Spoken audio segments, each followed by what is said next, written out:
Hey, howdy, everybody. Welcome back to the Streaming Sofa. Happy Saturday. And welcome to birthday time. Yes, I am a year older as of today, entering the what one might say is the absolute latest stage of my 30s. Starts today, and I'm desperately trying not to think too much about a number and just enjoy the fact that I still get to do this kind of stuff and still get to enjoy it. So today is a very self-indulgent kind of stream, which I know is dumb to say, honestly, because when isn't this stream thing like self-indulgent? Like it is entirely self-indulgent. I rarely take requests, and when I do, I tend to abandon those games. I don't know about Secret of Mana, guys. I don't know if we're gonna keep playing that one. But yeah, we are gonna do a long one today. We are hanging out for a hot minute. I've had a very full day so far. I woke up and did some stretches because my back was hurting. Then I played a little bit of Mario Kart World, which seems like a really chill game to like cool down in the evening with, kind of a thing. Like nothing too sweaty, nothing that requires too much effort on my part. And then, of course, I had to kill an hour while doing laundry, so I played more Neo 3 after playing about 6 hours of it last night. I think I like that game. I'm probably going to keep playing it. Neo 3 seems like it's pretty cool. I fully no-lifed last night. When I got home from work, and truly it was like home from work, launch the game. Like I wasted no time. I've been looking forward to playing it all day. I had gotten to play it a little bit Thursday night, but it didn't launch until like 9 p.m. So it was like, this releases on February 5th. And it's like February 5th at 9 p.m. So who fucking cares? And then it was like 100 gigabyte download. So it's just kind of like, okay, well, there's another like half an hour or an hour, depending on how things go. And of course, Steam was going slow that night, I imagine, because a bunch of other nerds like me were all trying to download Neo 3 at the same time. So by the time it finally got installed and everything, I only got to play it for about an hour before I had to like get ready for bed. But what's nice is that it did pick up immediately from where the demo left off. Not even from where the demo left off, from where my save in the demo left off. Like it was straight up direct one-to-one carryover, which I thought was pretty awesome. What was less awesome was the fact that I had to download an 80 gig demo earlier this week, then to download a 100 gig full version of the game. I kind of wish that they had done something. I don't know how difficult this would have been, and maybe it's not even worth the effort to do it. I kind of wish that it had just been, they had some way to like flip a switch on like the demo version to then, okay, now just download like the other like 20 gigs of the game, and now you just have the full thing. Instead of blasting through, I think 25% of my monthly data limitation, a data cap, which I have on more than one occasion, broken, straight up as a result of the kind of downloading that I do. I don't know if you know this, but those demo discs that we look at every now and again, those are full-size discs. Those are full-size downloads. So, you know, you download enough of those, and, you know, 4 gigs and 8 gigs at a time, and it's just kind of like,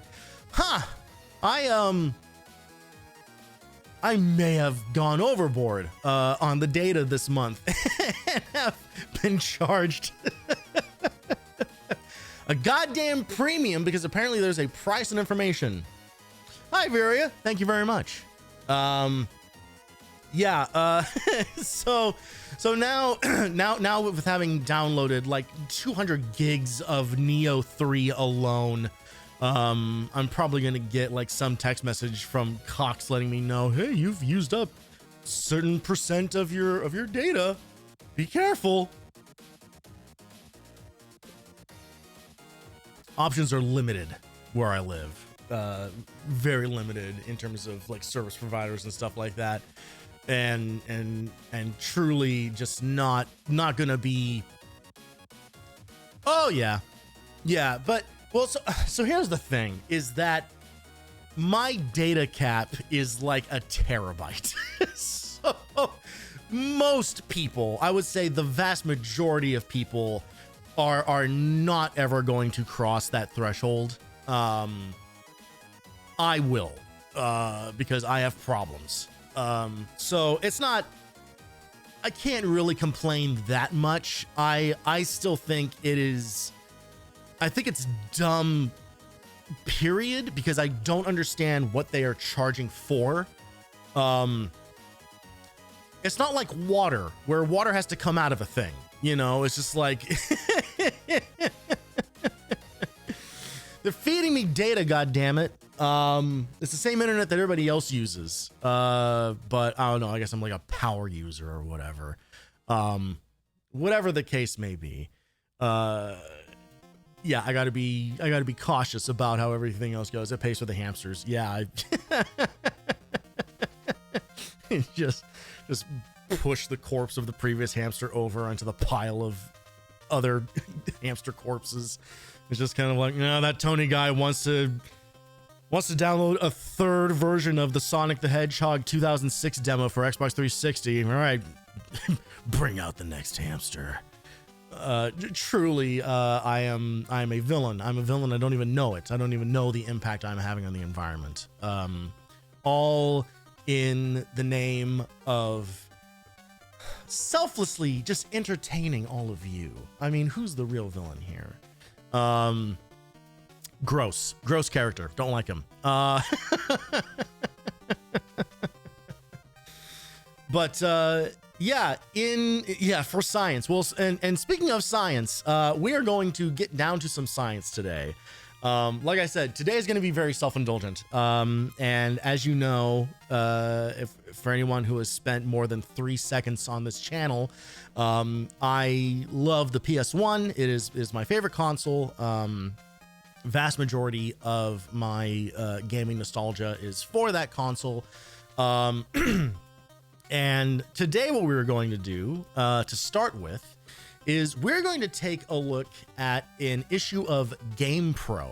If you do not remember what GamePro was, or you're not familiar with it, it was a gaming magazine back when those were a thing that people used to make. I suppose they have started making them again thanks to Game Informer coming back to life, but by and large, there aren't a whole hell of a lot of them anymore. GamePro was kind of, well, at least my interpretation of it is it always kind of felt like a poor man's Game Informer. Like there was kind of like a sloppiness about GamePro, whereas Game Informer did like articles, right? Like Game Informer did like interviews and pretty thorough like behind the scenes coverage and stuff like that. Like they would go pretty in depth. GamePro was more of the look at all these video games that are coming out. Here's all the ads for them. Here's a bunch of screenshots. Like it was, in some ways, GamePro was kind of like the raw gaming experience, like direct, like just straight into your veins. You know, like it was kind of this thing where it's just kind of like, yeah, I mean, you could read a lot about, you know, like what the developers, you know, were inspired by and who their influences were and everything, and then learn about like what their process is. Or you could just see a lot of screenshots for the new Metal Gear game and shut the fuck up. I was definitely more Game Informer than GamePro. But I think it kind of came down to just like a matter of style more than anything. What I do remember is if I was ever in like a bookshop or like a department store or whatever, if there was ever a place where I was there because like my mom or somebody, you know, was like out doing shopping or whatever, and I had nothing to do but just like sit around and wait for them to finish, I would go through the magazine section, and if they had a GamePro, like I would just flip through that thing. I would just like find a place to sit down and just read it. So I have like some nostalgia for it, a little bit for it, but I guess that's more, I have nostalgia for just like kind of missing gaming magazines in general. That experience is kind of a lost art at this point, you know, like people are still releasing, you know, like there are still all sorts of like periodicals and stuff like that, but it feels like such a weird industry to still exist in the age of the internet. We can't even say the age of the internet now. Like the age of the internet was, you know, like the late 90s to the, you know, mid 2000s or so. Like that was the age of the internet. Now the internet is just part of our lives. You know, the internet is just a thing that we have. 90% of the stuff that everyone does is like connected to the internet in some way. If you've bought a fridge in the last 5 years, it's probably connected to the fucking internet. There is no escaping it. And you know, as always, there are, you know, it's a double-edged sword in some ways. Mostly in that everything is available to you right here, right now, in an instant. And that is both positive and negative. You know, like it is great for, hey, if you need to find a thing, you can find it. There's kind of no more not knowing stuff. There's kind of no more not being able to, well, I don't want to go down like this road specifically, but it's easier to form opinions about form informed opinions based on data and stuff like that. Like you can find information about stuff now much more easily than you could before. When before you had to literally, it was like go look it up at a library. You know, like you had to like find an encyclopedia or whatever that maybe had information about that thing. Or if it was like current events, you were like watching the news or waiting for the newspaper, you know, like there was always a delay to stuff. There's no delay anymore. You know, now we're on this weird, like other end of the spectrum where now we have to advertise a delay for a thing that you're going to find out about later. You know, like we're releasing teaser trailers for trailers. Like that is the world we're in now, where everything is just a fucking hold up, get ready, this thing is about to happen kind of a thing, you know. And we just do that forever. We never ever actually get closure on anything anymore. Everything just keeps going. And again, in some cases that's a good thing. In some cases it's not so great. And it can be very difficult when we are so connected to stuff to kind of like reset and kind of like remind yourself that you're still like a human being who is who is built and designed in a way to only take in so much information at a time. The age of the internet is the era when modems scream to their ancestors. Yeah, exactly. Yeah. If you play a dial-up modem sound for a kid these days, they'll probably assume that something is broken. Like I don't think they have no context for it. Yeah, too much info everywhere all the time. 100%. We talked about this before, but there is something really like tragic about hearing this idea that millennials are kind of we're kind of like the last tech savvy generation, insofar as if something is broken on a computer or something is, you know, or like an app on your phone isn't working or whatever, there are people within a certain age bracket that grew up with that technology being developed, and it wasn't so immediately user friendly, and so you had to dive into some stuff. You had to kind of like know where to search for things. I straight up, in order for this stream right now to happen, I downloaded the thing that's going to facilitate what we're gonna spend the first part of the stream doing.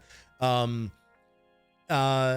a thing that I downloaded. It is an app that I downloaded, or a program rather, that would not launch after launching it for the first time. So I went and found their website, and they had some troubleshooting stuff on there. And it literally said, oh, if this happens to you, it's because there's an issue with the registry. So you need to go into your registry editor and then find this registry key and delete it. And I know what that means, and I know how to do it. You know, and that's a very basic, you know, more or less, that's a pretty basic thing to do, right? Like that's not, it's not super obfuscated in the Windows operating system or anything like that. You go to your registry editor and follow whatever path they give you and to find those keys and delete them. But a lot of that know-how of just even knowing just how to get there in the first place, it comes from growing up with computers where you had to find shit, you know, like you had to like go through Explorer and all your folders, and you know, and try to like, you know, dive down into a thing. Where did this thing install? You know, what dependent files are missing or whatever, you know, like there were the days of that kind of like in-depth setup on stuff. It's kind of gone, you know, like most stuff just kind of tends to work right out of the box. And apparently, and I don't know how true this is or not.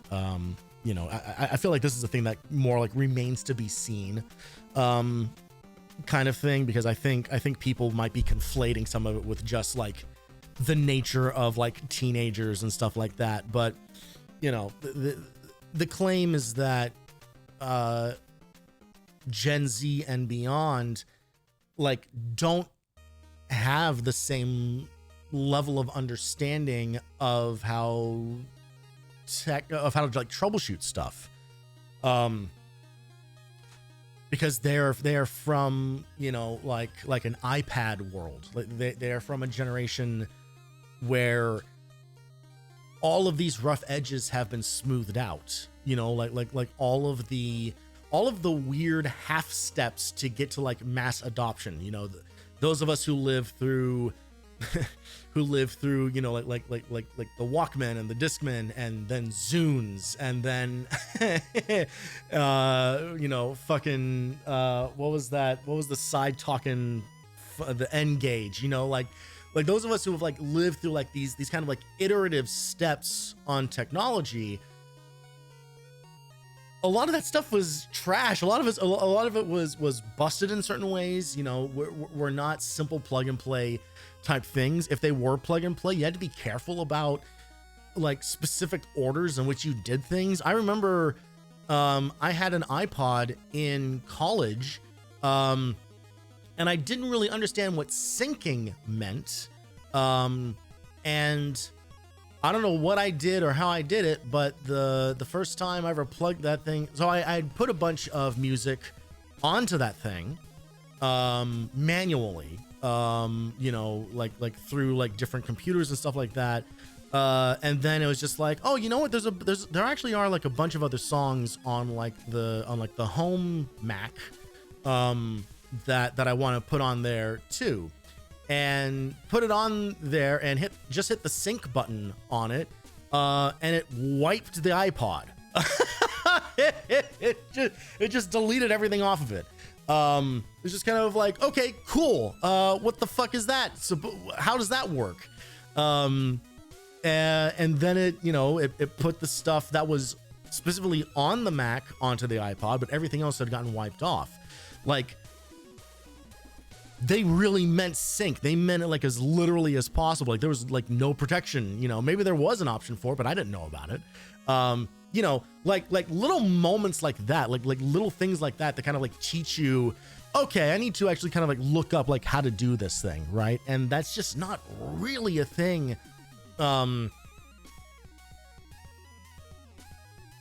When you tap an icon on a tablet and it just goes, you know, like, and on top of that, there are in a lot of places there aren't ways to troubleshoot that kind of stuff. You know, Apple stuff especially, you know, like their whole MO is about being as user friendly as possible. And I don't want this to sound like too disparaging, I suppose. But when they say user friendly, what they mean is like they want to make it so any idiot can do it. Like their idea of user friendly is like impossible to break on your own, right? Like you really got to try to break stuff. And what's funny, like at least to me, like the irony of that is that to me is actually less user friendly, because it means that I have less control over the stuff that I can do. Hey Zatama, thank you very much. You know, I have less control over being able to like dive into these like individual files and like, okay, well, if I tweak this thing, or if I change this setting, or maybe I need to, you know, update this driver or downgrade this thing, you know, like there are all these steps to kind of like getting stuff to work in a way that best suits you. And I wouldn't have any of that knowledge of like how to solve these kinds of problems, like what kind of steps to run through to solve these problems, had I not grown up with this technology as the same time that it was being developed, you know, because all of us had to deal with these problems at that point. Now everything works so well that when something does break, people just kind of like, well, I guess this just doesn't work anymore, you know, and people give up, and it's very odd. It is an odd thing to think about. At the same time, I don't know how a fucking car works, you know, like I understand the basic mechanics of spark plugs and pistons and all that stuff. It still sounds like a magic trick that's like, oh yeah, no, every time a car moves, there's 15 billion explosions going on at a time, and this pressure is constantly cycling, and it is driving this thing to rotate with them. That makes your wheels move. And it's just kind of like, okay, sure, if you say so, you know. You know, but the generation like before mine, you know, has like a better handling on that stuff, right? Because people had to do like more kind of like DIY repairs on stuff. There are plenty of things in my life where it's just kind of like, oh, this thing is broken, I'm going to call and pay someone else to fix it. You know, like I don't trust myself. I don't feel smart enough to be able to do certain things. I just like, especially if it's anything like with like electronics or whatever, like not like computer stuff. I mean, like literally like getting into like wires and shit. Like at that point, just kind of like, no, thank you. You know, like I get nervous anytime I need to do anything to my PC, which I know is ridiculous because people have been, you know, building their own PCs for decades at this point. I still don't really truly understand my way around one. And I still get nervous about, am I going to break something if I like nudge this thing in just the wrong way?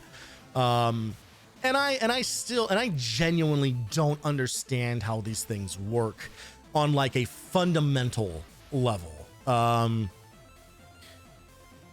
Like when people talk about like the development of the microchip, it's just kind of like, okay, no, I understand that when you put all this stuff together, it makes a computer go, but I don't understand how, like, I mean like the literal mechanics of why is it that when you draw this little line of copper on this big green thing, that makes it do some that makes Pac-Man work, you know. I actually saw someone describe this, and they were quoting someone who was quoting someone who was quoting someone. It was one of those kinds of things, but basically said that the development of microchips was the closest we've ever gotten to teaching rocks how to do math. And that is, I think, the best and closest approximation to understanding how these things work that I'm ever going to get to. That is that is truly like the best case, the best description that I think that there could ever be for someone like me to be kind of like, oh, okay, so it's kind of like alchemy. You know, like some group of scientists somewhere were essentially like rune masters. You know, it's like, oh yeah, you see like these weird like diagrams and etchings and stuff on cave walls. That's because they thought that it would make the gods happy, or it would change how the crops would grow. But then if you do that for real on like this specific thing with these specific rules, actually it does actually work. Like it does actually make miracles happen. And it's just, that's crazy to me. Like I don't understand how a bunch of like ones and zeros turn into the stream that you're watching right now. And at a certain point, like that, it all does, like it all goes like back down to those basic building blocks. And it's very weird. And technology is crazy. Technology is crazy. I feel the same way about how computers work as I do about how baking works. And just how the fuck did anyone figure out baking soda? How does anyone understand what cream of tartar, like who figured out meringues? You know, like it's just like, like at some point, every innovation has come from rubbing two rocks together and seeing what happens. Like I think that is basically what it comes down to. Hi Zach, thank you very much. I think it really is just like, I don't know, we put these two things in a box and shook it really fast, and when we opened it, it looked different. So then we followed the next step and the next step and the next step. That's what Doodle God basically was trying to teach all of us. I don't know how I ended up here. I thought I was doing a segue into the first segment of the stream. Instead, I started talking about the basic building blocks of scientific innovation. So anyway, I love the PS1. Some of my favorite rocks that would ever rub together. And GamePro released a what they called the PS2 and PS1 Encyclopedia, in which they cover over 1,000 games in the issue. Now, there is a lot of stuff in there, obviously, about the PS2, but the real meat of what we're going to be diving into today is they wrote reviews for damn near every game that released in the US for the PS1. Now, when I say reviews, what I mean is they wrote like 2 or 3 sentences a piece, and then listed out like a bunch of like scores out of 5. And we'll get into GamePro's grading system when we look at it. So we're just going to take a look at this issue. We're just going to read through this issue of GamePro, and basically do like a huge dive into the world of PS1 releases and see what they said at the time, and see how I feel about them specifically, because I can tell you, having looked at a couple of pages of this, I do have some thoughts about some of their takes on a few things. They're weirdly cruel to games that don't deserve it, and far too kind to games that should have been destroyed. So we're gonna hop on into it with the first segment of today's stream. Away we go.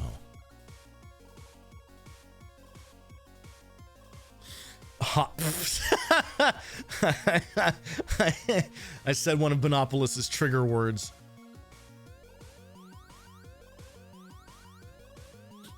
Somewhere like 13 VTubers just like did like a little bounce in their chair and they don't know why. So here we are.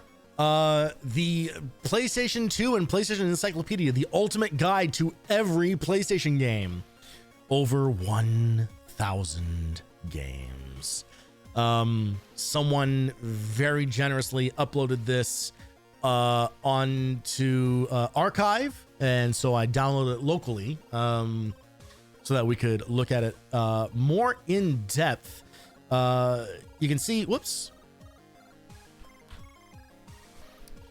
We have this nice little magnifier down here. So we can see that this is from 2001. This is from winter of 2001. So this is right at the end of the year. Oh, God damn it.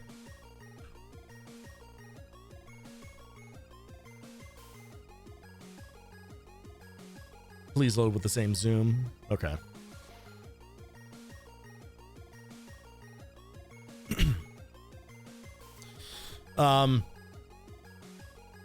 So we've got, you know, an ad for Summoner. We got ads for what appears to be just like the PS2 in general.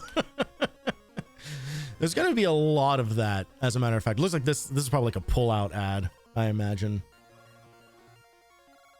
The year of oh god damn it was my favorite year for gaming. Yeah.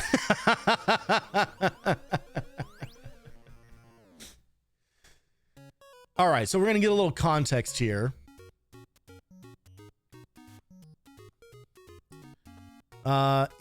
Whoops. Oh, this is literally my first day with this program, so forgive me if I'm bad at navigating it. It is not the most immediately intuitive thing in the world. In '97, GamePro released the Ultimate Guide to PlayStation Games, a compendium of all PlayStation games available for the 32-bit system in the 2 years following its launch in '95. Where you're holding today covers what's happened during the 3+ years since that all PlayStation publication. In fact, the encyclopedia is a comprehensive guide with reviews of every PlayStation game ever released for that system. I don't know if that is 100% true, because obviously there were like 3,000 games released for the PS1, like in total. And I'm sure this is still very much coming from a time when they say every game that came out, what they mean is every game that came out in the States. Like these were still the days where, you know, like G4 TV and shit like that were doing like weird racist caricatures and comments about any game that was like Japan exclusive. Anytime an RPG came out, they would just fill their scripts with a bunch of like weird fucking Japanese stereotypes. It was a bad time.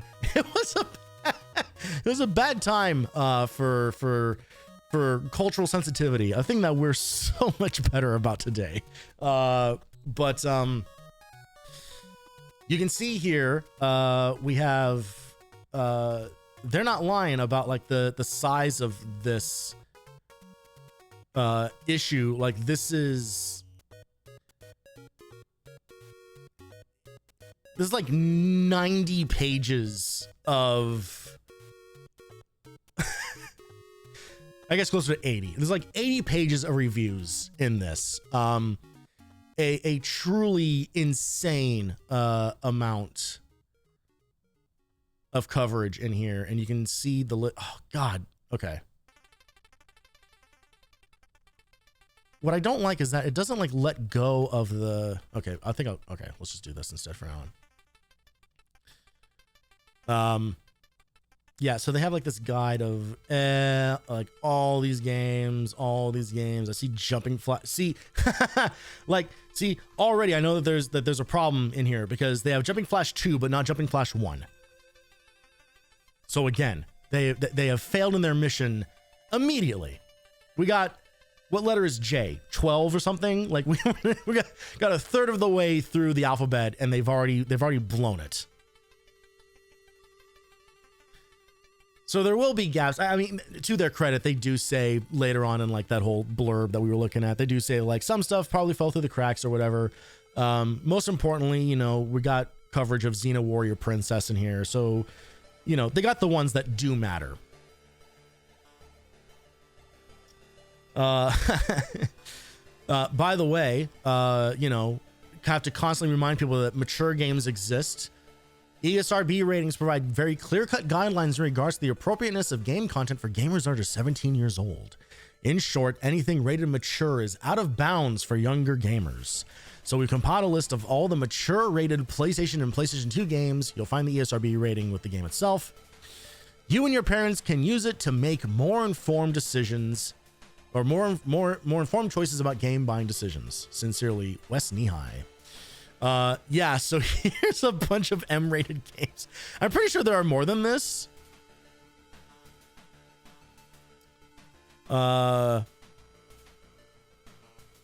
like Siphon Filter 2 but is on here, but Siphon Filter 3 isn't. Because I'm pretty sure 3 is also M-rated. Wu-Tang Shaolin Style, which just came up. It just came up in the Discord the other day. Thanks to Valeno for a really truly awful video featuring the RZA. Yeah, there's definitely more than this, and especially because they say this for PlayStation and PlayStation 2, and there's definitely a lot of M-rated games on the PS2 as well. But given that this is the year 2000, like there's still a few years left on the PS2 life. Actually, there's a lot of years left on it, as a matter of fact. So I'm not surprised that that list probably like seems like a little short.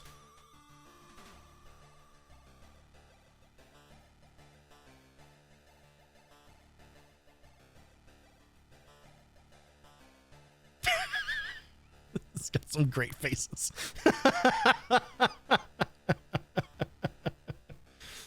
We got Dino Crisis. We got FF9. I recognize that character, but I don't. The character from like Siberia or something, I think.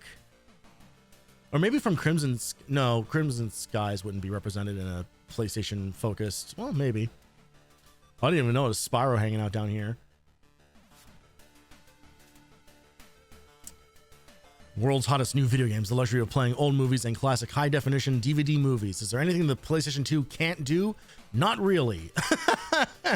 I mean, it's going to have kind of, let's say, spotty internet capabilities, but there's only going to be one video game that uses it anyway, so who cares?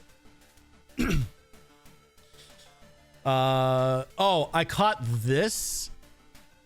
So they do a thing where they cover like DVD releases.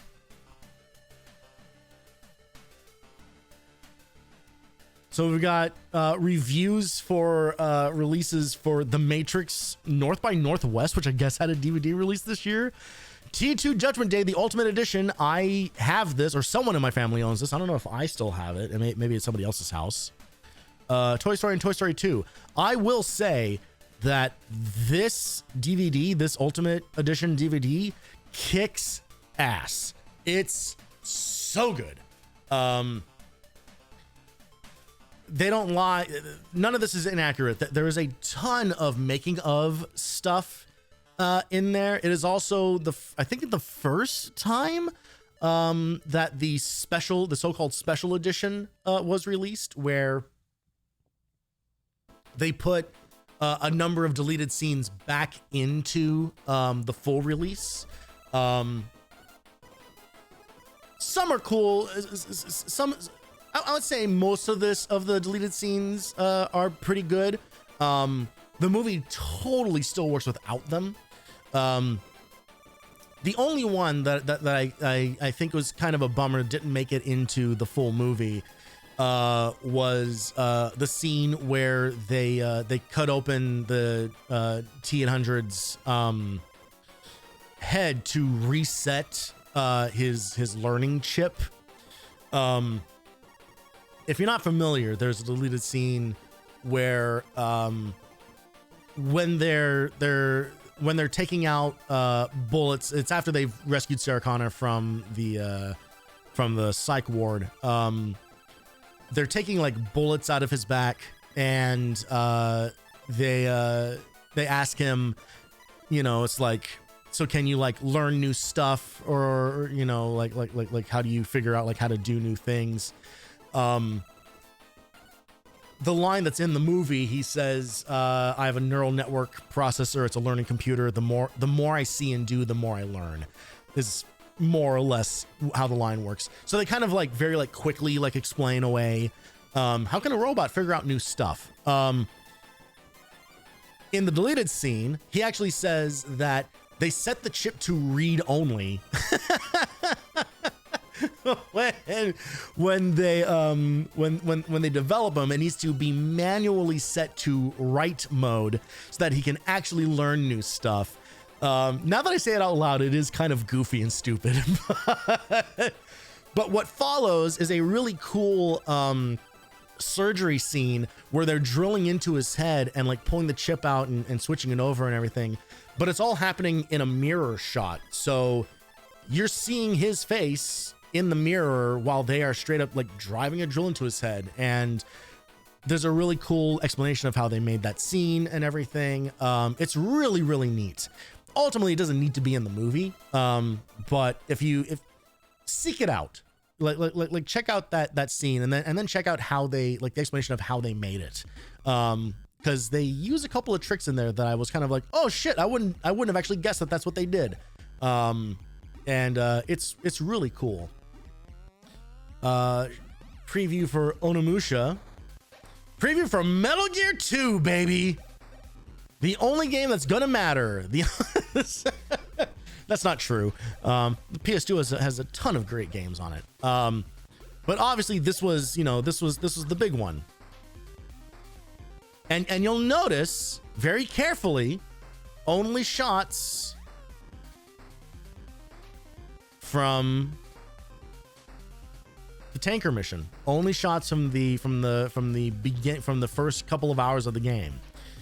Nothing in here about any mention of Raiden. Nothing in here about any secondary characters. Like, they kept that shit under wraps. Like, it was truly like the kind of thing where they wouldn't be able to keep something like that a secret these days. This is kind of what I mean, you know, when I said earlier about like the whole like how quickly information is now available and everything. Like we don't get stuff like this anymore, you know, like we don't get these kind of surprises, which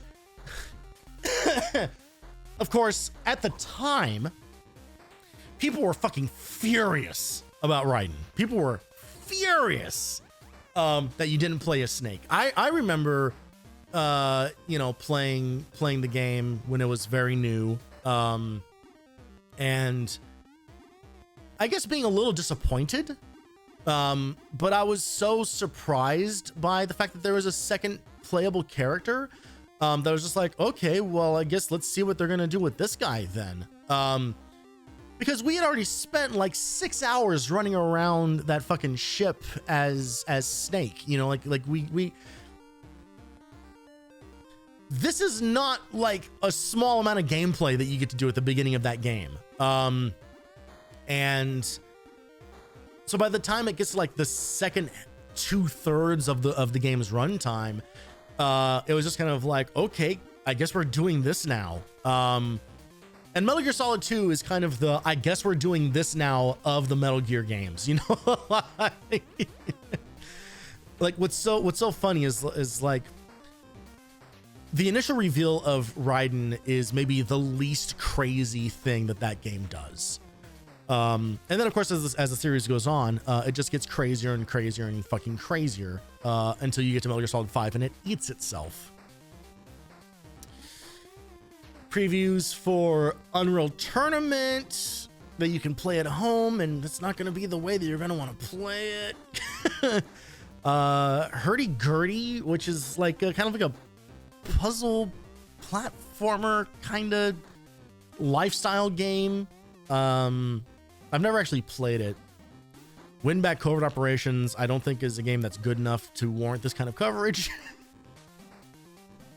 Soul Reaver 2, Starfighter, Wipeout, DDR. Gotta let people know that Dance Dance Revolution is coming. Although this is interesting because it doesn't. Oh no, this is just. Yeah, this is like the original release. 2000. I didn't realize it was that late.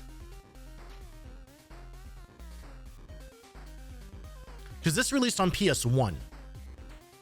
I know that for a fact because we had it and we wore out those dance pads. Man. Someone needs to make another music game. Why don't we have another one? What happened? Because we had DDR and it was amazing, and then we got Guitar Hero and it was amazing, and then we got Rock Band and it was like a revolution, and then we had Rock Revolution and that sucked. Yeah, and then what? I don't want to live in a world where Just Dance is the only remaining rhythm game out there. We lost our way. Somewhere along the way, everyone was so enamored with the fact that, oh, grandma can actually play with the Wii Remote now, that we got rid of all the cool ones. God damn it. It doesn't help that DDR is also filled with like a bunch of like sweats, you know, like always has been, where it's just like now it's not even about like having fun just dancing around a little bit. Now it's like, how fast can you go, motherfucker? Tons of indie rhythm games. We do. No. Yeah. I'm talking specifically about these kind of like physical dance rhythm games. You know, obviously we're getting other like rhythm games and music games and stuff like that, and those are great. Those are like, please, like, I am not complaining about that at all. But yeah, I will say I do actually. So oh, I don't know. I don't remember where I put it. I do have somewhere sitting around a dance pad that I got like off of Amazon a few years ago. I got it. This won't surprise you, during COVID. It worked exactly one time. It worked exactly once on my computer. And then did not work a second time. So I guess which speaks to like my second problem, which is because it has been so long since we have had like an official release of this stuff, it means that we're not getting like officially made peripherals anymore either. So you have to like take your chances on some weird like Chinese knockoff thing that's like, this costs $6 and can be delivered in your house in 2 hours. And it's like that, well, I don't have any other options, so I guess I'm gonna give this a shot. And then it turns out no. It turns out no, it doesn't work. And I still have all of my Rock Band shit. I have like 4 guitars like sitting in this room back here, like in one of these other rooms, as well as like a drum kit for Rock Band and everything. And they're all just kind of, they've just been collecting dust for years now, years and years and years. And like literally every time I see like footage come up, every time I see footage come up of like Rock Band or Guitar Hero, it's just like, fuck, man, I wish that I was still playing that. I wish that there was an easy way to like still do that stuff. Because now you have to kind of, there are like PC versions of those games, but I don't know, it's not the same. I guess at a certain point, like I think what I miss the most is just being like a younger man, you know, like being like, you know, late teens, early 20s, doing DDR and Rock Band like every day, like truly like every day, playing that stuff and staying over at a friend's house, you know, for hours and hours and hours at a time until like we can't see straight anymore, you know. I definitely like miss some of that stuff. It's a rhythm game I love playing at the arcade. I forget the name of. Press a bunch of different buttons. I don't know how to describe it. I have probably seen the thing that you were describing. It's kind of a There's a couple of those that I've seen like around ones around town. They're very, at least the ones that I have seen out in the wild have been like Japanese cabinets specifically. They are not in English, which unfortunately is a little bit of a barrier for me because I don't understand like what the controls mean.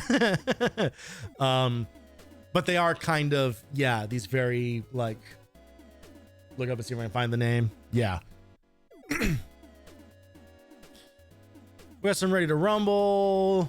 We got some Red Faction. Oh, we got a PlayStation 2 sweepstakes. Hang on.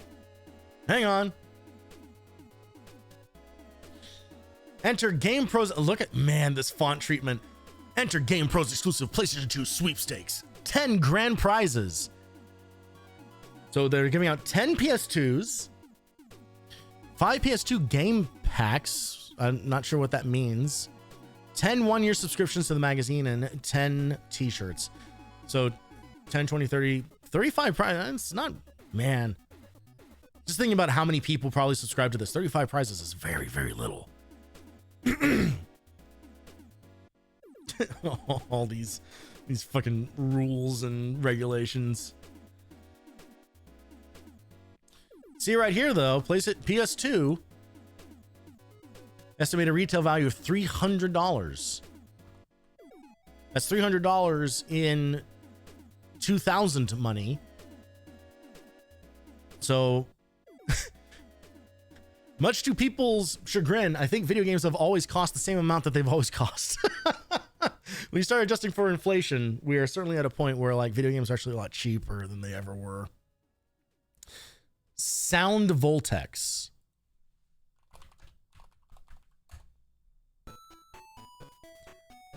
This is exactly, yep. Yeah, I have definitely seen. Oh god damn it. I've definitely seen, yeah, cabinets like this. I don't think I have seen this specific one. Look at this happy guy.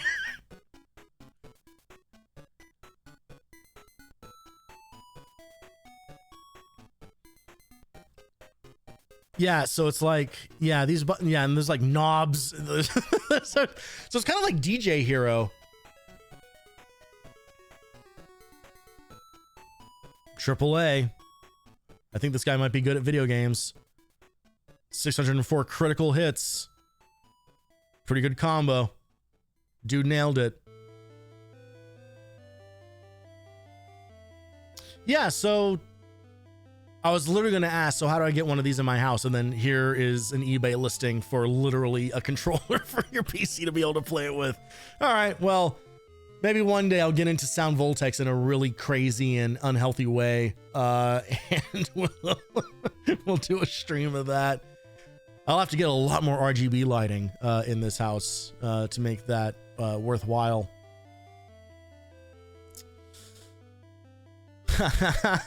Preview for the Bouncer. Back when Square was still trying to make beat 'em ups. Rayman 2, World Destruction League, Thunder Tanks. Much more of an unknown, kind of like forgotten in the shuffle kind of game. What do we got coming out soon here? We got Aliens Colonial.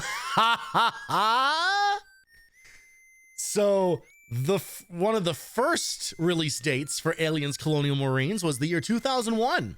I'm pretty sure there would be I think one of these other digits would turn into a 1 before that game actually came out. And was garbage. No one liked it. I don't even remember. I genuinely don't remember if I ever tried it. It might be in my Steam library, actually. Yeah, there it is. With no recorded activity. Oh, hey, recent, yeah, release date 2012. Good Lord. Mostly positive for recent reviews. Someone posted a review for this game today.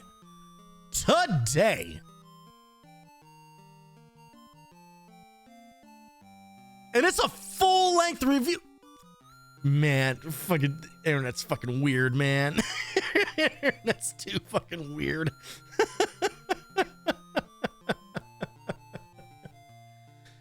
Every film on the internet on filmson.com. Does that still exist? Let's watch a movie.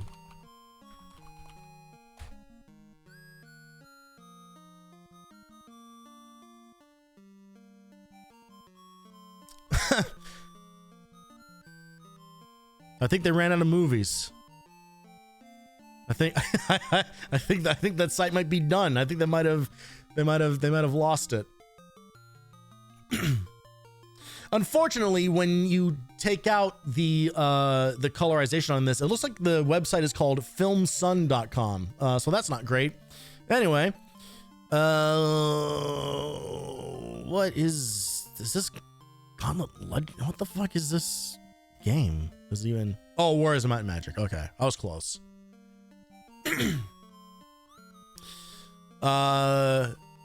Okay, we got reviews happening for some PS2 games here. Whoops. How do I hang on?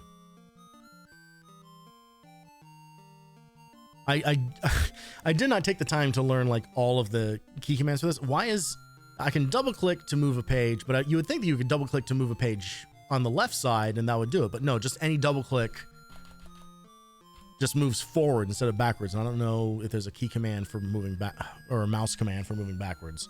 Oh, Nan. What?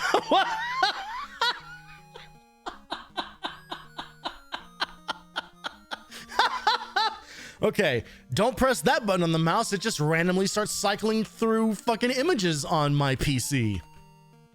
Good stuff. Okay. Oh, we went too far. Went too far. All right. Yeah. Okay. So here is GamePro's review style. So out of 5, graphics, sound, control, and fun factor. And I will tell you right now, this shit is like so nebulous.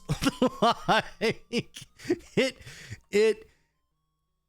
Okay, all right. They do actually get into some like little breakdowns in here, but I swear to God, like most things that I saw from GamePro, at least in my memory, I don't think I ever saw anything like lower than a 3 in most cases. Like it had to be something pretty egregious to get like a particularly low score. But I do very much remember like these drawings of whatever this character is supposed to be.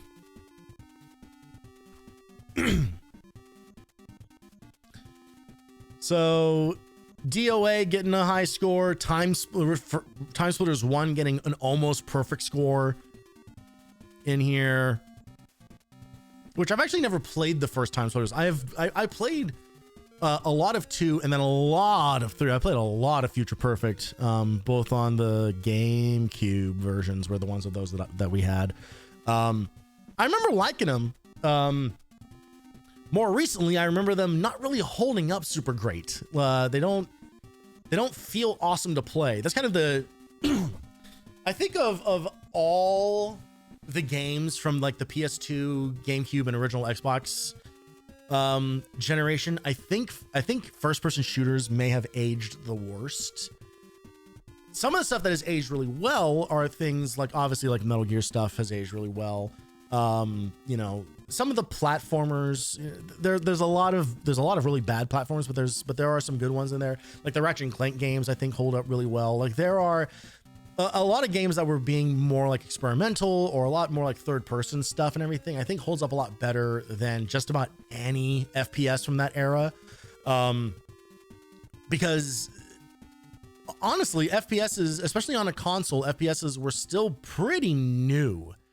You know, there were a handful of them on the 64 and the PS1. You know, obviously you have like GoldenEye is an easy example of that, but you also had like Medal of Honor, Perfect Dark. You know, you had a couple on each. and they were okay, you know, like they were okay. They weren't amazing, but they did what they could with what they had. So when you get into the next generation, then developers are like, okay, well, we have a lot more graphical capability, and we can get a bit more complicated with this stuff. What we don't have is kind of like a unified control system. So every one of those games, like every first-person shooter from this generation, plays completely differently. The buttons all do random things, you know, like everybody's reload and jump buttons are on different parts of the controller. Sometimes R1, like L1 and R1 are aim and shoot. Other times it's L2 and R2. Sometimes there is like aim down sights. Sometimes it's only ever shooting from the hip. You know, like there's kind of like there's kind of no rules yet. Like we haven't Call of Duty 1 hasn't like, or even like Modern Warfare, I suppose, hasn't like come around and kind of like said like, hey, here's how first person shooters should be. And you know, I mean, obviously there are issues with every game being the same, but I do think that having kind of like a more like unified approach to how first person shooter controls should be, I think does make sense. You know, we're probably at a point now where, because we have come so far with games and everybody is a lot more familiar with them, people probably could start getting more experimental with them if they wanted to. But someone would have to do something like really like innovative in order to make that like count. Because yeah, if you try to go back to like the first person shooter games from this era, I think you're going to bounce off of the majority of them because they just don't feel good to play. and also like the fidelity of the controllers and aiming and stuff just isn't there. You know, there's tons of like lag and drift and stuff like that. Like it's kind of rough. It's pretty rough. No, it's not rough. Tekken Tag Tournament. That's a good game. That's a pretty good video game. It brought Tekken Bowling to the household, so it's got to be good. We got some SSX in here. We got, of course, we have some Madden. Legally, there has to be a Madden game released every year. Silent Scope, Ridge Racer. This one is, I remember getting really excited. Not that I had a PS2, but the fact that like anytime an arcade game was getting like a home release, I wanted it. The idea of getting, again, this is a thing that like kids, these kids today, truly will never ever have the appreciation for, or even, I mean, appreciation is maybe like too much. Like even just like the understanding of the feeling of, hey, you can only play this thing that you like in one specific environment. There's only one specific scenario in which you can play this thing, and it is if your parents give you a couple extra dollars for the kid's birthday party that he's spending at Pistol Pete's or Chuck E. Cheese or whatever, and that's it, you know. So when they started like bringing arcade games like to home releases, like I thought it was fucking awesome. Like I was so excited to be able to play this stuff. Now, you know, thanks to like emulation and everything, like it's so rote, you know, like now it's the only way that you can. Now these old arcade games, the only way to play them is at home. You know, like we have completely flipped the situation here. But also no one's making arcade games, you know, like every arcade that you go to now is all claw games. It's all like the pachinko style, like coin droppers. You know, they're all ticket games, and a lot of them are fun. Like there's still entertainment to be had there. There's still fun to be had there, but you know, no one is developing the next like beat 'em up game. You know, like no one is developing like a vertical shoot 'em up, you know, that just lives as just a video game experience. You know, I recently played what is like a new Contra game, but it is a game where like the scoring is like fake, you know, like you're trying to hit like a certain like score threshold to unlock like the next level. And then if you score like the maximum amount of points, then you get like the jackpot value of all like the tickets. You know, you're like a 500, you'll get 500 tickets if you score 50,000 points or whatever. And so what it means is that they end up throwing in, you know, we kind of talk a lot about how games, especially from like the NES and the Sega Genesis generations, you know, like they're still following that kind of arcade game approach to difficulty, where they are looking to get more quarters out of you, right? They're still doing that, but like the core experience, I feel like doesn't compare, because back then, yes, games were very, very difficult, but if you got really, really good at them, like you could, you know, like make your way through games without spending like a ton of money necessarily. That's not true across the board. But like truly, like a lot of things that I see now, like so many games, so many arcade games, anything that looks like a traditional video game in arcade is just like guaranteed to have like a time limit on it, you know, or has a thing where it's just like, well, you get to play like one level per credit. And if you want to keep playing the game, you got to put in more credits, you know, and it's just kind of like, it's kind of a bummer. It's kind of a bummer. Like I know arcades are like the original microtransactions, but like I don't know, like now it feels like they really are like these kind of like microtransaction-y kind of experiences where it's just like, hey, if you want to see more of this game, pay us another 50 cents, which is like, no, like I beat the level, like I survived the level, I should win the reward of getting to continue to play the game. And it's just really strange that that's just not how it works. All right, Armored Core, some Kessen, we got a bunch of sports games where my eyes just immediately glaze over. International Track and Field though, got the track and field games still coming out. They're still happening. I wish they would make another one. It would be great if they released another straight up track and field game today. That was exactly the same. Just like 3 buttons is all you need. Smack them as fast as possible and then hold down the third one until you set an angle of 45 degrees and then you win everything.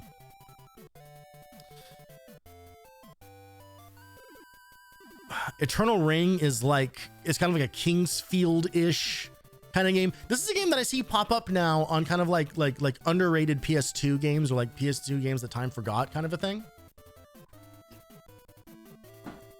I've checked out a little bit of it. It's not really my style of game. You know, like the Kingsfield stuff kind of never really clicked for me, but it seems neat if you're into that genre. Fantavision, the game that really really matters. You'll notice they did not score it super high. Fun factor 3.5, my ass. Fantavision's great. How dare you? Gradius 3 and 4, again, also getting like kind of like a it's like decent score, but like the Gradius games are also fantastic. Now we're talking though. Now we're talking like actual like PS1 coverage here. And this is where, oh man, I hate that this whole thing is the thing, because people like confuse like the PlayStation versus the PS1 01E versus the PSX, like all these different and it's just like there were just like these slightly different form factors of the exact same system. You know, like I don't think that there was any functional difference between this form of the PS1 and the original like squared brick that was the original.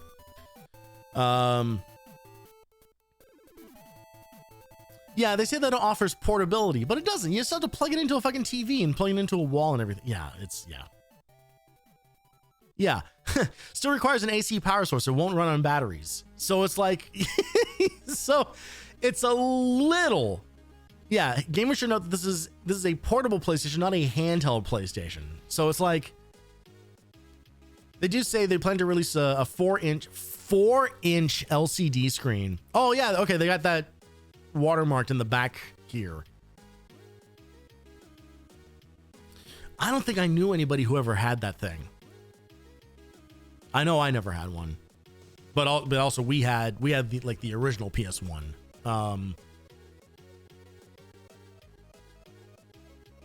Man, link cable, multi-tap, mouse, all these things. The only one of these essentials, so-called essentials, that we ever had was a memory card. Man, I still remember that being a thing when like discovering that like memory cards are a thing that like, hey, you need these. It's not even optional. There is no just kind of like, nah, you can play without a memory card. It's just like, no, like like games are long now.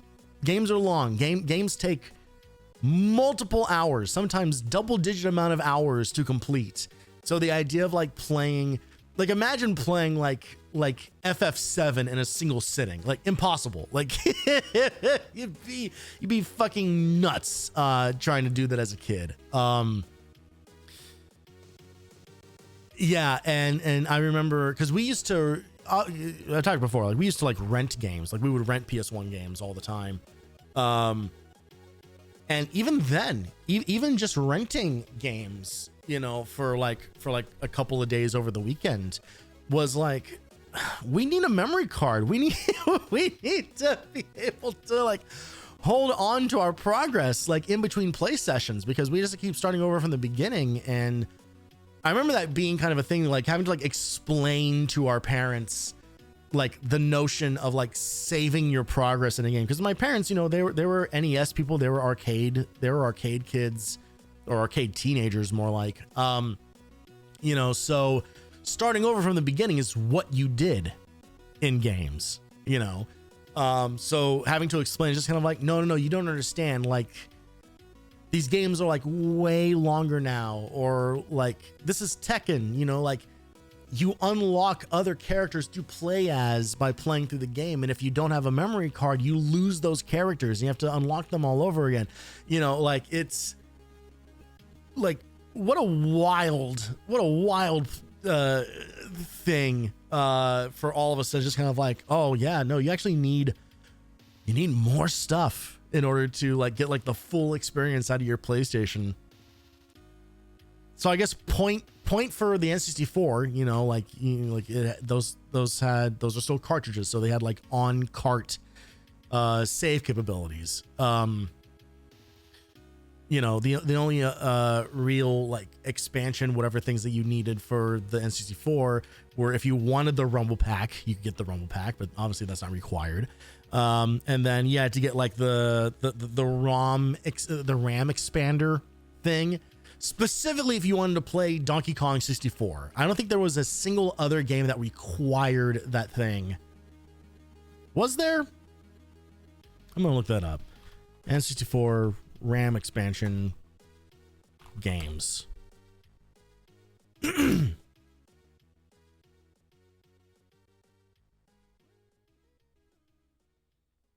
Games that require it.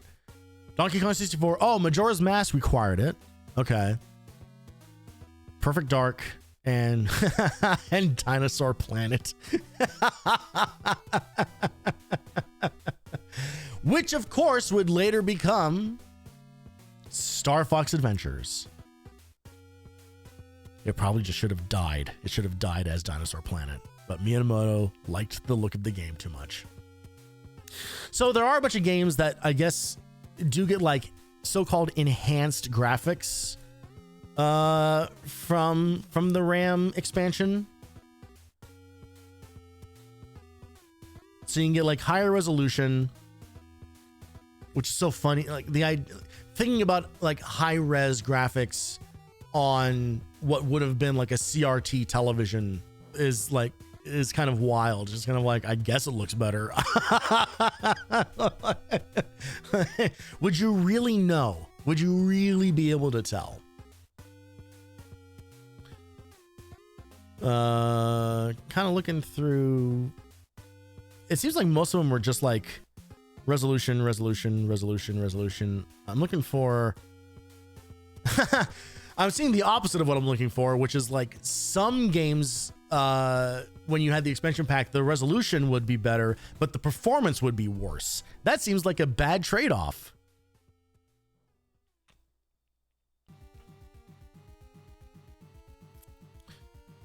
Okay, I guess Quake 2 would get a slightly smoother frame rate, which is important for that game. Road Rash 64 would go from 30 hertz to 60 hertz. So, you know, you could play a really bad game at a better frame rate. Apparently, the Spider-Man game, which was also released on the PS1, I guess then you can get some improved performance on that. Star Wars Racer would get some smoother gameplay. Okay. So a couple of games, but like nothing that would have, okay, the Tony Hawk games, I guess I'll like better performance with the RAM expansion. Yeah, I mean, nothing like super required, obviously, but very much in the vein of kind of like, yeah, if you have this, it'll make some stuff better, but you needed a fucking memory card for the PS1. There was just no two ways around it. All right, the best and worst PlayStation games of all time. Here we go. Now we're going to get into the shit here. The GamePro editors put their heads together and came with the 10 best PlayStation games in each of the 8 major gaming genres. Only games that received a fun factor rating of 4.5 or higher were eligible to make the lists. Because so few flying games were released for the PlayStation, all games for that genre were considered. All right. So in the puzzle and strategy games, we're giving the number 1 spot to You Don't Know Jack, which is a weird choice for the PS1, but okay. Parappa the Rappa is puzzle game? Bomberman Party Edition, Bust-A-Groove 2, Super Puzzle Fighter 2 Turbo. Okay, fine. Jammer Lammy. I mean, that wouldn't be my top 10 on these games.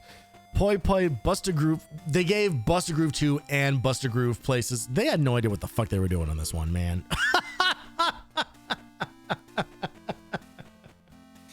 I say that not really having, I guess, like a lot of better suggestions for puzzle games. What are some PS1 puzzle games? Now that I think about it, I'm actually having kind of a difficult time recalling actual puzzle games for the system. I'm kind of surprised that something like Devil Dice or Intelligent Cube aren't on this list, but that might be more of like a recency bias thing where like those became kind of like underrated hits kind of like after the fact. Yeah, I don't know. Sports games. Tony Hawk Pro Skater 2 gets the number 1 spot. I think that's a fair that's a fair win for that series. They also gave Tony Hawk Pro Skater 1 the number 6 box. That's wrong. That should be 3 or 4. For me, 4 would be up here. But I think that has more to do with the fact that 4 was the one that I had. But I like 4 the best, having now gone back and played the other ones. I like the no time limit thing. I like the fact that you can just skate around those environments forever, and then there are timed events within each of those. Like I prefer that structure rather than all right, you get 2 minutes to do as much as you want, as much as you can. I find that really like stressful, and not very, I just don't find it very fun. It doesn't lead to the kind of experimentation that you kind of got the ability to do in 4, because with 4, there's no time limit on anything in the free roam. So you can just learn how to do the tricks. You can get a lot better at like different like combos and stuff like that. You can practice your combo lines a lot more than you could than when you just have like to like break it up into 2-minute runs every single time. I really prefer like 4's approach to that, which is why the recent release of Tony Hawk 3+4 is so disappointing to me, because they slap the fucking 2-minute run timer like on the game. And fortunately you can actually turn it off, but I think they disable like achievements or whatever if you do that. So like, fuck you guys, like fuck you for doing that. Like you made my favorite Tony Hawk game worse. It's like, god damn it. In the action adventure category, number 1 goes to Spider-Man over Metal Gear Solid. These people are fucking crazy. These guys are fucking crazy for this. Absolute insanity that in the action adventure category, you're giving it to fucking Spider-Man of all things. No, the game's fine. The game's fine. It's rough to go back to. We played through. You can, well, I was going to say you can go find the VOD, but I don't know if I ever uploaded the VOD for Spider-Man 1. I'll have to check. That might have been a miss. I'm trying to get better about VOD uploading now, where I'm kind of like just put up all of it. But I don't know if I put up the playthrough of the Spider-Man. I don't think I did. Take my word for it. The PS1, that was the case where I had really fond memories of that game, and then actually playing it again recently was just kind of like, maybe not so much. It's not aged very gracefully. It has some fun moments in it still. Giving it to Spider-Man over Metal Gear is fucking broken and wrong. Omega Boost not being on this list is wrong. Other PS1 action games, fucking, oh god, it's so hard. Okay, it's one of these things where like when I have to like think about like specific examples of stuff, that's when my brain's just kind of like, actually, I've never played a video game ever in my life. I don't know what video games are. I've never seen a movie. I have the thing where it's like, please don't ask me to give you specific examples of something. I just know that I'm right.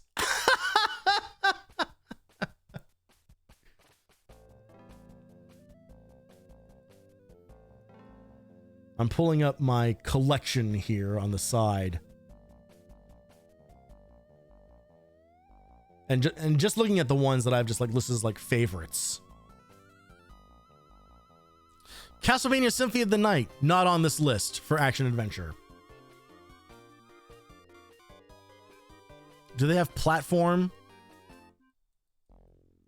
No. Okay. So no Crash Bandicoot, no Spyro. Put Gekido Urban Fighters on here. That's a fun one. Put fucking MDK on here, goddammit. Where's Medieval? Like, there are so many. Where's Mega Man X4? You're wrong. GamePro got it wrong. They just wrote down, look at this. Dino Crisis 2, Resident Evil 2, Resident Evil 3, Dino Crisis 1. 4 fucking games from the same like developer that are all like fucking survival horror games. Put Parasite Eve on here if you're gonna go that far. The first Tenchu, not even Tenchu 2. Both games aren't very good, but Tenchu, the first one's even worse. Like they're so rough and clunky. Oh man, this is this is just gonna be me getting mad. All right, fighting games. Tekken 3 in the number 2 spot. I'll take it. Tekken's never gonna beat Street Fighter because people love their Street Fighter too much, and I can't argue with it. I just have to live with the fact that people are always gonna love Street Fighter more than Tekken, and that's just my cross to bear, I suppose. But fine. But having Soul Blade down here is just like, oh, okay. Star Gladiator? I don't even think Star Gladiator is a very good video game, is it? What's Star Gladiator even look like? Pretty sure I have that downloaded.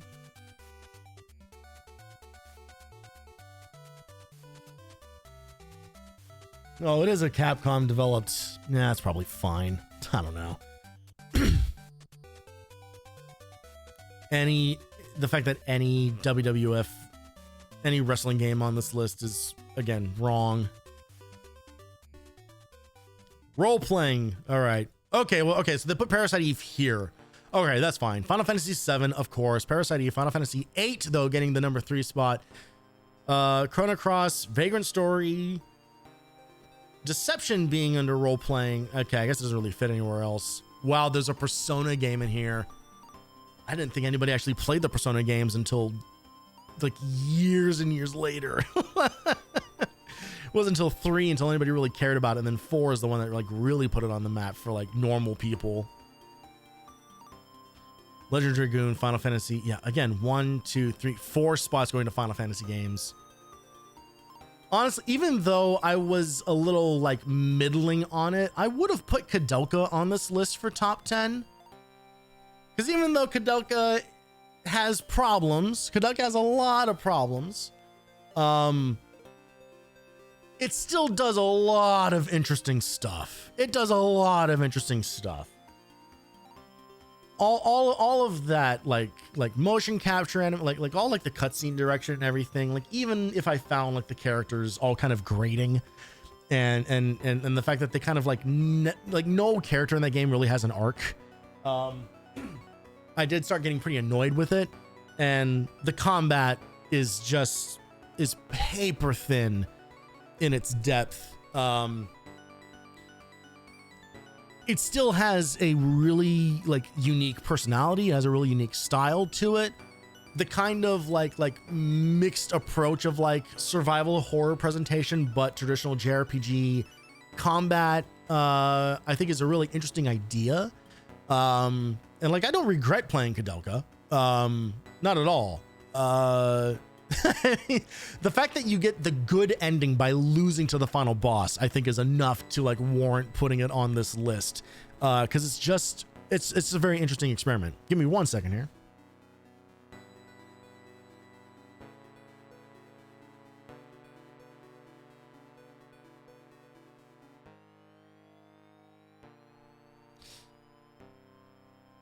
All right. In the driving games, Driver getting number 1. No!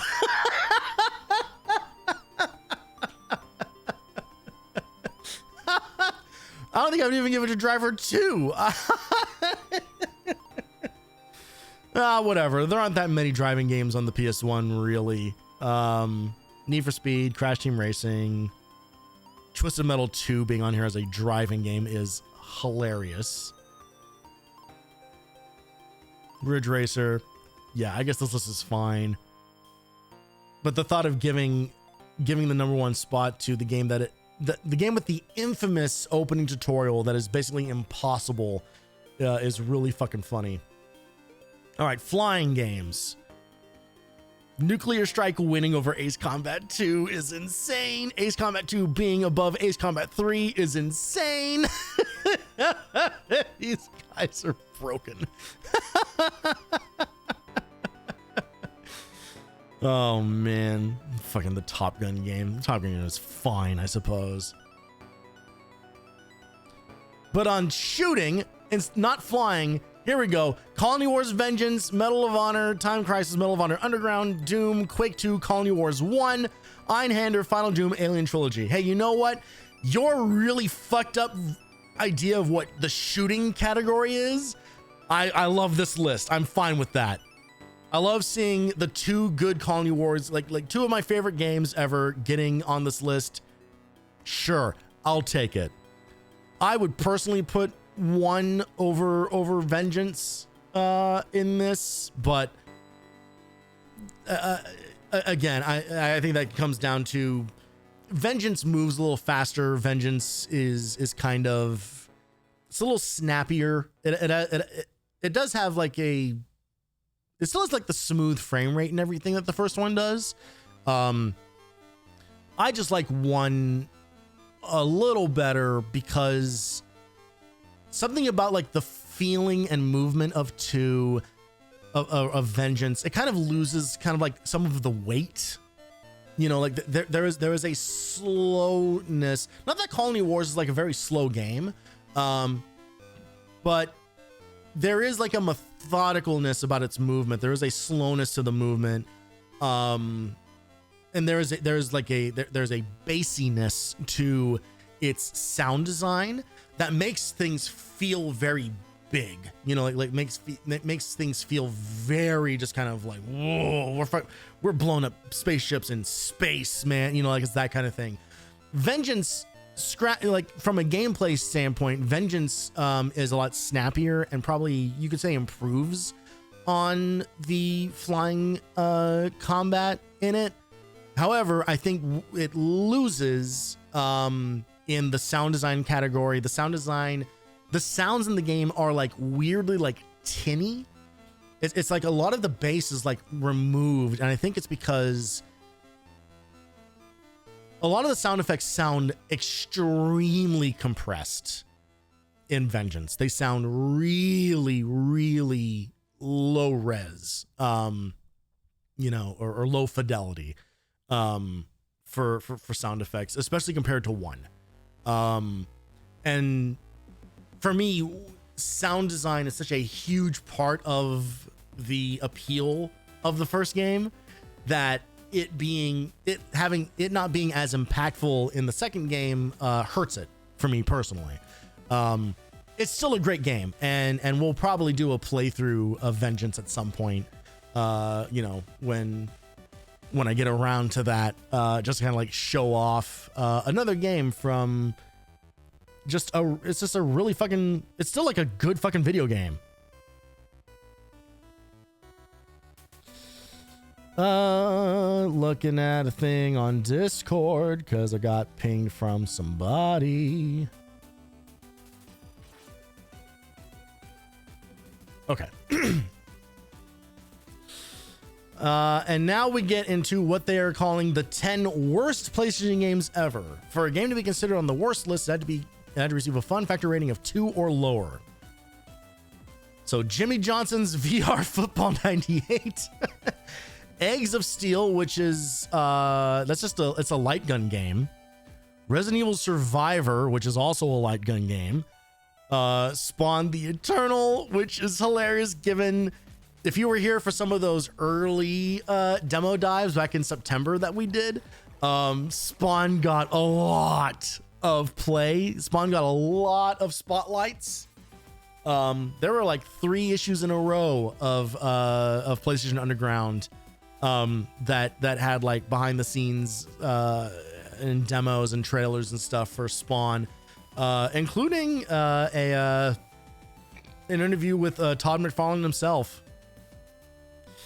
Fantastic Four, Judge Dredd, The Smurfs, Street Fighter, the movie, parentheses, the game. Digimon World 1 is interesting because I thought people liked 1. I thought 2 was the one where they kind of fucked everything up. I don't know. I've never played the Digimon World game, so I can't really speak to that. But anecdotally, from other people, what I have heard is that 2 was actually like kind of like, oh, god damn it, what did they do? And then Roscoe McQueen, Firefighter Extreme, which I think is not Lego. I think it's a Tonka. I think it's technically an edutainment game. Look, I'm not going to say that any of the games on this list are particularly amazing or that I wouldn't put them on here. I think that these are all, you could justify all of these being on this list. I would argue that there are worse PS1 games. There are absolutely worse games than probably everything on this list.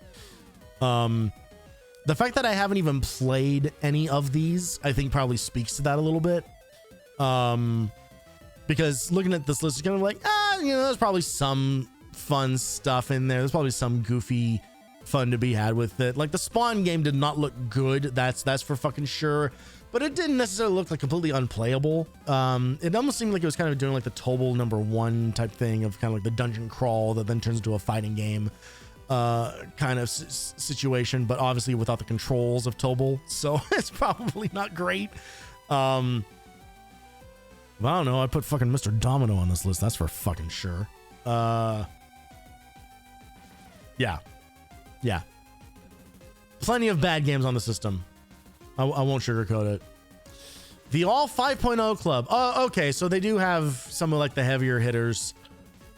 So the ones that got perfect scores are Symphony of the Night. Okay, so there's Symphony of the Night. Crash Bandicoot Warped. Sure. I'm kind of surprised by that. I love that game. It is actually my favorite of the trilogy. I still don't know if I would give it like a perfect score, but it is really fucking good. Doom Special Edition, all 3 Final Fantasies, Legend Dragoon. Okay, hey, MDK made the list. Oh, okay, this. What the fuck? Why doesn't this? There we go. Yay, MDK. I'm surprised MDK got a perfect score from them. I also wouldn't give MDK a perfect score. I love that game. MDK is one of my favorites. Absolutely one of my favorite games of all time. But again, if you look at it like objectively, which is hard to do, but if you look at it from just like from like a pure math perspective, I don't think it gets a perfect score. It gets a high score. It absolutely gets a high score. It gets a perfect score for me in terms of like my connection and my nostalgia and my fun with it. But it's especially if you have played the original PC release of MDK, which is still generally pretty playable. You have to do some finagling to get it to work properly. But the amount of stuff that they had to like rip out of that game and dumb down and reduce so that it could even run on the PS1 is pretty significant. There's a significant amount of like graphical fidelity, and even just straight up like whole segments of levels are just missing in the PS1 version, that they just kind of like do like these hard cut transitions to, whereas the PC version feels like much more of a complete experience, but also kind of like held together with scotch tape and crossed fingers. You know, but hey, I'm not going to complain about it getting good reviews on here. Siphon Filter 2 getting a perfect score can't be real. I'm only saying that having recently played through Siphon Filter 1 and did not really have that great of a time with it. I remember 2 being a little bit better, but what I more specifically remember was that all 3 Siphon Filter games are pretty much the same from a gameplay standpoint. I really don't remember them making any meaningful changes to the controls or whatever. So maybe 2 has better level design and I just don't remember it all that well. We will see eventually. You know, we're gonna play through the rest of that series at some point. Because I never beat any of them legitimately. I had to use cheats to just like kind of like jump from level to level in order to make any kind of progress in those games because I was bad at them.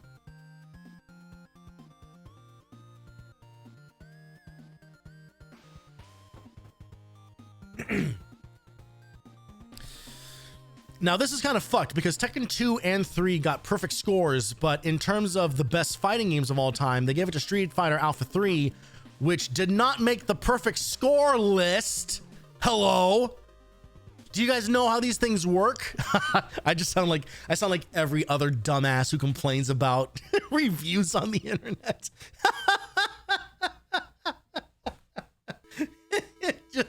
These dipshits who just like look at like, well, this game got an 8 and this game got a 7.5, so that means that this game isn't as good as this game, even though this is a 60-hour JRPG and this is like another version of Tetris.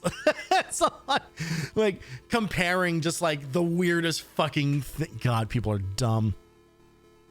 I'm only calling out GamePro specifically because like I said at the beginning, I feel like a lot of times some of their metrics for how they scored things felt kind of arbitrary. Okay, it is already 4 p.m. And we have not made a lot of progress, so we gotta get to the meat here. We got some previews of a bunch of different games, as a matter of fact, including some ones that I think are still coming to PS1. Because, yeah, Time Busters, that's a PS1 game. Hail to the King, that's PS1. Fear Effect. Okay, so all of these are PS1 games. So there are still, wow, I didn't realize, I guess the PS1 had a lot of support going on for it even into the PS2 days. If this is the winter if this is from winter of 2000, then yeah, the PS1 has, the PS2 has like only just come out. So I guess I shouldn't be surprised that there were so many games still on the roadmap for the PS1.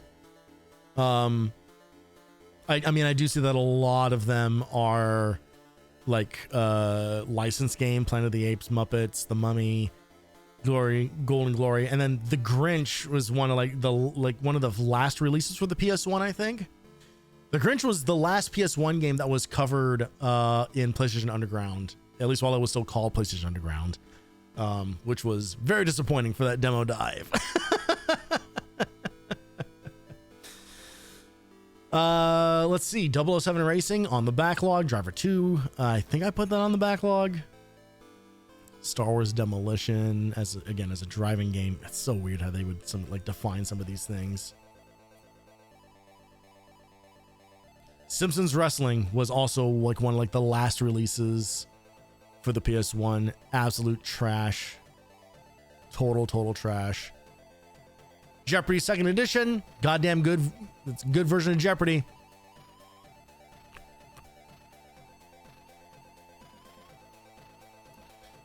Mark the Lad, Persona 2, Lunar 2.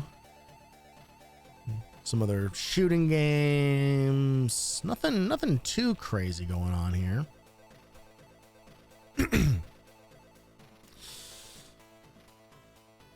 Sports games, and just cannot bring myself to care about sports games, even in this generation. Even looking back at this generation, just going yeah, whatever. I don't care.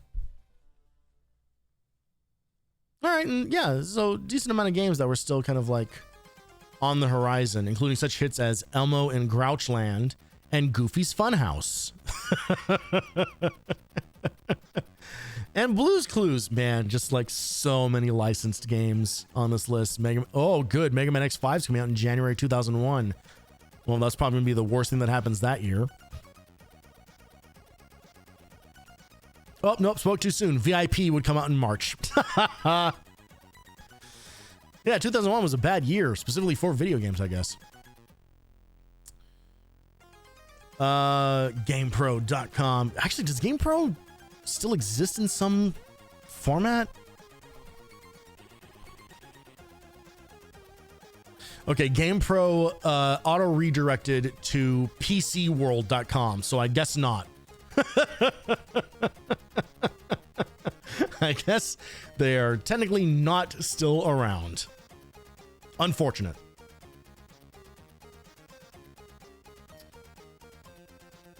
Okay, here we go. All right, we're gonna start getting to the reviews. This is gonna be the meat and potatoes here, folks. And I'm about to do this a lot faster because we're not gonna have time for the second thing that I plan to do today.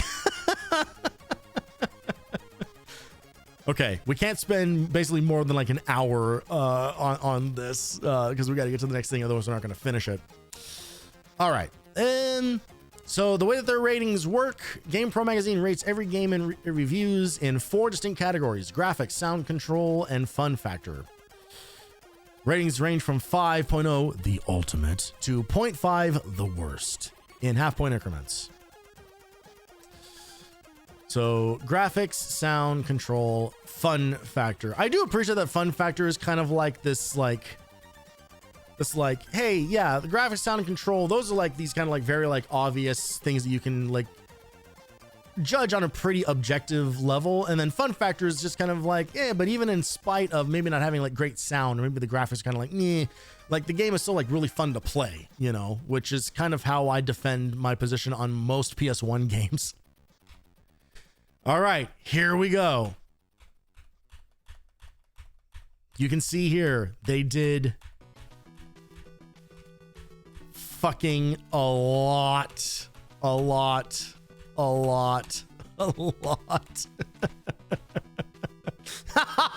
and then they abandoned. And then they just abandoned ship.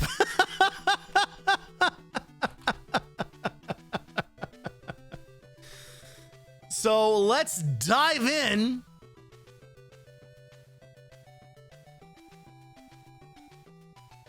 And see what the hell these guys have to say about every PS1 game.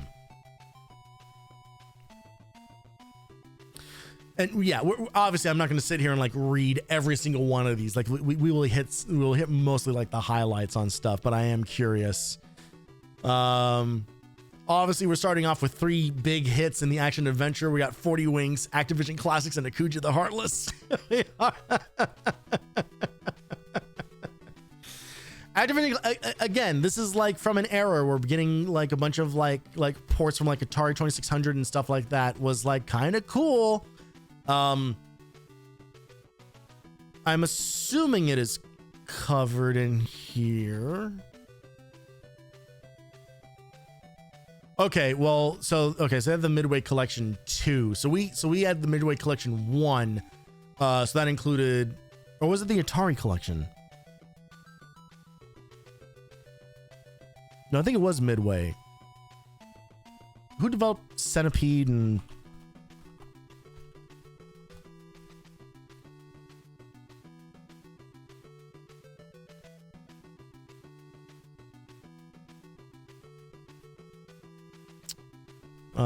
what about Missile Command? Because I'm getting like the names of like like the individual people who made it. It was Atari. Okay, so which collection was it that we had?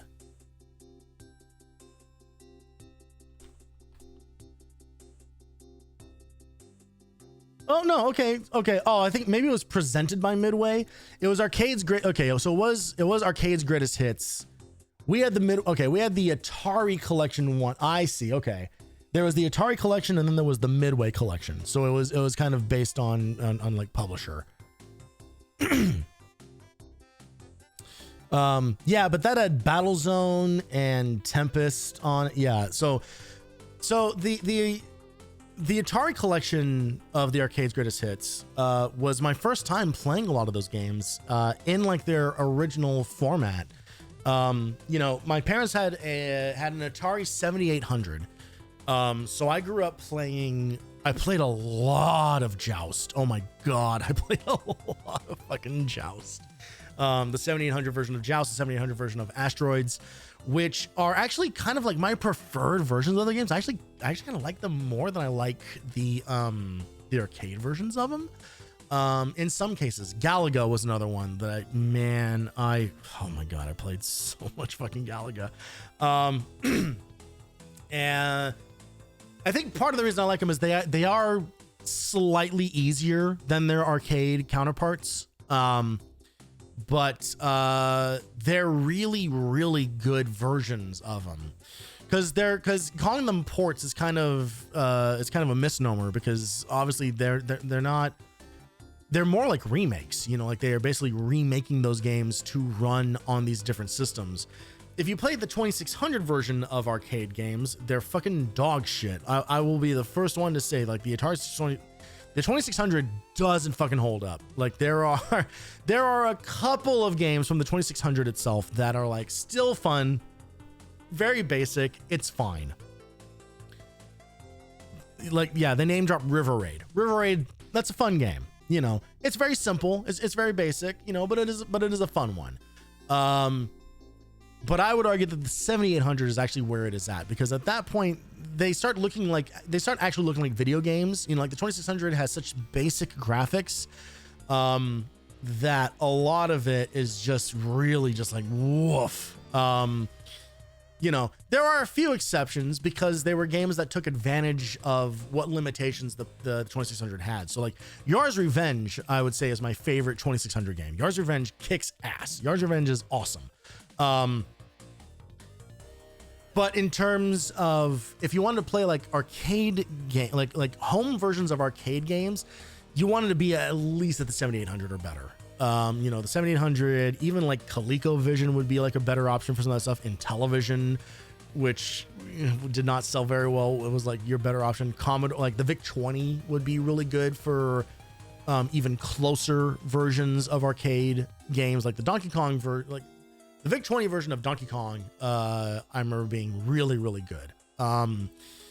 You know, like, but again, the ability to play any versions of these games outside of the arcade was really novel and was really special and exciting. And so they would get way out of control with these collections in the coming years.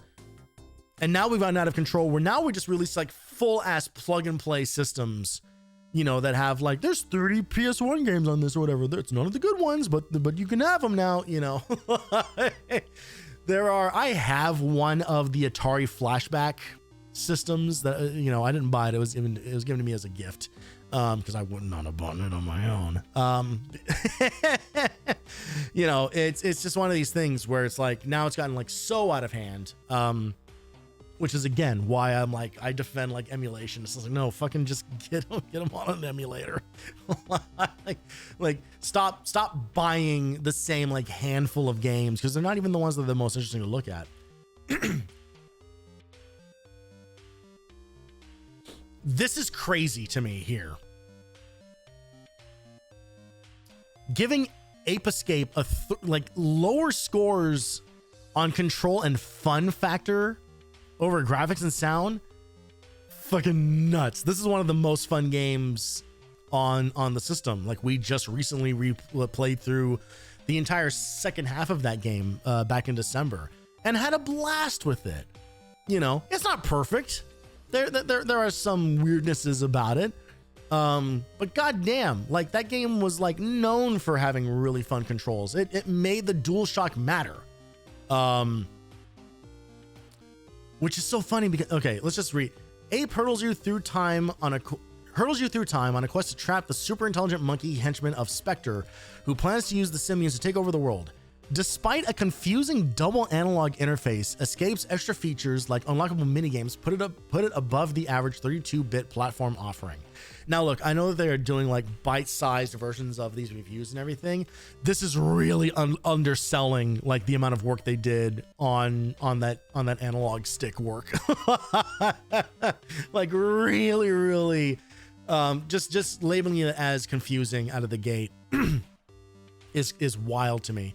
And again, I say this as somebody who at the time still thought that like analog sticks were stupid, you know, like, so there's, if I put on like my late 90s glasses on this, I would probably see myself agreeing with this. But looking at it now, it's just kind of like, nah, man, nah, Ape Escape does some pretty fucking cool stuff. Like Ape Escape is fucking fun.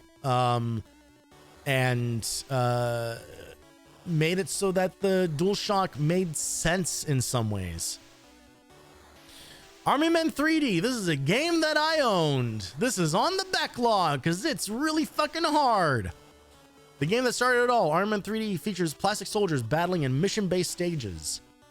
Although the game features a novel idea and plenty of weapons for decimating enemies, missions are a bit on the difficult side and the pixelated graphics are loaded with severe clipping and meshing. Yeah, I agree with all of that. What does the S mean? Did they explain that on a previous page?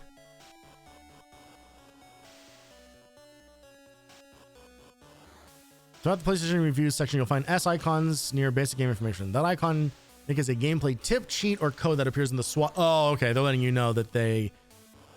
Okay, yeah, they cover it. It's like, oh, we have cheat codes for this game, by the way, if you want to go look at that.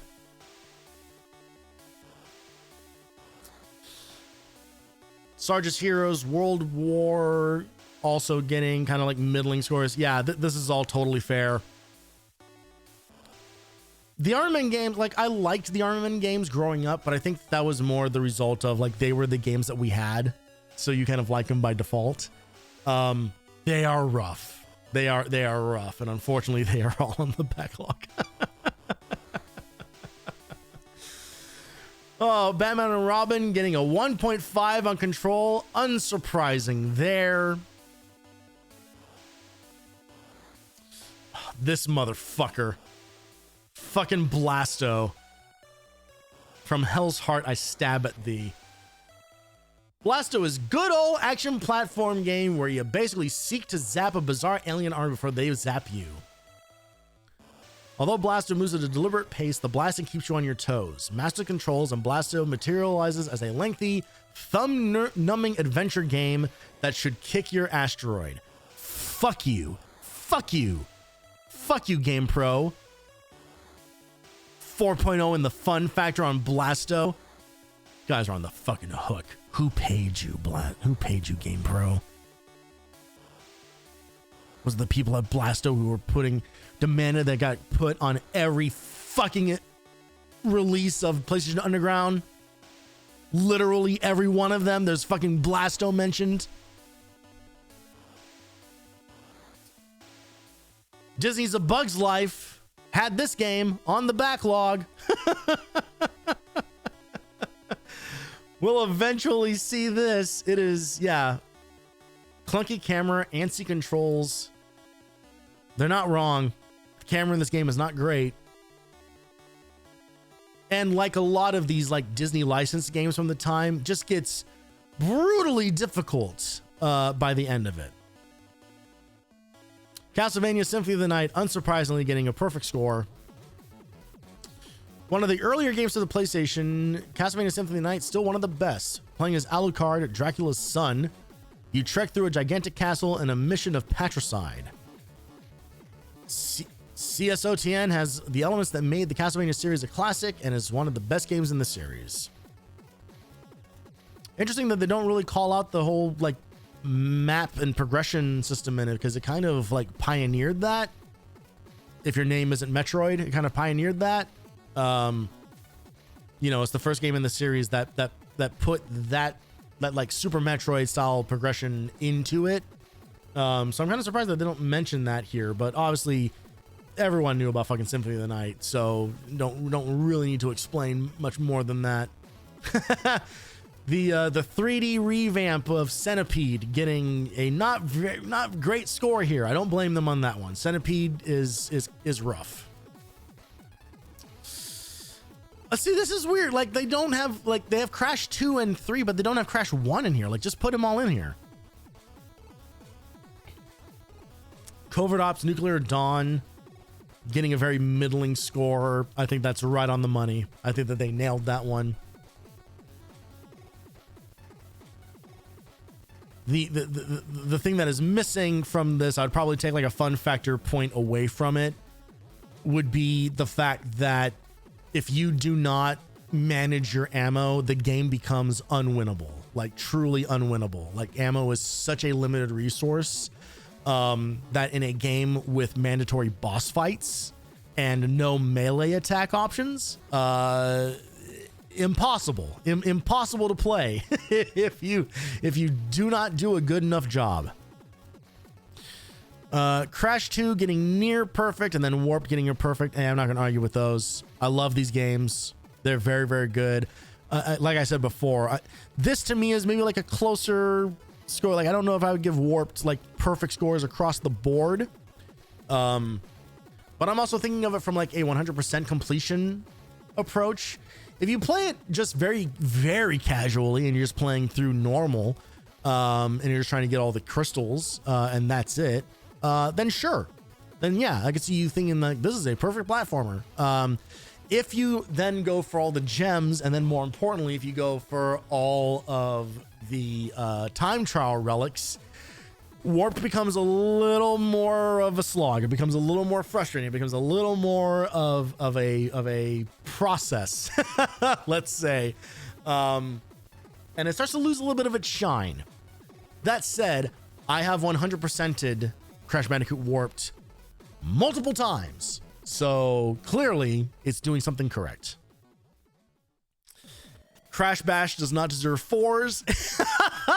It really doesn't. Crash Bash is rough. Crash Bash has some problems. Some real problems. Calling it 28 minigames is also hilarious because it's really more like 4 minigames that they just put slight variations on 20 times each. Croc 2, but no Croc 1. Yeah, it's so weird that they're just like, I guess they would have covered, I guess the ones that we're not seeing here are in like the and the rest section that we saw at the end there. But it is still weird that they kind of like where they choose to draw some of these lines. Hey, remember Dino Crisis? Remember how I played that for one stream and then we never fucking got back to it? We should probably go back to Dino Crisis at some point. I should probably get back to that game.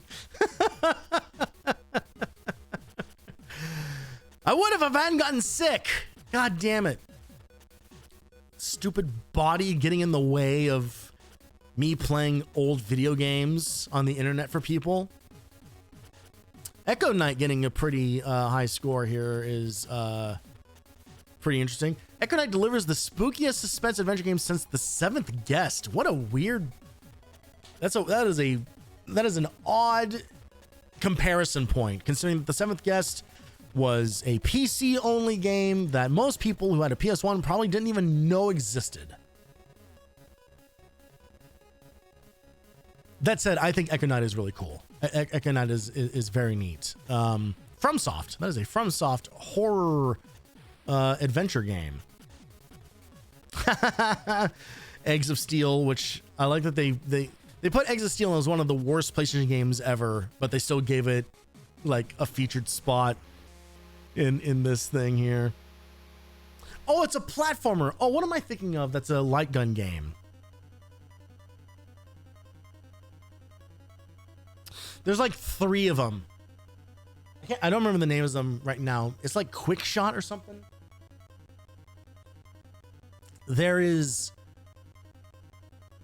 like a trilogy of light gun games that were ports from there were arcade ports that have a lot of like egg themed levels in them. It's not specifically all egg stuff, but there's a lot of egg representation in them.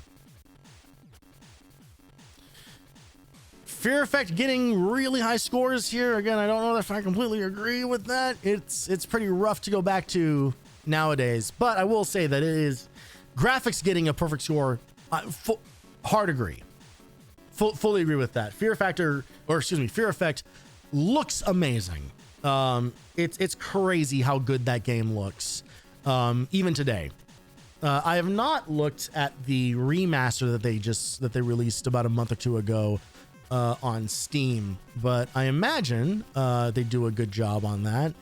I would probably argue that in these games that have like these pre-rendered backgrounds and stuff, they kind of benefit from the lower resolution look, because once you start upscaling them, they start to lose some of...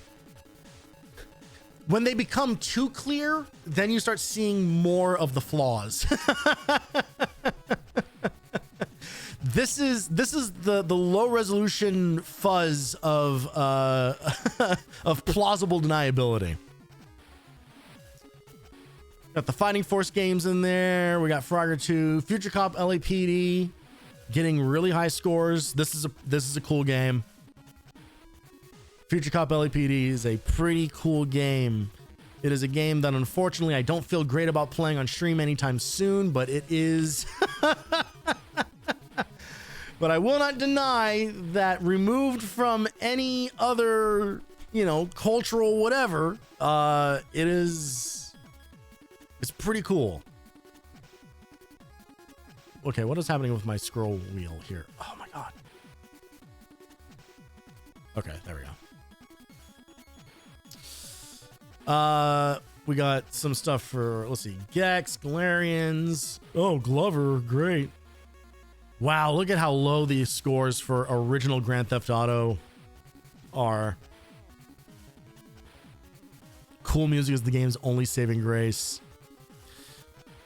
Yeah, the first, I mean, technically 3 Grand Theft Auto games, because there's Grand Theft Auto 2, and then GTA London 1969. They're so wildly different from what those games would become. There's Grand. Oh, they have Grand. I just need to scroll over a little bit more. I guess I'm not surprised that they didn't score super duper well. They are really fucking hard. They are extremely hard.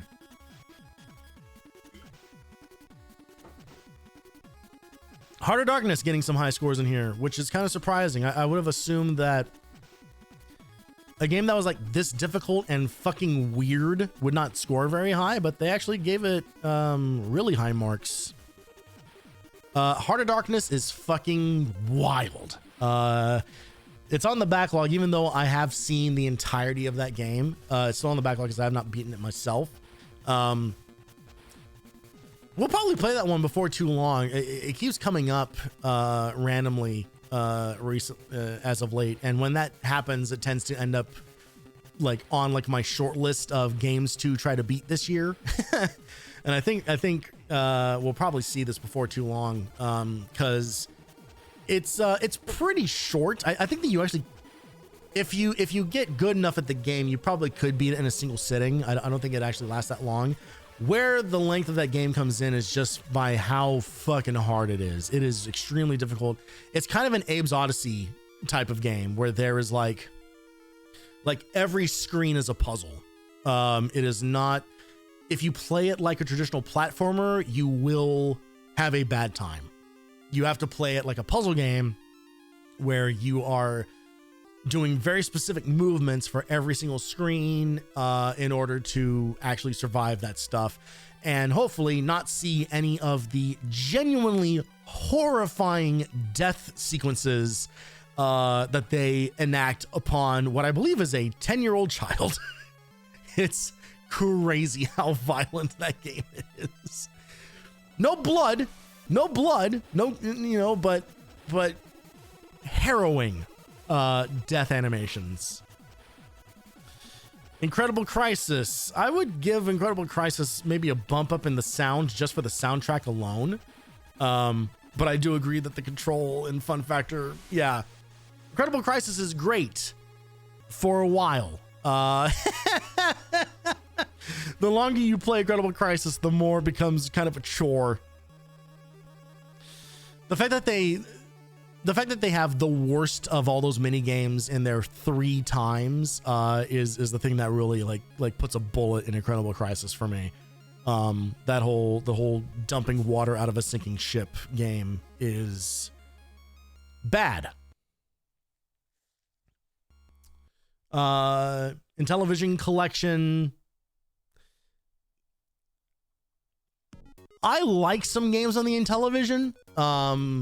It is a very weird system. It is a very rough system to go back to. It's like a slightly better Atari 2600, kind of. But it was the system that where the controller was a phone.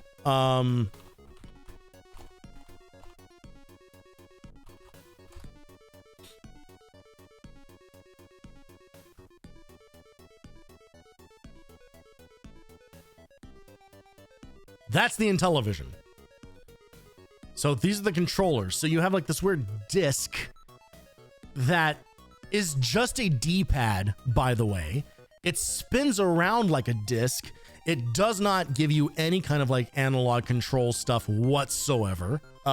It is just kind of a loose disc that sits on top of a directional pad. That I think it only has. I think you can do diagonal movement on it. And then you have 2 buttons on the side. I think there's 2 other buttons on the other side as well. And then this full ass number pad on here. And some games would actually have these control overlays. So you would slide a card in the top slot here that would slot over these buttons that would have the controls listed for what each button does, which is it's an interesting approach to you know, to how video games work.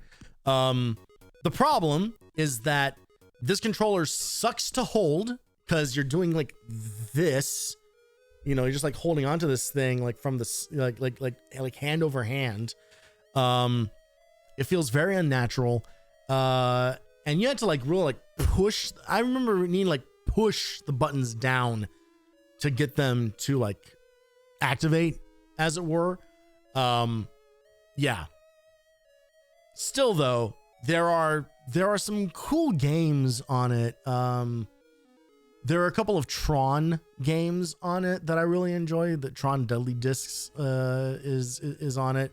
It is nowhere near as good and impressive as the actual arcade game of Deadly Discs, but it is also a completely different game from the arcade version of Deadly Discs. So I dig it. Night Stalker is a cool game. It's basically Pac-Man with a gun.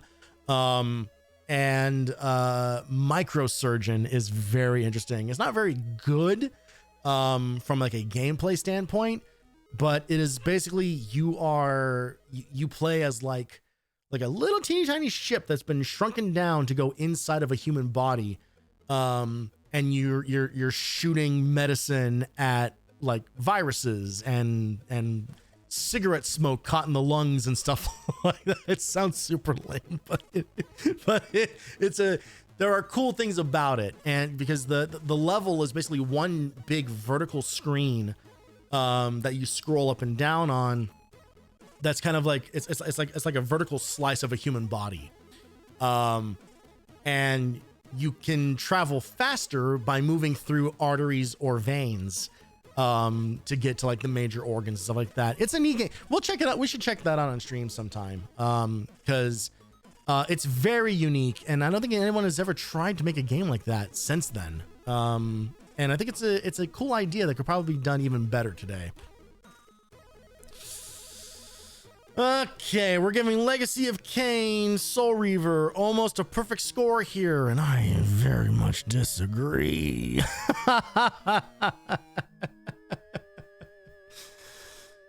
5 in the graphics, sure. 4.5 in sound. I would maybe even give it a 5, honestly. But control, it has to get lower, and then fun factor, it's got to get lower because you are doing box pushing puzzles for 10 hours, and that's the whole fucking game. That is it. It is that, and then doing like the same basic combo against enemies. Yeah, the game is rough. The game is rough. People have better memory. This game is better remembered than it actually is. It's still good. I think it's still worth playing. But you know, like be forewarned. I don't think there are elements of it that have not aged super great. Meanwhile, MDK and Medieval, 2 of my favorite games of all time, getting very high scores indeed. Hard to argue with. MDK delivers a knockout combo of stylish, innovative gameplay and mouth-watering graphics. It is one of the more visually impressive games on the system, when they are able to do the visual stuff correctly. Again, it is more visually impressive in its PC release, but in terms of what you do get on the PS1, there really is nothing like it. It really is a one-of-a-kind kind of game, and I really do love it a lot. This kind of deep action-packed game is worth every penny. Agreed. Fully agreed. Meanwhile, Medieval has the perfect combination of action and puzzle solving. It fills an amazing otherworldly environment with spooky, funky characters and has a good soundtrack with the best Halloween-themed music since Beetlejuice. Back in the day when there was exactly one spooky movie that you could point to for the cultural zeitgeist. With subtle humor and all-around enjoyability, Medieval towers above the mediocre. Okay, all right. I see you, GamePro. I see what you're doing. Medieval 2 getting a lower score than Medieval 1? Valid. I find Medieval 2 really disappointing. It's kind of hard to explain why, but there's a simplicity to the first Medieval. There's a straightforwardness to the first Medieval that I really appreciate. There's like 2 or 3 instances of what you could consider backtracking.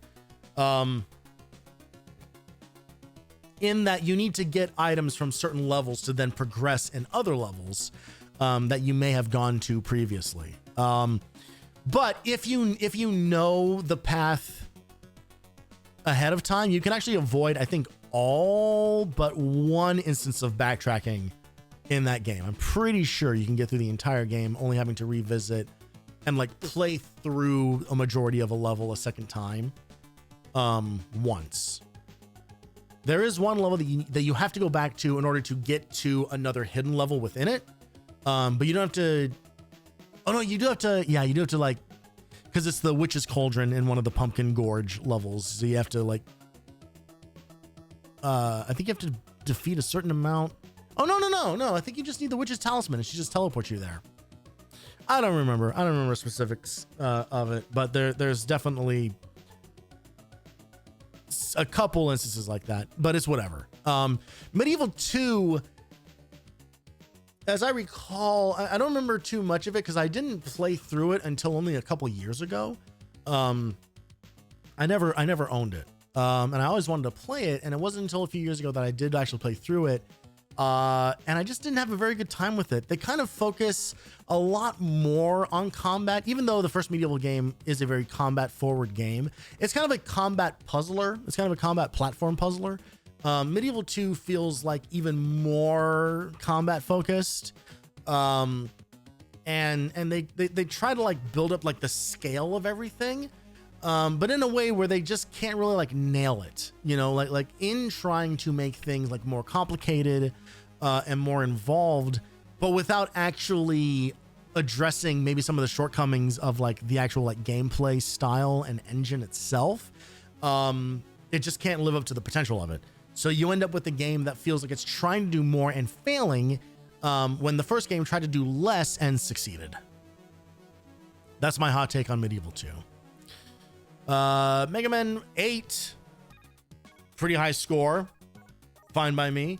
Mega Man Legends, can't really speak to them. We're gonna find out about them. We're gonna find out about this one pretty soon. Spoilers for Mega Man. We're gonna find out about Mega Man Legends pretty fucking soon.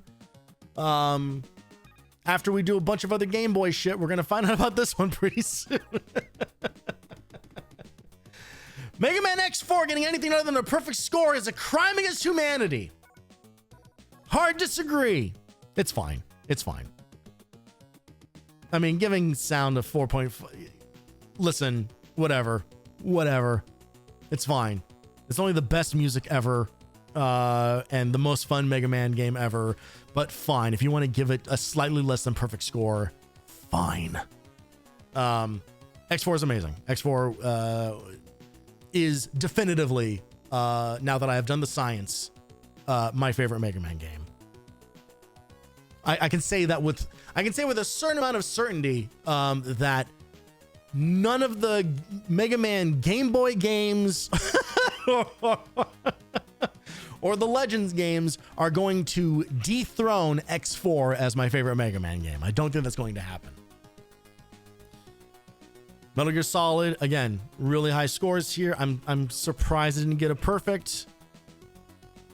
I don't know how you don't give a perfect score for graphics. I guess the fact that they don't have faces is enough to justify that. But everything else that game does visually is so fucking incredible. I can understand giving Control a slight knock. It's very non-traditional. Metal Gear has always done its own thing, so I understand it. But, you know, again, it's so fucking good.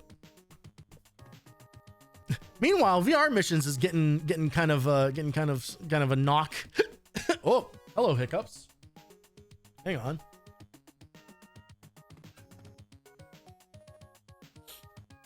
For some reason, talking for 2.5 hours, basically non-stop, I guess it's made me swallow a bunch of air.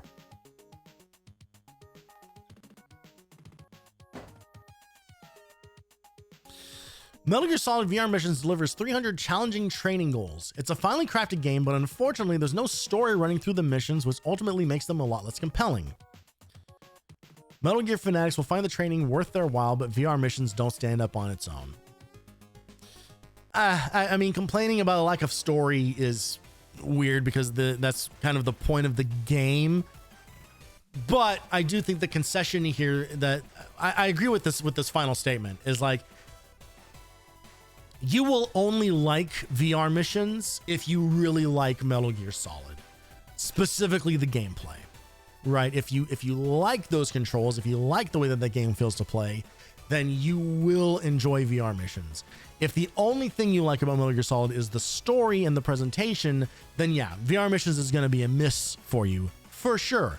I love those games, and it still took me 16 hours and a lot of fucking yelling in order to get high scores across every level in that game. So I get it.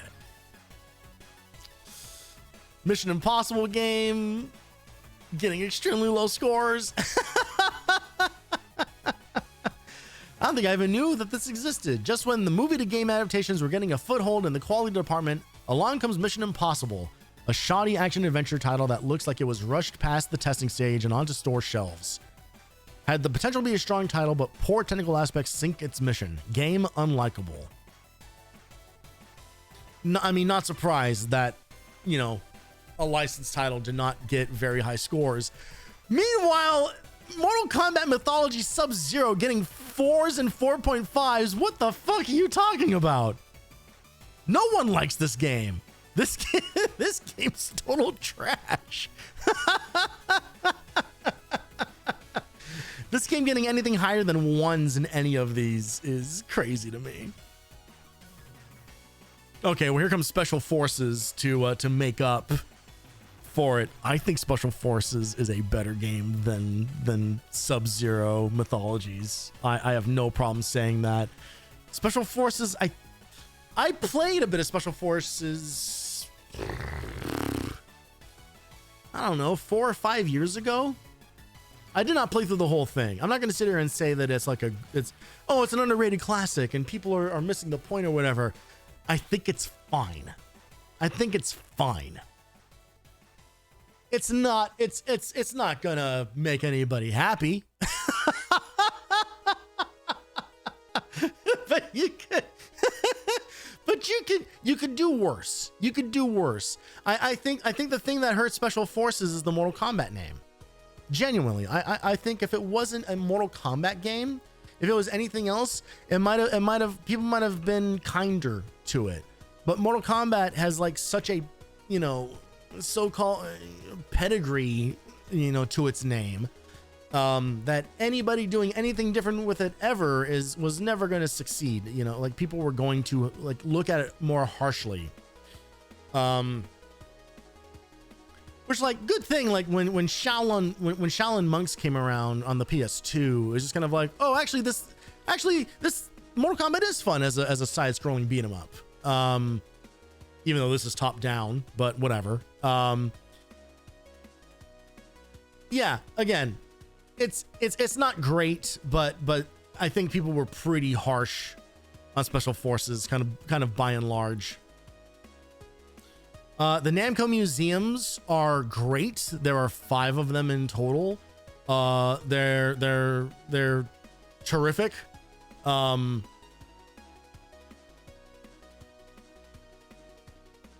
would argue, yeah, I guess I kind of agree a little bit in that not every game on every disc is great, but the presentation on the discs is fantastic. So we had Volume 3 specifically, and they give you like this whole ass museum to like walk around, and every game has its own like special like themed room that you can go in that has really cool like animation and set pieces and stuff. It is a better approach to like old game collections than just here's a static menu with play the video game. You know, there's a bunch of like promotional material and behind the scenes stuff and tips and tricks and stuff like that. Like this is a cool collection of collections. Abe's Odyssey getting extremely high scores, which is interesting. I don't know if I fully agree, because these games are fucking hard, and some of that comes down to the controls do not feel super great.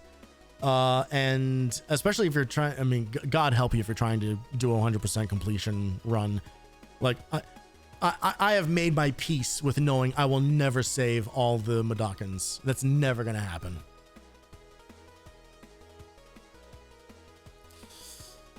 All right. A couple other guys don't really have any real thoughts about some of these other games here. Pong. Rampage Through Time. This is the Rampage game that I owned. Rampage features more of the repetitive move and destroy action of its predecessors, but with an expanded lineup of selectable monsters and historical cities to trash. All locales quickly start to look the same, and the rote gameplay quickly wears thin. Only take the time if you're a rabid fan of the series. Yeah, I mean, I agree. I don't know if the fun factor needs to be that low, but it is a game that is about 30 times longer than it needs to be. It is an extremely long game where nothing changes. They break up the action every like 3 levels or so with a mini game, and the vast majority of the mini games fucking suck. There are a couple okay ones, but by and large, it ain't great. But in terms of just like run around, destroy buildings, like it's Rampage. It's fine. It does what Rampage does.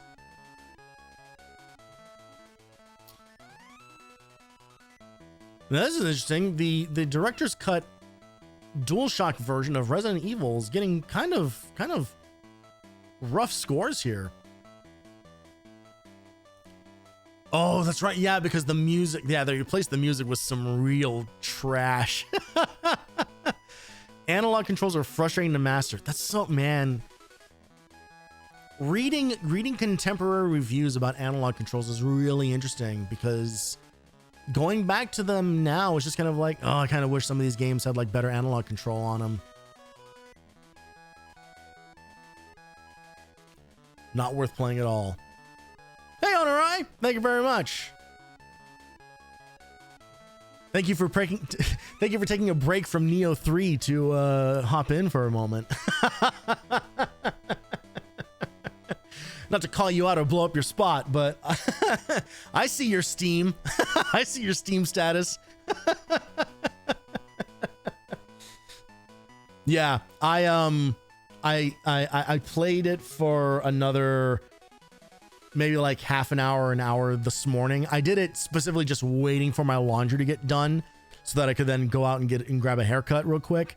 And it was almost disastrous because I wanted to keep going. I had to force myself to stop.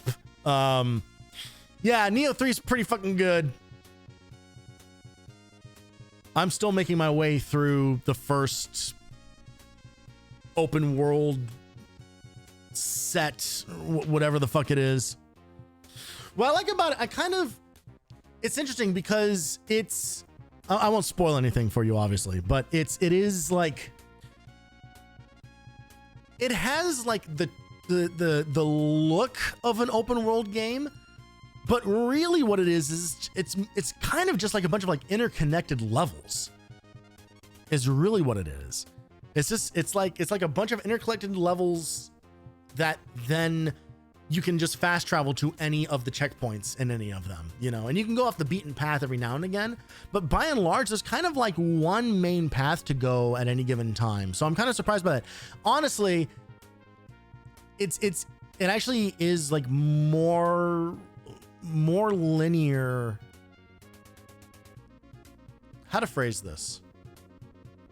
In the same way, and this won't be surprising given that they very obviously were looking at what Elden Ring did. In the same way that Elden Ring has kind of these wide open areas that look like you can kind of go to a bunch of different places, but there's actually like very like specific locations you actually need to go to. Like, kind of like the big dirty secret about Elden Ring is you don't have to engage with most of the game. And then especially in the back half of the game, like once you beat the fire giant, then it's just like straight line path to the rest of the content. But Neo 3 feels like, what if you made Elden Ring, but then you just put mountains that created pathways for what the actual critical path was, if that makes sense. So instead of being able to run around a big field, but you have to actually go over here, we just put a pathway that just takes you over there. I guess that's the best way that I can describe it. So it's kind of like they just took the levels of a regular Neo game and just put them all, you know, like in a big circle and made it so there aren't any loading screens. Expecting the open world thing to be bad, but it's not. Yeah. Yeah, like when it first opened up, I was just kind of like, uh-oh. I did have this moment, just kind of like, oh, I don't know, guys, you're not really the guys who are equipped to kind of do this sort of a thing. But it seems like they have taken a much more like reserved approach to it than I was expecting. So it's working. It's working for me. Yeah, there's just an open area between each level. But even then, like those open areas are also kind of like self-contained levels. Like it's cool. It's cool. I am digging it. I was playing with Sword for a while, then I moved on to Switchglaives, and I don't know if I'm gonna explore any of the other. It's usually how I play those games is I will stick to one weapon type for a big chunk of it, and then I will just randomly switch to something else. It's just kind of like, all right, let's make things just like ever so slightly different. And it usually is slightly different. But I'm having a blast with it for sure. I have no plans tomorrow. My plan tomorrow is to spend the entire day playing Neo 3. That is how I'm going to spend my Sunday. All right, let's see what they said about the original Silent Hill. A shameless but slick Resident Evil clone. Fuck! No, it's not. It's absolutely not. Silent Hill is so different from what Resident Evil is doing. That's hilarious that they called it a Resident Evil clone. God damn. Even 26 years ago, we were still bad at comparing things to each other. I would too, but I have sport. Oh yeah, the big game is tomorrow, isn't it? Could not give a fuck. I don't care. Funnily enough, I didn't even think about it until like earlier today. This is the first year in like a long time that it hasn't fallen directly on my birthday. That has been the case on like I've had so many Sundays, so many Sunday birthdays that have been spent at fucking Super Bowl parties. And I've hated every one of them.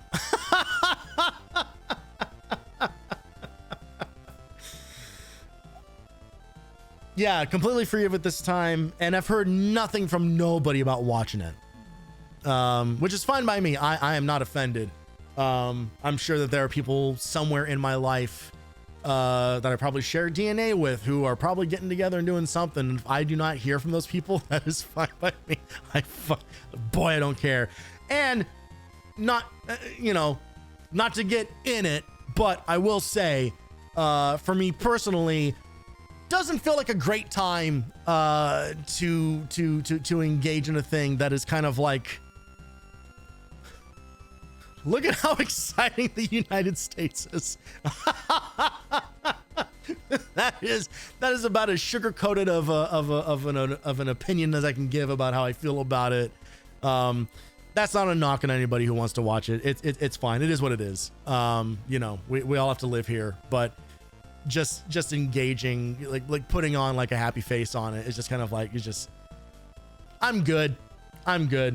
I will instead play a game where I just run around an open world, just cutting the heads off of demons left, right, and center. And every now and again, I jump into a menu and see if one of the numbers is a little higher than the last number.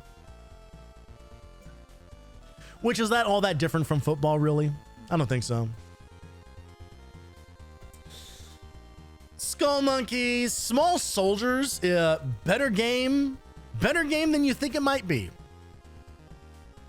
Small Soldiers is kind of crazy. Small Soldiers is kind of crazy for a licensed game. It is surprisingly different from the source material, in that whereas Small Soldiers the movie is kind of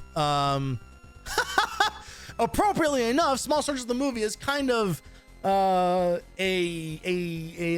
political statement about, you know, the military presence of the United States and how that affects native people in various locations. Small Soldiers instead doesn't do any of that. And Small Soldiers takes place like in the universe of the toys lore, right? So the whole idea behind Small Soldiers is like all the alien creatures have like this like home world that they come from and everything, like it's all like the stuff that's like it's like the story, like the toys come with like these like built-in like stories. It's like, oh, this is the warrior from this tribe or whatever kind of a thing. So the game takes place in that universe. It takes place in the lore of the toys, which I think is a really inspired choice. I think that's a really inspired choice for how to approach what probably would have been a pretty shitty license game, just one more shitty license game that just like followed the events of the movie. Like the fact that they were just kind of like, oh no, there's actually stuff like in the movie's like universe that we can pull from to build like its like own like unique experience, I think is really neat. It's kind of, I guess it's kind of like what Buzz Lightyear of Star Command, you know, like that game. It kind of is the same thing, right? Where it takes, instead of doing like what the other Toy Story games do, where it's just like play through the movie events, it is playing through the events of Buzz Lightyear, the character lore, to do a bunch of like space shit. Spawn the Eternal, our boy Todd. Not the Todd you're thinking of, a different Todd. Did not score super well. Unsurprising.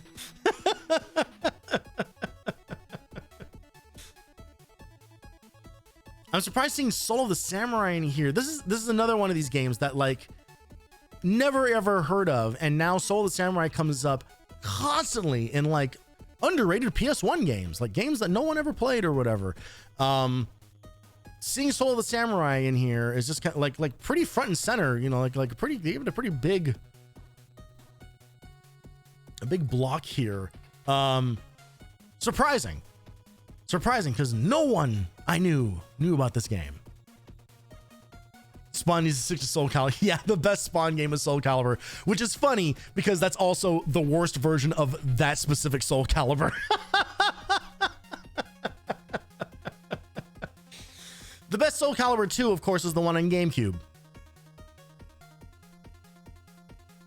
You gonna tell me Spawn and or Hayachi beat Link as a playable character? No, absolutely not.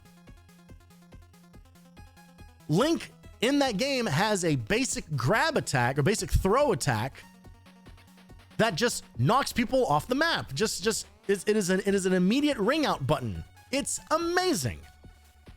It's fantastic for like speeding through the fights in whatever that game's like fucking story mode is. Spider-Man getting a higher score than it probably should. Spyro the Dragon. First Spyro getting pretty big points here.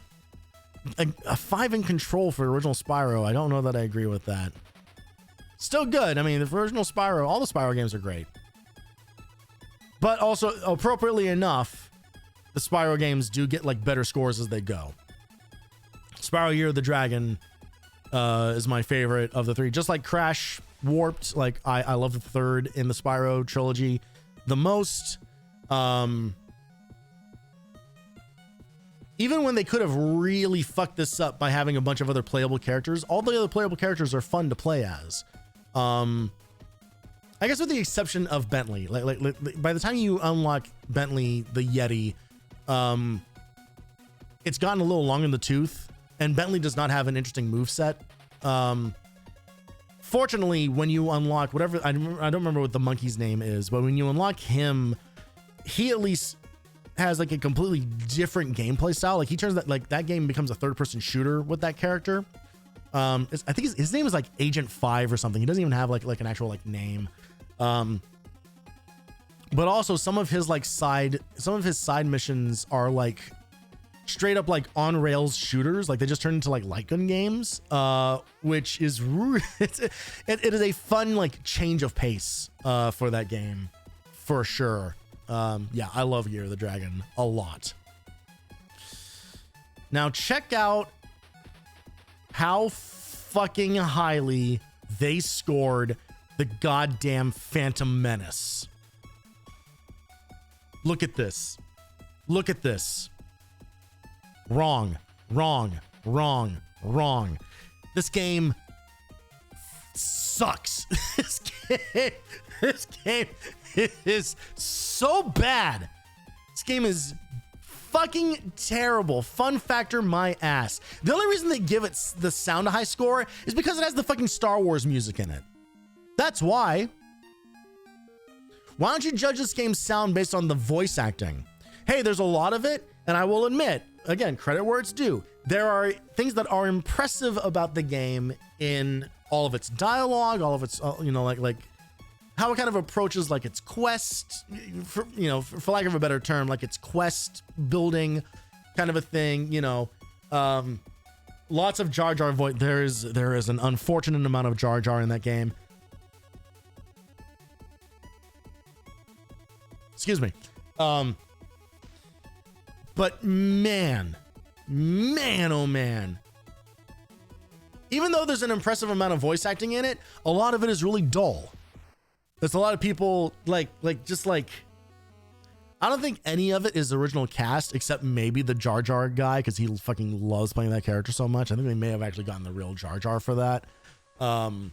But other than that, like they didn't get fucking Liam Neeson and Ewan McGregor or whoever. Man, you have to be a fan of Phantom Menace to enjoy this troublesome adventure game. So we're already at a deficit because there are no fans of the Phantom Menace. Like the flick, it has stretches of drudgery and spots of excitement, but in the end, you'll wish for more Maul. No, you won't. The Dark Maul fights are fun. True Star Wars fervor will enable you to forgive the graphical glitches and control hassles. Everyone else, you've been warned. Read the body of this text and then tell me how these scores align at all. Who the fuck is responsible for this? You're only gonna like this game potentially if you really like the movie that also no one likes. 4 out of 5. What?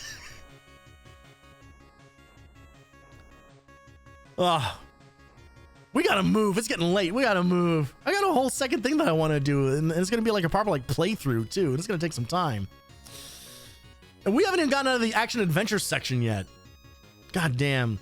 Siphon Filter 1 does not deserve these. No. Siphon Filter 2. No. Crazy that they gave this game a perfect 5. And Siphon Filter 1 got a better score than Metal Gear Solid did. Again, I know I made fun of the whole like comparing whatever two things, but Siphon Filter and Metal Gear are like very, they're very close together. They're doing like similar things. So I think it's a fair comparison to make.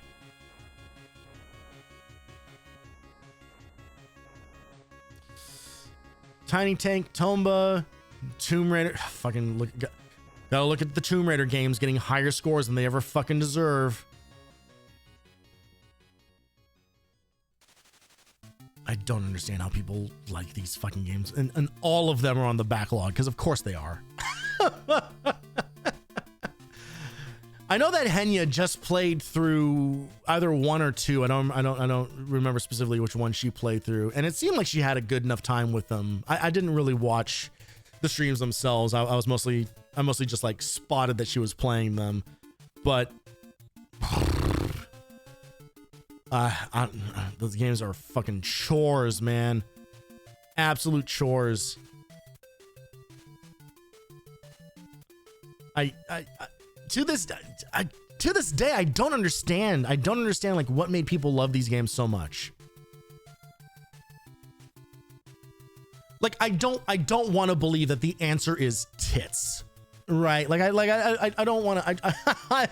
I would hope that with the gift of hindsight, like people could look at these games like more like objectively or whatever, and maybe have like a better, like well-rounded opinion of them, other than just like you get to play as a hot girl.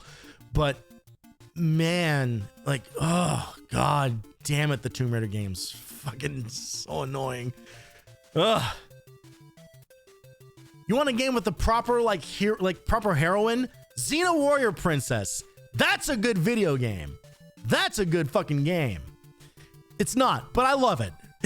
It's fun. It's janky as hell. It is janky as hell. It is short. It's got some issues, but I love this game. I think this game is an absolute blast. And then the X-Files isn't okay, I guess adventure is part of this, but yeah, X-Files is like an FMV, like point and click full motion video game. So it's funny to see it like in this same list of games. Okay, we are going to start speeding past some stuff here, because I'm gonna have fewer opinions about some of these other genres. I don't really have a lot of love for really any driving game on the PS1. The Jet Moto games are at least interesting. I find them very frustrating, because I just never got very good at controlling them. But they are certainly like there are some of the more like unique games coming out of their system, and some of the more like graphically impressive ones too. Some Need for Speed games. The Need for Speed games, like these old school like Need for Speed games, like have some fun to them. They're very plain, like they're very straightforward. You know, obviously like Need for Speed would peak with Most Wanted. The original Most Wanted. God, I fucking hate the way that they name these things. The original Most Wanted, you know, is like, that is the best Need for Speed. But these first ones, like they're pretty neat. They're not really trying to do a whole hell of a lot, but that means that they are also like are kind of impressive to look at. Yeah, I they're a good way to like kill an hour, I would say. Fucking oh, they have Road Rash 3D and Road Rash Jailbreak, but not like original Road Rash, which was also like a Genesis and a, I think I think they had a 32X version. Original Road Rash is on, I think it's on Jaguar. Like there are so many versions of original Road Rash. I had that game. I played it a lot. I don't think it's very good, but I played it a lot. Hey, Rogue Trip got some coverage in here. This was my Twisted Metal, because I didn't have Twisted Metal. I had Rogue Trip Vacation 2012. I think it's more fun than Twisted Metal. The roll cage games are games that come up a lot in conversation and are better in theory than they are in practice. They are really neat because the idea of the roll cage games is that your car has like oversized wheels on it, so it can drive, no matter how many times you flip over, you will always keep driving forward. So you can like drive like on walls and on the ceiling and stuff like that. Unfortunately, they're also kind of clunky. Like everything around the execution of the game is pretty rough. But the idea is solid. The idea is very solid for sure. Jesus Christ, so many test drive games. There's your Twisted Metals. Not surprised that they got high scores. I dare anyone to go back to these Twisted Metal games and tell me that they still are fun to play, because I think they are rough. They are very rough.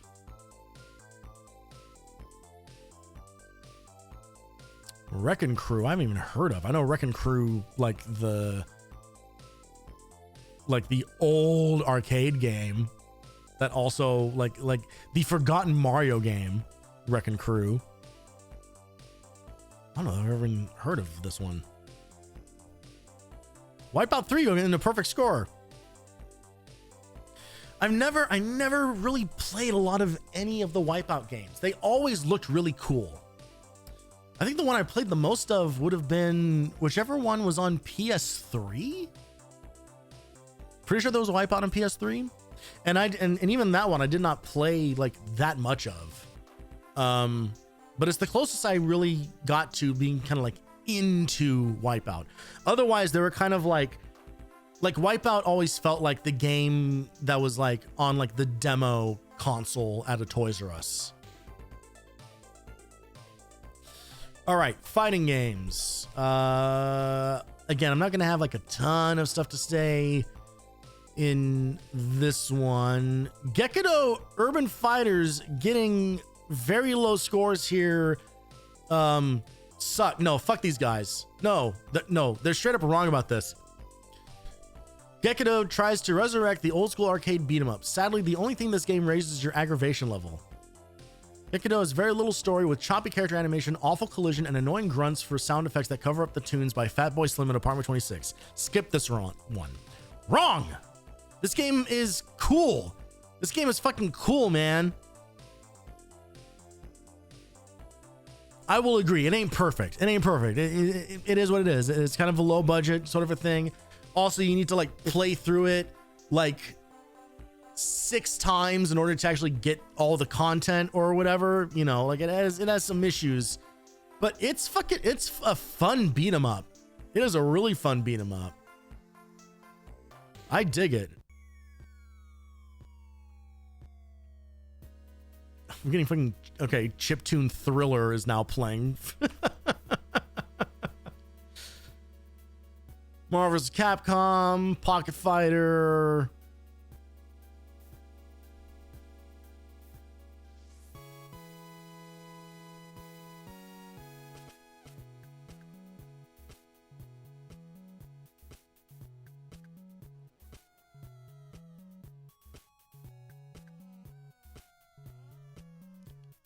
This must be a prank. In what fucking Twilight Zone ass world does Star Wars Masters of Terras Kasai get a near perfect score?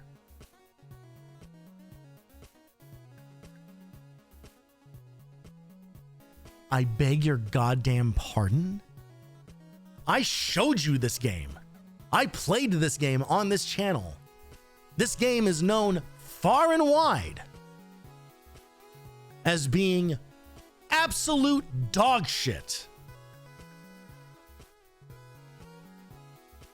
Again, reviews just all over the fucking map, man. This was LucasArts' first and last fighting game. Why do you think? And it draws much of its appeal from the excellent mastery of the Force, that is, its Star Wars license. No, it doesn't. 10 Star Wars characters perform solid fighting action in the style of Tekken. How dare you name drop Tekken? Both armed and unarmed. If you're a Star Wars fan, consider this game an animated collectible. Fuck off! Actually, like straight misleading people. That's straight gaslighting. Just have a lot of Star Wars fans. That's got to be what it is. The fact that all the Star Wars games are getting like ridiculously high scores. It's just like anyone was just like happy to be playing a video game that had Star Wars in the title. It's just like fucking god damn it. That wasn't even true on any of the other on the older systems. There are a couple of good Star Wars games. There are a handful of good Star Wars games in a sea of bad ones. There are so many bad Star Wars games. Specifically, the game just known as Star Wars, which was ported to like 18 different systems. Like that game sucks. People have like this weird nostalgia for the Super Star Wars games, but if you go back and play them, No, they are brutally difficult in the worst way imaginable. They just throw a billion enemies at you, and then it's like, fuck you, go for it. You're a Jedi, impress me. Fucking the SNES game, they are super duper painful. People like Shadows of the Empire. Again, they're wrong. They are wrong. Like, it ain't good. There are again, and there are some really, really good Star Wars games, like Jedi Outcast, fucking incredible. You know, like the best that lightsaber combat ever felt. You know, like up to that point. I love the Rogue Squadron games. Those are great. Episode 1 Racer, even if I don't have a whole lot of love for it, like, it's a solid racing game. You know, like there are good Star Wars games. Star Wars Arcade Trilogy is straight up one of my favorite games of all time. Like, one of my favorite arcade games, but also just one of my favorite games, period. I love that game. It's just like it's an on-rail shooter, basically, but I fucking love it. Like, it is an absolute blast. Like, there are good Star Wars games. Masters of Terras Kasai ain't one of them. I know people have love for KOTOR. I don't have a lot of love for KOTOR. A lot of that has to do with the fact that the first time I played that game, fortunately I didn't own it because I think I would have been even more upset. But I played that at like a friend or a family member's house, having no idea what it was. I just thought it was just like, oh, Star Wars, I'm gonna get to swing a lightsaber and blow up TIE fighters. And that is not what that game is. That is not at all what that game is. Yeah, I personally don't have a lot of love for like old BioWare RPGs. I was just on stream. Was it last stream I was talking about the Mass Effect trilogy? I think it was last stream. Or no, maybe it was the one before that. I don't know. I was talking to somebody about the Mass Effect trilogy like not too long ago. But like going back to like the first, even the first Mass Effect is just kind of like, oh boy. You know, like it's rough. I think people's love for KOTOR is really nestled in like the game's like story more than anything else. Because when I look at the gameplay of KOTOR, it's just kind of like, no. Not for me. That's for sure. All right, here we go. This is all that really matters. Tekken 3, perfect scores. Tekken 3. So in the order of the best fighting games on the PS1, it goes Tekken 3 and then Star Wars Master of Terra Sky. They're basically brothers. And then Wu-Tang Shaolin Style getting higher scores than it absolutely should be getting. No shot.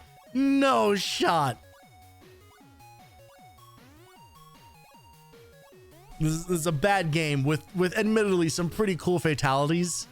But no. Built on the bones of Thrill Kill, which also never came out. The X-Men Mutant Academy games, I played these and I remember having a good time with them. I also remember them being clunky as fuck. Probably not worth going back to. So I'm not surprised to see the control is in the 2s. All right, Ace Combat 2 and 3 Electrosphere. The first 3 Ace Combat games, the first one being called Air Combat. Love them. I really like the Ace Combat games. To a point. I love the ones on PS1. The PS2, the problem is that once we hit the PS2 era, literally every Ace Combat game all feels the same to me. Which, hey, if you're into that, that's great news. If you're me, not so much. They're fine. But I don't know. There's just something about them where I get bored of them a lot faster than I feel like I should. And that was not the case on the PS1. I think all the Ace Combat games from the PS2 and beyond are just too fucking long. I think there's too much content in them. There's just too many of the same types of levels. And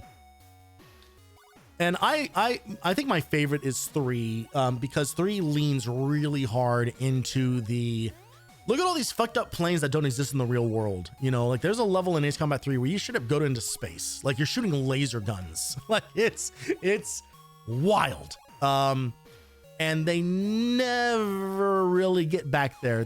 I know they have the whole like strange reel thing that they kind of do, which is cool in pieces, but they never lean into it hard enough for me, you know.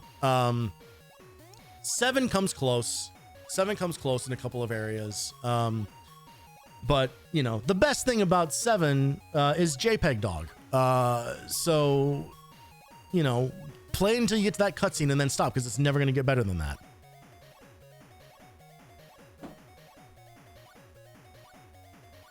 That clip of me showing JPEG Dog, by the way, from like my first year of streaming, you know, like that was now, you know, almost 3 years ago.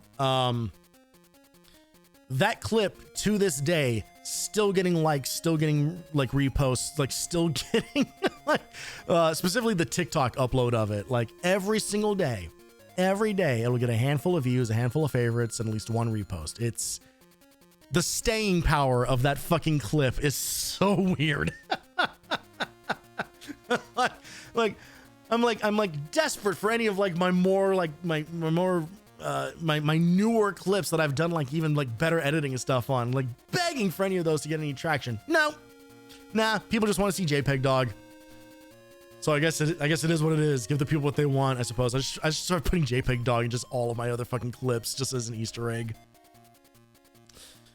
All right, some puzzle game stuff. Okay, well, there's Devil Dice getting in here. And there's Intelligent Cube getting in there. Hey, this right here. Not Intelligent Cube. This one. This game. This Jeopardy. I love this game. I love this version of Jeopardy. Please don't ask me to defend it. Please don't ask me to explain why. For whatever reason, there is some part of me that absolutely loves video games of old game shows, specifically the older video games of these game shows, because once you get into Jeopardy Jeopardy and I guess Jeopardy is actually really the only one that does this. But once you start getting into Jeopardy on like the newer consoles, that's when they go into like multiple choice, and fuck that noise. Don't give me multiple choice Jeopardy. I want to either know the answer or have no idea, because that is the Jeopardy experience. The Jeopardy experience is either knowing the answer immediately or having no fucking idea what anybody's talking about, or option 3, and this is the most important one. This is the one that you lose when you transition it into a multiple choice game, is the, man, I feel like I knew this at some point, but I don't remember it anymore. And then they say what the actual answer is, and you go like, yeah, that's right. That's the Jeopardy experience. And you lose that when you make it multiple choice. Someone please, I'm begging, please make a new Jeopardy video game where you have to actually type in the answer. And you can do the autocomplete thing. That's fine. I'm not arguing against autocomplete stuff, but please make it good again. Only Jeopardy game I played was on PC from '88 on a floppy disk. That kicks ass. That's awesome. If you spelt it wrong, you're wrong. Yeah, exactly. Reward people for knowing esoteric shit.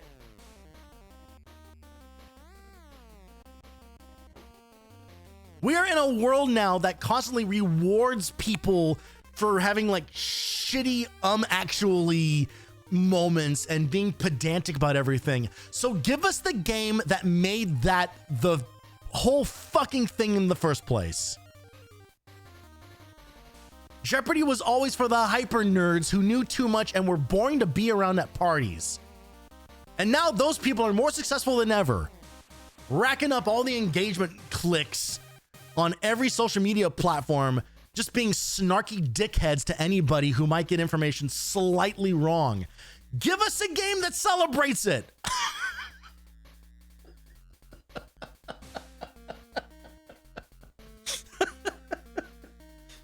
One of the weirdest hills I've ever had to die on.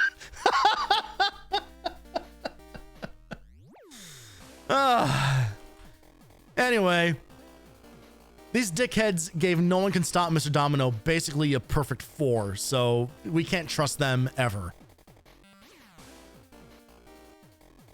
Fuck that game. I hate Mr. Domino so much. Oh, I hate him so much. I know he was put on Earth specifically to torture me. Parappa getting a great score. Parappa... It's already 5:30. We're not going to get to the fucking... Oh, god damn it. Because I'm going to go on another rant here with... the graphics of Parappa the Rapper. They get like a 3. This is one of the most visually striking games on the PlayStation. It looks amazing. It has such a unique art style to it. And they lean into it really hard in every part of it, you know? Like all the paper cutout stuff is applied to like everything in the game. And it looks great. And I'm just feeling not very realistic. 3.0. Like this is very much still coming from, like, this was a very common thing of this generation of judging quote unquote graphics by how like realistic they look.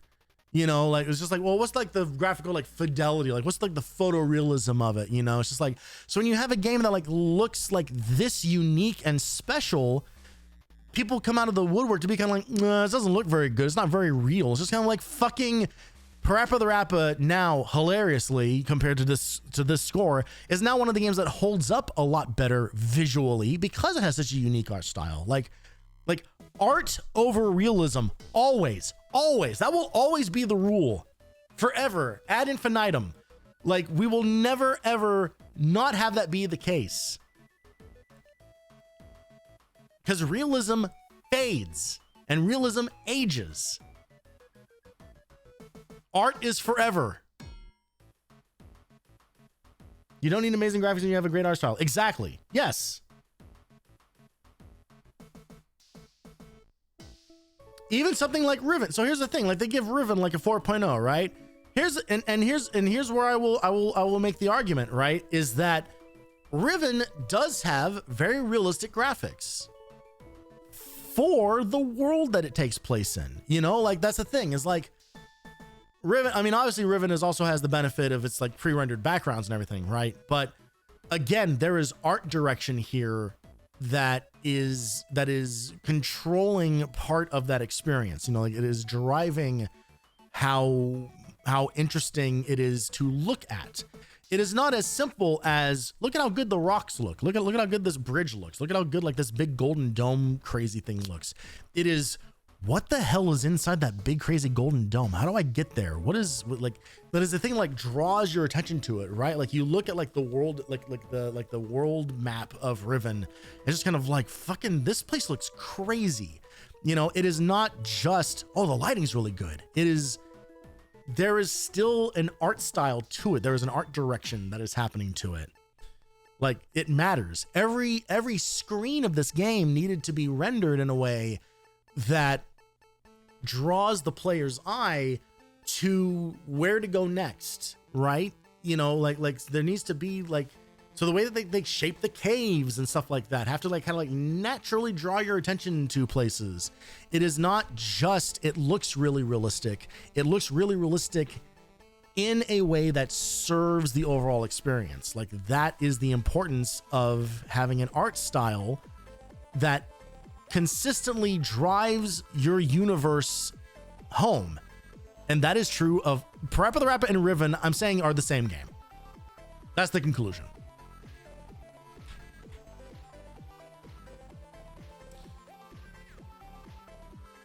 Bunch of other kind of like random puzzle games, stuff like that. We got Wheel of Fortune, Who Wants to Be a Millionaire? Yep, absolutely. We got Worms on here. So I had Worms World Party. That was the game. I played Worms World Party with my brother so much. We played that game. We played a lot of fucking Worms World Party. So that will always be like my Worms, but all of them, at least all the ones that were like this traditional, like, you know, strategy 2D firing stuff, like they're all a blast. All right, RPGs. I'm gonna have very little to say about a lot of these, as a matter of fact, because famously I did not like RPGs as a kid, so I did not play a whole bunch of them. I went back to just see Digimon World. Yeah, I'm surprised. I thought people really liked like the first Digimon World, and then 2. Maybe I'm getting it wrong. I don't know. These are the only PS1 games you play. Yeah. See, even in the world of like PS1 fans, I still remain an outlier because I did not like RPGs at all. You know, I'm still a little meh on them. But I'm much more willing to engage with them now. But like this is fully, oh God, fully unsurprising. Perfect scores for all 3 of the Final Fantasies, even though this one in the middle is actually the best one. But you know, like not surprised that they all get perfect scores. I mean, like Final Fantasy at this point was like a force to be reckoned with. There was no escaping how important Final Fantasy was. And in some cases that still happens, but you know, people have a bit more rounded opinions about the franchise as a whole at this point. But certainly, like when these games are coming out, there was nothing like them. Truly nothing like them. I was happy to see this. I didn't see this before. Grand Stream Saga getting really high scores. I adore this game. None of these scores are right. I love Grand Stream Saga. It's one of my favorites. I did a playthrough of this on this channel. Was that last year? I think that was last year that I played through this. I love this game. This was the closest to an RPG that I ever played as a kid. None of these are right. All of these are too high. Especially Control. This game, it is really clunky. It is very, very slow in the combat. There's a lot of kind of like waiting for enemies to drop their guard so you can finally do a sliver of damage to their health. The story is as basic gets. The story has a really good setup, and some really fun mystery at the beginning, and then they kind of like start answering questions like within the same scene that they introduced the question in. You know, like the writing kind of starts to fall apart.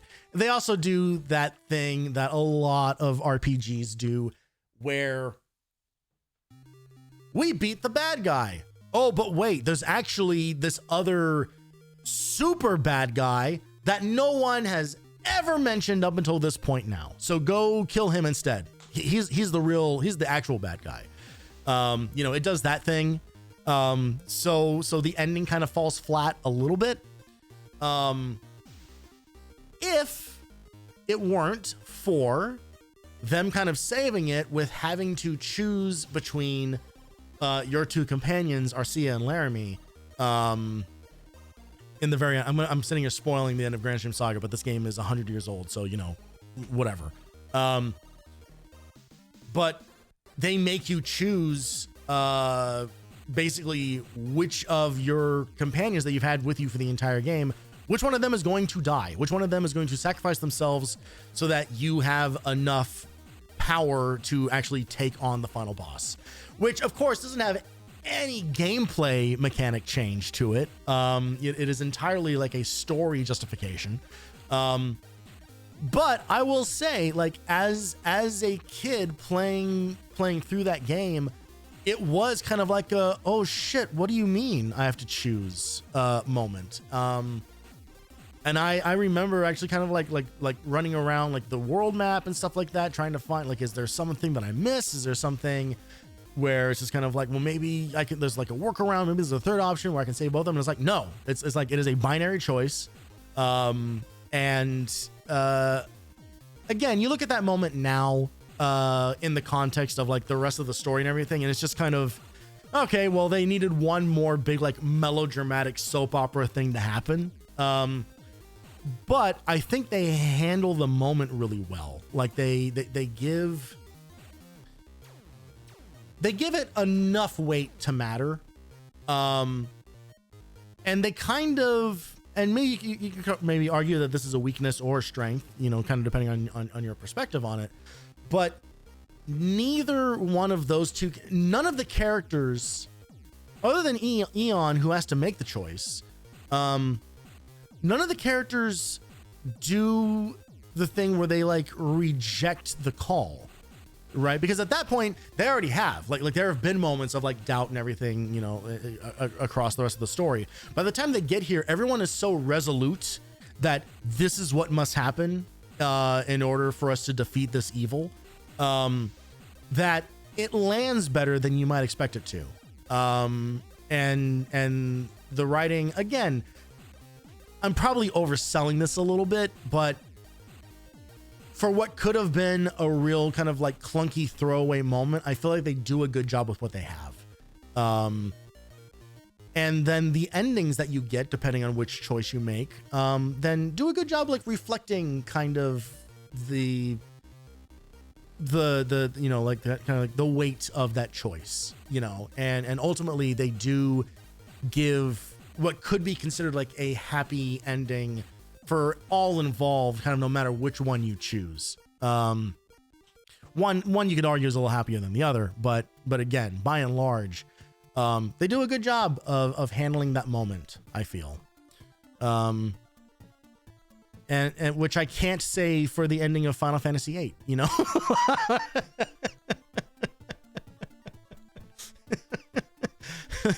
The ending of Final Fantasy VIII is kind of like the last hour of Final Fantasy VIII from a story perspective is kind of like a, oh boy.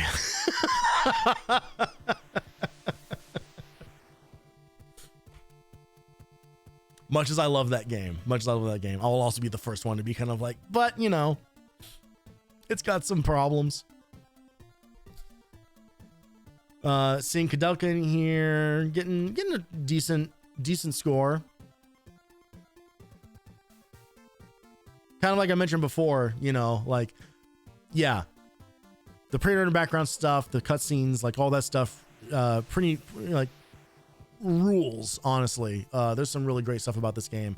I wish I just wish it was more fun to play. Ending of 8 is the weakest. Yeah, easily the ending of 8 is as weak as far. As soon as they reveal, oh shit, we all grew up in the same orphanage together. It's like all those characters get into a bus and drive off a cliff. Like everyone being related, everyone being lifelong friends. And I know that they try to explain all of that away with the whole time compression thing and try to be kind of like, well, it's not just that they all grew up in this orphanage together and forgot about it. It's that they have technically, because of time compression, have lived this life like 100 times, kind of a thing. They're kind of doing that sort of thing with it.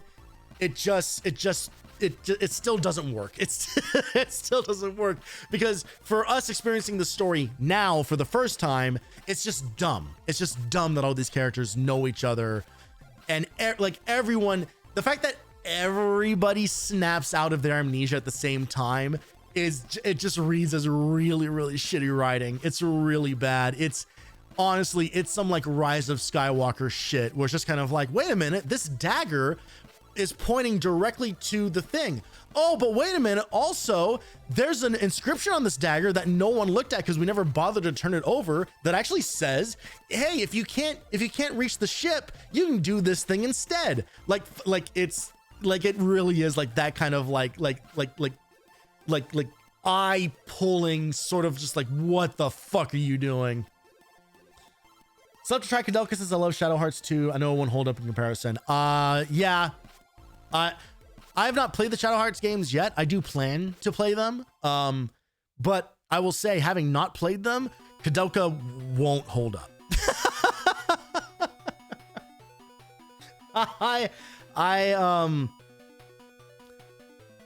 Kadelka feels like a game that I would almost make the argument of it would be better to watch someone else's playthrough of it than play it yourself. Not that it's like a particularly bad game, because I don't think it's a bad game. It's not. But the actual combat in that game is so thin.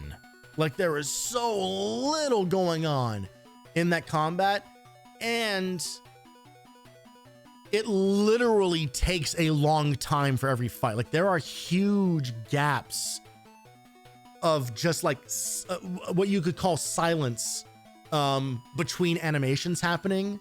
I don't know why. I don't know what the fuck kind of programming that game is doing in the background or whatever. But basically you take your turn and then like 8 seconds go by of everyone just staring at each other, and then the monster goes. And then another 8 seconds goes by, and then you get your next turn. And then like so much of that game is just waiting for the combat to continue, like literally wait for the combat to continue. And when all of your options in the combat are basically melee or magic attack, and that's it, there's no strategy to it. There's really nothing else. And also you really do not feel the benefits of leveling up in that game. You know, like it all feels kind of arbitrary. It's rough. It's rough. Where the game is at its best is when it's doing all of its cutscene stuff, when you're running around in this environment, and when it's more like a Resident Evil type game where you are like finding items, using them as keys, you know, like doing like that kind of stuff. Like there is like 2/3 of that game are really cool and very unique. And are doing a lot of interesting stuff. I have some problem with the characterization of those characters because they kind of, no one really goes through any kind of character arc. Everyone's just really like snippy with each other, and everyone kind of sucks. Like they're all kind of shitty people. And they kind of do this thing at the 11th hour where they try to have, it's funny. I was just giving praise to Grand Stream Saga for doing this, but I feel like it's less successful in Kadelka, even though it's a really well acted scene, and it's very impressive to watch it from the perspective of when this came out, and you know, and just kind of like they invented new motion capture technology in order to make that game happen. The problem is that if you watch that scene in isolation, you go like, wow, this game looks like it kind of like tackles some interesting stuff. And there's some interesting moments between these characters. When you play through the rest of it, it's kind of like, this just feels really inorganic. And we've just been watching these characters just like yell at each other for hours and hours and hours. And now all of a sudden, with kind of no preamble, now we're going to get emotional. And then as soon as we get out of that, we then go right back to yelling at each other. Like it's very, it feels really inorganic. And I wasn't really a fan of it. That said, there's kind of nothing like it. You know, it is kind of one of a kind. It is very unique, and especially for its time, it's kind of fascinating. So, you know, again, I think it can be experienced just as easily by watching a playthrough of it as it could by playing it, which is not usually an attitude I have about a lot of games. But something like Kadelka, I think you could get away with that. Yeah, I think I'm out of things to say on it.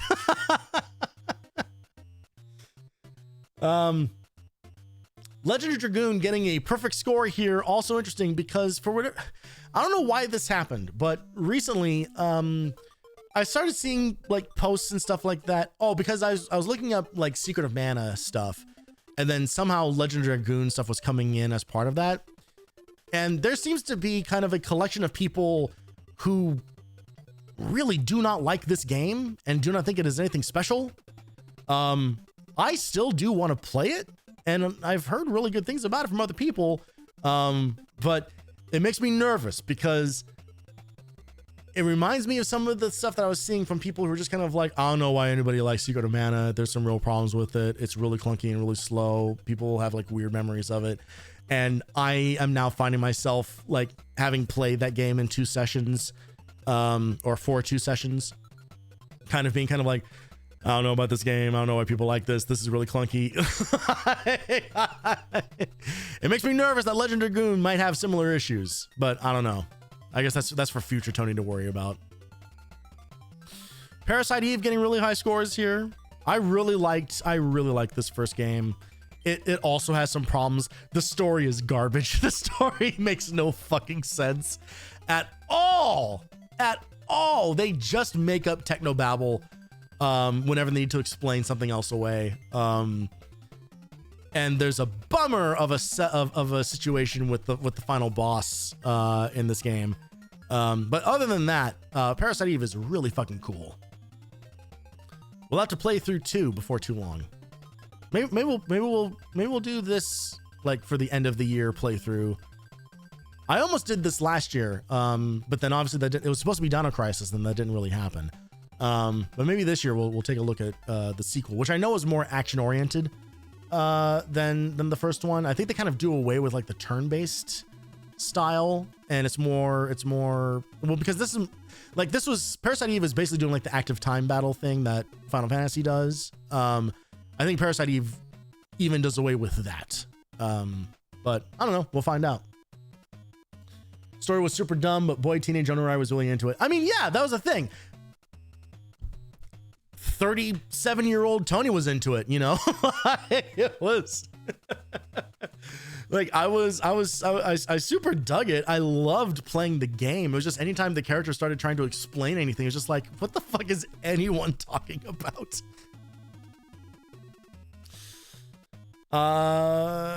Wow, Shadow Tower getting a very rough score down here. I guess I shouldn't be surprised because no one would have had any idea how to play that fucking game. This game's on the backlog, surprisingly enough. It is a more like horror themed approach to this. Is the Bloodborne of Kingsfield. How's that for an analog? I'm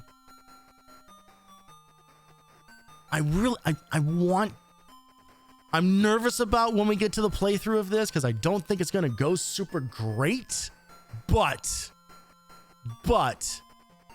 there's part of me that's compelled to like really give this a go. That score for Suikoden 2 is criminal. I know people have a lot of love for this game. I'm not going to claim to be one of them. Dated story, bland characters, and excessive battles. How do you feel about all that?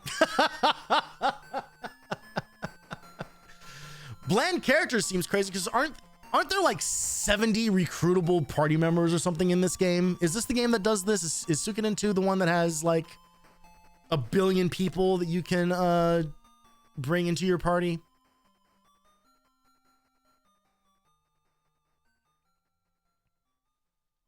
It is that one. Yeah, okay. Oh god, fucking Adventure Island music. My goddamn blood pressure just shot up 30 psi. Half of them aren't playable. Okay.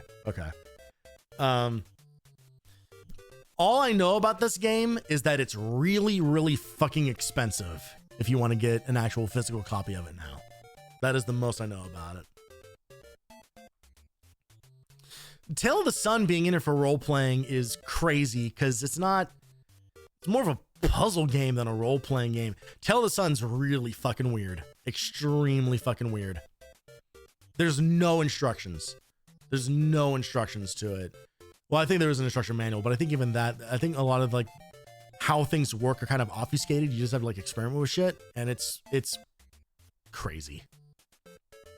Vagrant Story. I was recently chatting with somebody on Blue Sky about this game. This is another one that I really want to play. And I'm also really nervous about it because I want to experience this game's story and more specifically its presentation. The cutscene direction in Vagrant Story. Vagrant Story may be the best, like the most visually impressive game on the PS1. Like straight up. From all of the various like effects and stuff that they do, all the character model stuff, but also just the cutscene direction is like they do stuff with that camera and like in-engine editing and stuff like that no game even came close to. Like I know people like love, me included, love the cutscenes in Metal Gear Solid, right? Metal Gear Solid's cutscenes are mostly static shots of people talking to each other. They just have interesting angles that they shoot them at. Vagrant Story is like a living camera that like it is like watching a movie. Like I remember seeing a cutscene maybe like a year or two ago from that game that's like a dream sequence that one of the characters is having, and they're doing all sorts of crazy shit where like the camera's like flying and like moving like around a character, and as it moves around a character, like another character like passes behind them and then changes into a different person and stuff like that. And it happens all in engine. And I know that sounds like a really basic trick, but to see it happen on the PS1 is just like, holy fucking shit. What is this? like doing things that like no one was trying. Like Square, there's no other way to put it. Square put their whole pussy into Vagrant Story. And I really want to see what's up with it. But it also has a really difficult gameplay system and really hard combat. And apparently you need to be like really, really focused on like your gear and upgrading stuff. And if you do it wrong, you can get soft locked kind of. And it has the Valkyrie profile problem, I think, where if you don't play it with a guide, you can get fucked. And it makes me scared that I'm gonna hate it. All right, it is now 6 p.m. and we still have not started our second thing. We're still looking at fucking reviews. I spent too long on the preamble. Shooters. Yeah, I mean, there's not going to be a lot of great stuff in here. I'm glad that the Colony Wars games are in here and they get really high scores. This, I will say, they got this right. I think they kind of nailed this across the board. If you don't have a profile, you're gonna miss. You're gonna have a guide, you're gonna miss a ton. Yeah, and Valkyrie Profile I think is also one of the best looking PS1 games, and it breaks my heart that I will never get to play it. I will never play it past the first like level or whatever they call it, because I'm not going to study a gift guide for Zeus.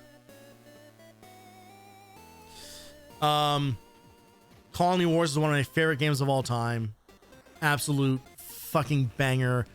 Please, just like Jeopardy, please someone just give me a very basic space shooter like this. Give me a basic space shooter like this, preferably with a focus on destroying capital ships. I want to take out big giant spaceships. I want to fly my little fighter around and just blow up every little chunk of that ship until the whole thing explodes in a ear-splitting booming explosion sound effect, and then I fly off into this distance and then do it again 1,000 times. That's all I want. Vengeance is also very good, and then Colony Wars Red Sun I fucking hate. Red Sun is a downgrade in every way imaginable. These two games, Colony Wars and Vengeance, both run at like a gorgeous like 60 FPS, really like fat ships and very like basic like basic textures, you know, like nothing too crazy. But it works. Red Sun goes in the completely opposite direction, where they go, okay, well, I guess we need to make our graphics quote unquote better, so it runs at like sub 30 for most of the game. All of the visual effects get a massive downgrade. They also, the weakest part of Vengeance was they made like a selling point for the game, but I think it's actually the weaker parts of the game, is there are planetary missions. The first game is all in space, 100% in space. Vengeance has a handful of missions that take place on the planet's surface. Colony Wars Red Sun is basically like half and half split. And so it's really just take all like the worst lessons learned from these two games, slap them in here, and then rip out the parts that made it interesting in the first place. It's bad. It's bad. One of my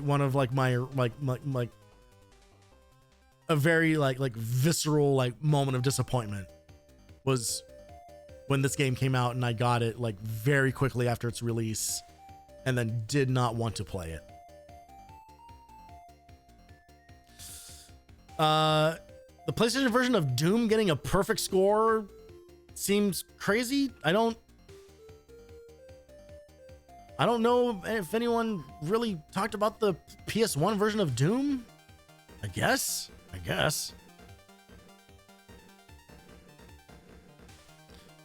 G-Police games are also from the Colony Wars people. They're fun. They're not as good as Colony Wars, but they're kind of, what if Colony Wars was in Blade Runner? It's that kind of world.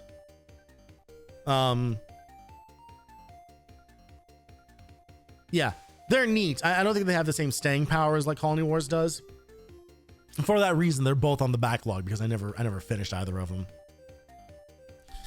Jumping Flash 2, one of my favorite games. Jumping Flash 2, I've told the story before, but the very first time I ever got a paycheck, ever made money ever from a real adult job, this is what I did with that money, was I went on eBay and I bought a copy of Jumping Flash 2.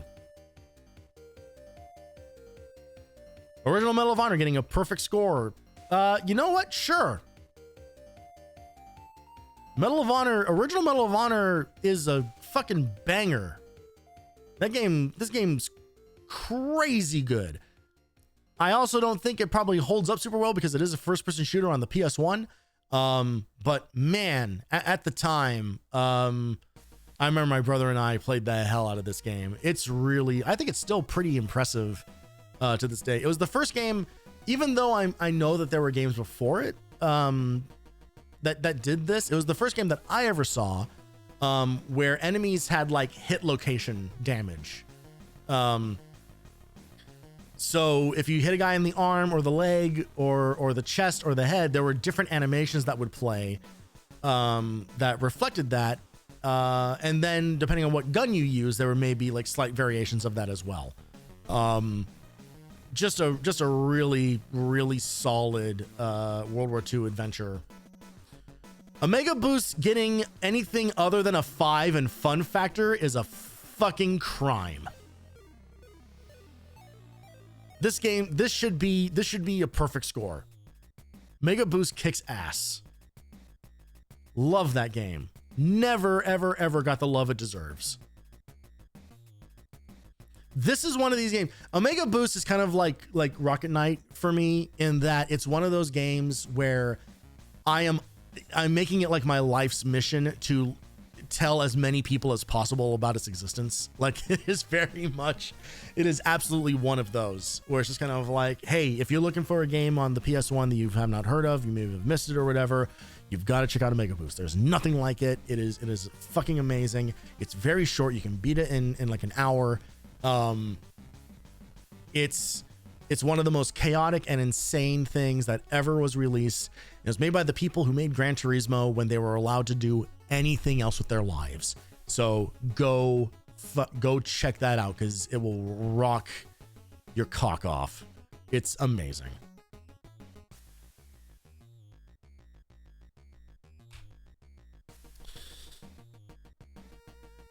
Star Wars Dark Forces getting kind of a middling score. I think that's fair. Dark Forces is fine.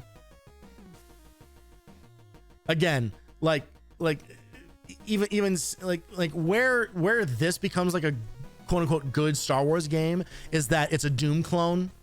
And because Doom is good, Dark Forces is good. This is basically what that comes down to. Really underwhelming final boss. Really underwhelming final boss. Actually, most of the boss, quote unquote, boss fights in this game is pretty bad. There is a clip of me beating Boba Fett in this game, who is one of the boss characters, by basically trapping him in a corner and just dumping like 50 explosives into his face. It's really pathetic.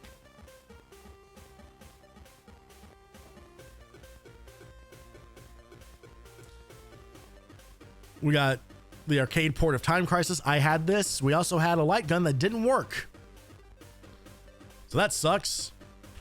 All right. We're going to really breeze through the sports section because I didn't play. Cool Borders 2 is the one, so it's not even reflected here. Dave Mira, Flintstones Bedrock Bowling. God, this game's trash. Hot Shots Games getting some decent coverage in here. International Track and Field also. This game is I like the track and field games. They are goofy as hell. Yeah, we need room to review 3 Madden games and 3 MLB games. What the fuck are you guys doing? Come on. Bunch of NASCAR, bunch of NBA games. Jesus Christ.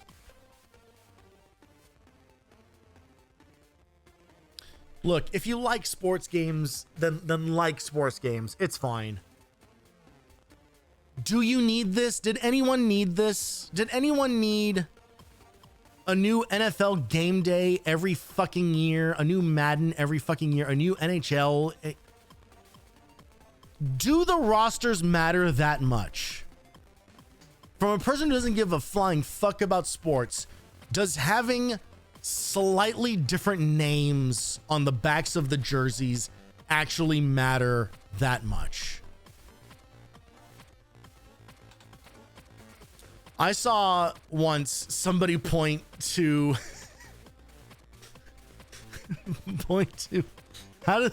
it was phrased something to the effect of being a sports fan is the only widely accepted version of autism.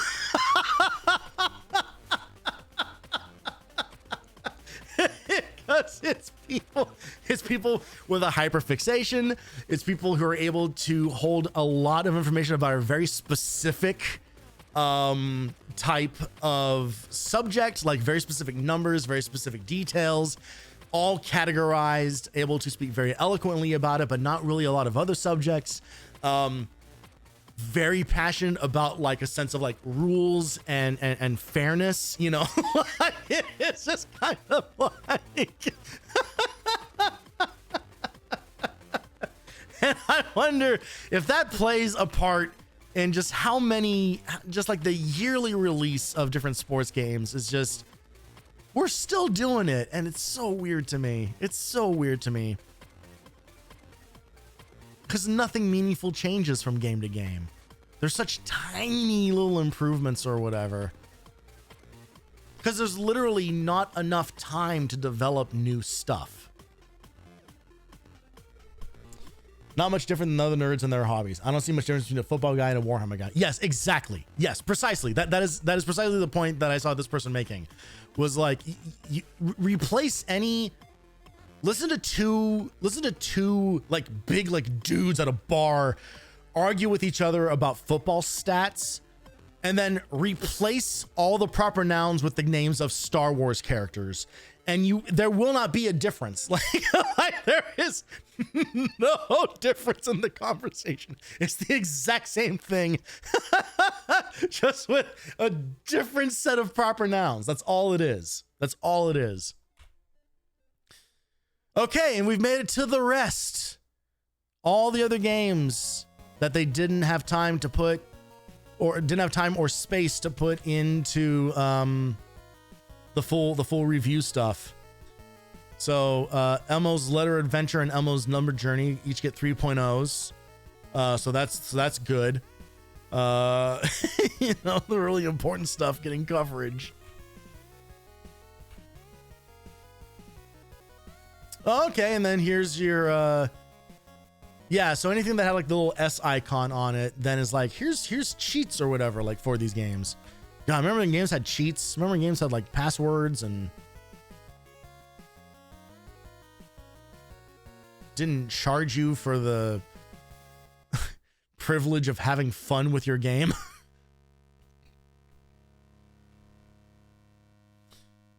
Parasite Eve. This isn't even a cheat code. This is just letting you know, hey, when you beat Parasite Eve the first time, you'll get an EX game. And then you can go to the Chrysler building, which is just like a huge, I don't think it's an endless dungeon, but it might as well be. Parasite Eve, I will, as much as I enjoyed that game, I did not enjoy it enough to then justify going through, I think, literally 100 floors of the Chrysler building. Need to stick a Game Genie under the cart. Yeah. I never, as a kid, I never understood how Game Genie was supposed to work. I couldn't comprehend what the hell it was supposed to do. I didn't realize that you needed to like, oh God. Oh, yeah. Oh my goodness gracious. A raid from Nanners. Well, hi everybody. How's it going? Holy shit. Thanks for the raid, Nan. Hi everybody. I'm Tony. Hey, it's a mod in the flesh. That's me. I'm that guy. I am so-called GIF Smith over there at Nan's channel and Nan Cord. Thank you very much, Nan. That's very, very kind of you. To send a raid over here. Just 4 planes worth of people over here, no pressure. Yeah, that's fine. I'll be fine. I'll be fine with several hundred people hanging out. Yes, hello. It is welcome to my birthday stream. I am showing off we actually just got done reading Valeno. You fucking softy. Thank you very much for... Thank you for the gift subs. You're so... You bastard. You're so nice. Oh, and a hype train kicks off as a result of it. Well, thank you very much. That's extremely kind.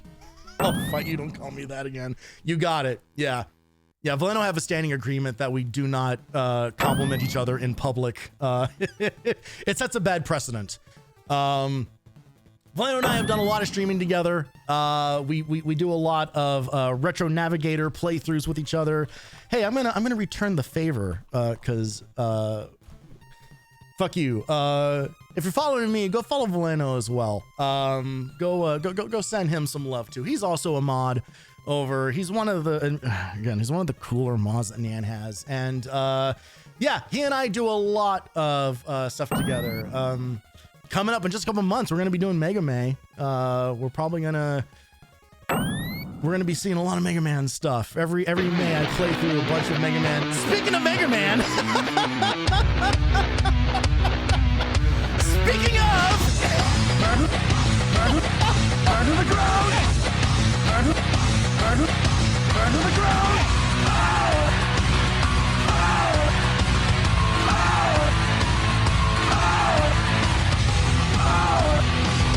Oh, the pain!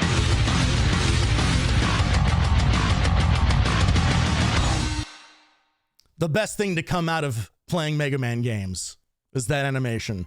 Yeah, now 3 countries can't watch this VOD. Apologies to all my Russian viewers. One more VOD you don't get to see once this goes up onto YouTube. It very specifically uses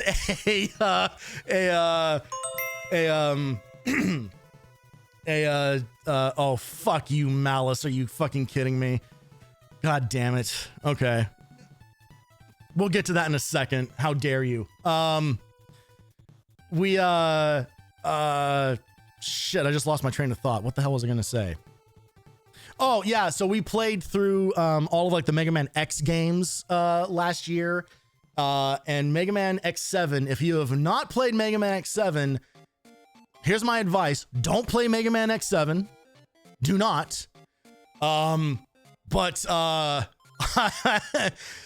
do watch it. But do watch someone's playthrough of it, because it is the funniest fucking game that has ever been made. It is hilariously terrible. Nyan Megalal.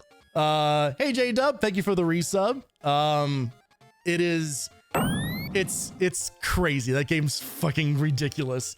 It's terrible. It is a terrible thing to play. It is a terrible thing to play, a great thing to watch.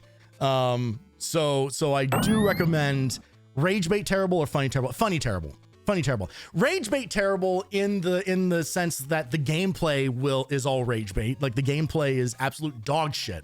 But the second any character opens their mouth, it's the best thing that's ever happened. It is 100% the best thing that has ever happened. So highly recommend it.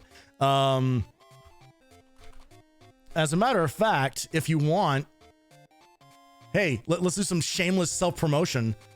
I don't think I have like a YouTube specific command, but I will say, if you want to see Valeno and I play through Mega Man X7,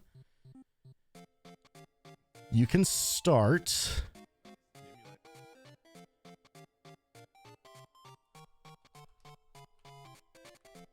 right there. That is the VOD that begins the journey. And it is man, boy, what a journey we go on. It ends up being, it took 3 streams. Not because the game is that long, but because we couldn't stand playing it for longer than a couple hours at a time. It's just absolutely not worth it. Absolutely not worth it. But yes, yeah, so again, thank you very much, Nyan, for the raid. Very, very kind of you. I hope you had a wonderful stream. We started very close to each other, so unfortunately I don't know what you're actually doing, but I'm sure it was amazing because they're always amazing. Thanks for the level 2 hype train. That's fucking exciting. She was picking berries. Shit was scary. Okay, great. She put berries in a hole. The great thing about watching Nyan and just knowing so much of her style is the sentence, "she put berries in a hole," would probably be like terrifying and confusing to if it was about anyone else. But that to me sounds like you guys just had like a regular Saturday stream. So I'm glad it was fun.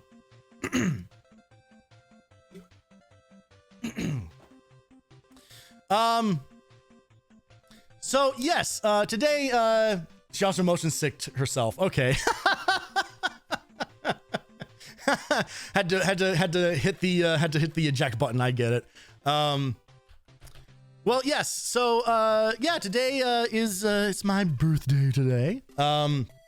And I'm usually a retro streamer. You know, I play through old video games as an old man.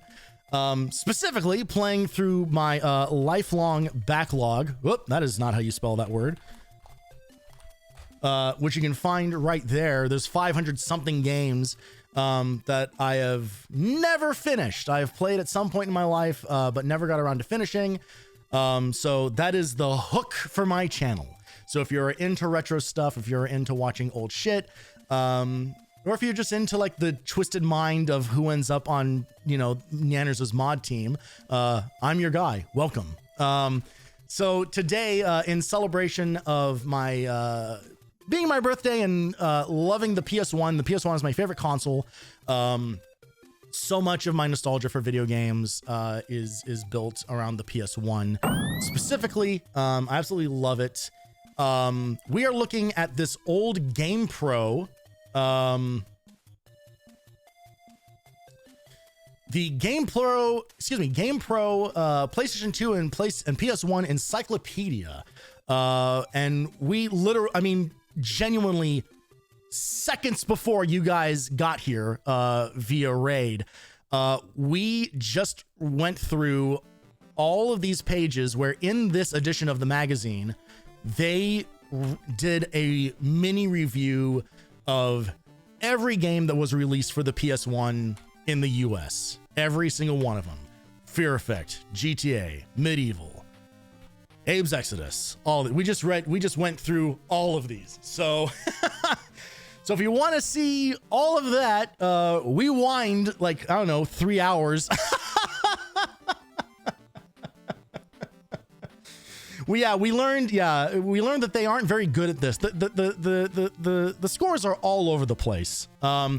They call Silent Hill a shameless Resident Evil clone, which it's so not. It's so doing something else.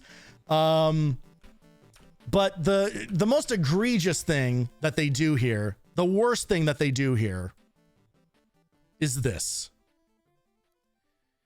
Giving Star Wars Masters of Terras Kasai an almost perfect score.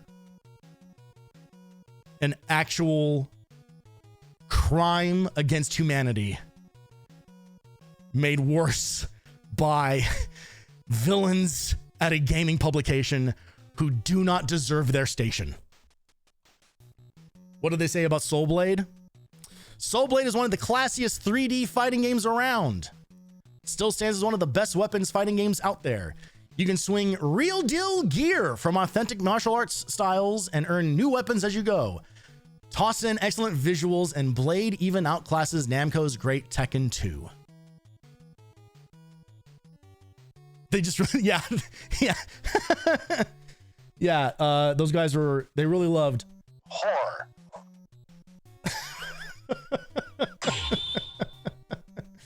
Thank you, Lappy, for the subscribe.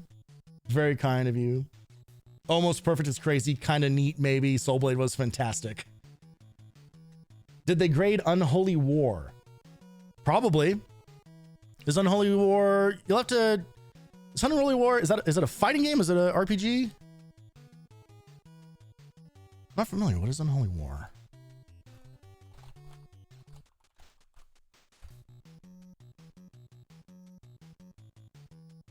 What the hell is this video game? It's a fighting game, but also chess. What the fuck?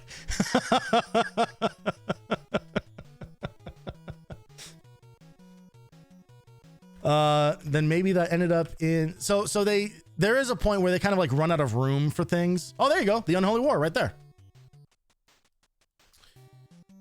Part real-time strategy saga, part tactical RPG wannabe, the Unholy War's final mix is a very strategy-heavy hybrid.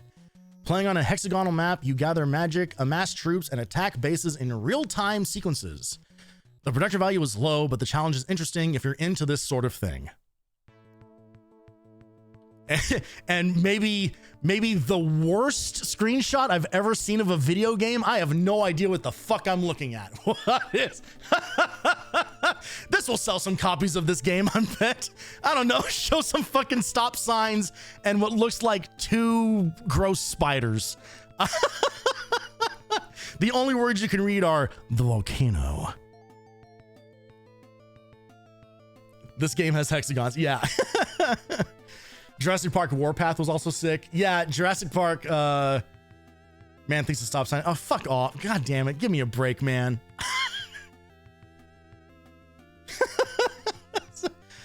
Yeah, all right, you caught me on a technicality. I don't know what a stop sign is. Maybe that's why I have all those tickets. Yeah, did they mention Warpath in here?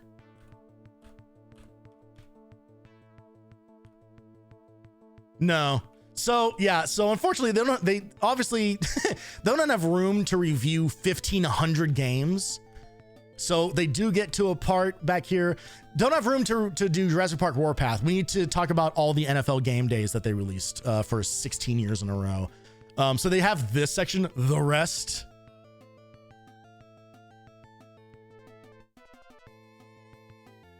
Oh no, Jurassic Park, it's not listed in here either. Am I crazy?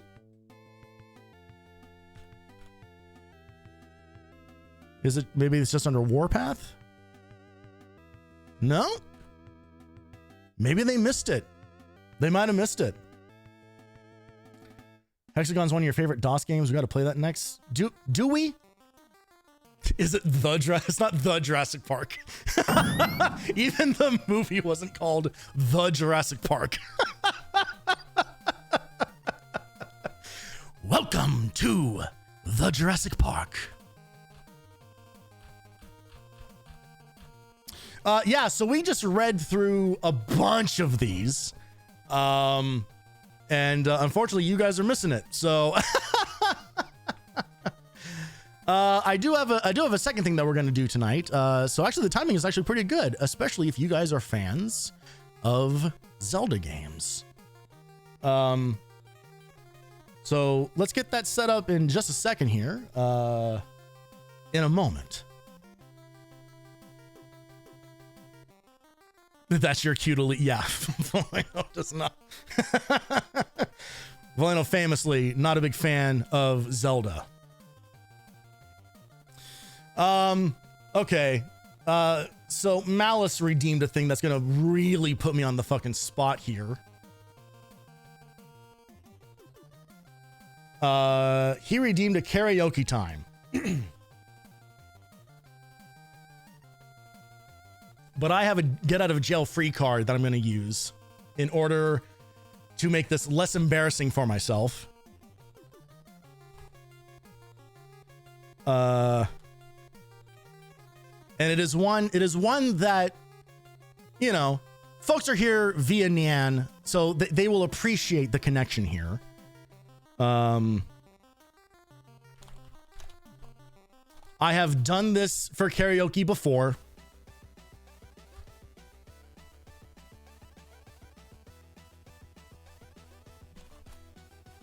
Give me a second to find the right thing here. Okay. Hi, Pickle. Thank you very much. Be glad you didn't pick your song choice. Yeah. Well, I don't know. It's possible that we would have had similar approaches. Hey, Daisy, how's it going? Thank you very much.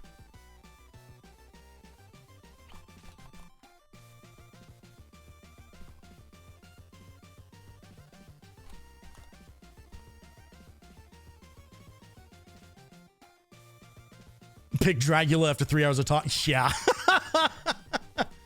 Okay. All right, let's get rid of the chiptune here from Batman on the Game Boy, which I'm sure is great. And I will hit you guys with a little bit of this. There's the Sing King intro for you. Check 1, 2.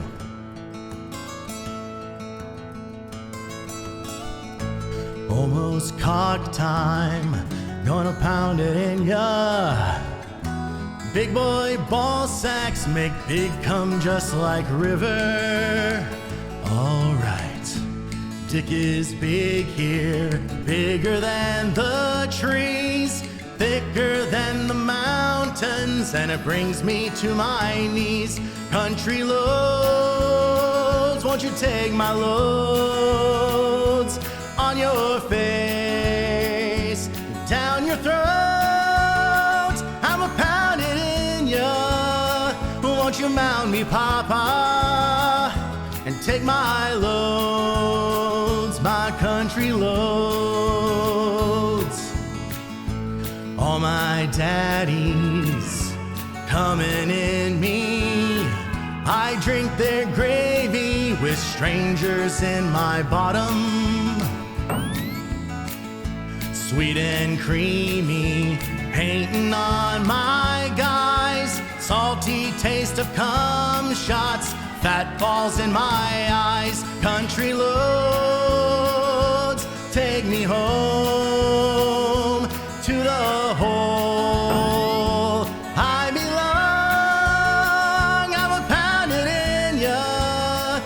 won't you mount me, Papa, and take my loads, my country loads. I hear his moans and his morning wood, it calls me. These hot dogs still remind me of his hog cock far away. And dripping on down the road, I get a feeling that my ass got filled up yesterday. Country loads, won't you take my loads on your face, down your throat, I'm a pounding in ya. Won't you mount me, Papa, and take my loads, my country loads. Everybody, country loads, won't you take my loads on your face and down your throat, I'm a pounding in ya. Won't you mount me, Papa, and take my loads, my country loads. And I won't tell if you won't, can't go to hell if you don't. Love the way you pump me in the sun. Yep. Thank you for the karaoke redeem, Alice. Fuck you for making me do that on camera.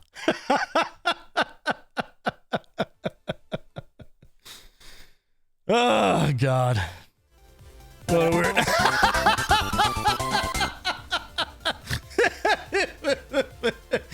Thank you very much for the subs. Ugly, you fucker! No! Shit. This was not meant to be. God damn it! Thank you, Pickle, for the gift sub to Cumptree Road.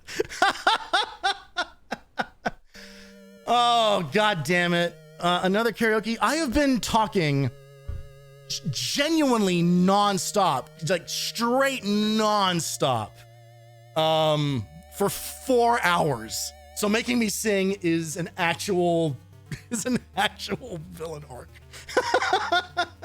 VTubers always sing on birthday. Yeah, this is definitely VTuber mode for sure. Oh, hello, welcome to Retro Cam.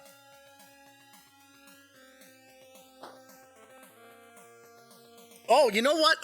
All right, someone's gonna have to tell me if this is working because I can't hear it. Is it doing the audio effect on this? Literally, no one has redeemed this until now. Okay, good. All right, great. Hooray. All right, excellent. This is this is what the world sounded like 30 years ago. Working really well. The audio's crazy. Excellent. Sounds crunchy. Fuck yeah. Hell yeah. And now, you know, if we start doing like this kind of shit, you know, like now I'm like telling you about, hey, what's coming on the PS1? Here's some cool moves using Cool Borders 2000. Uh-oh.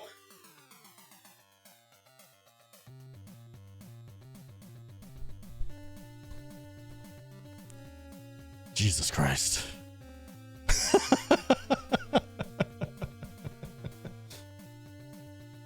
There is a witch in the woods. This map is fucking bullshit. You drew this.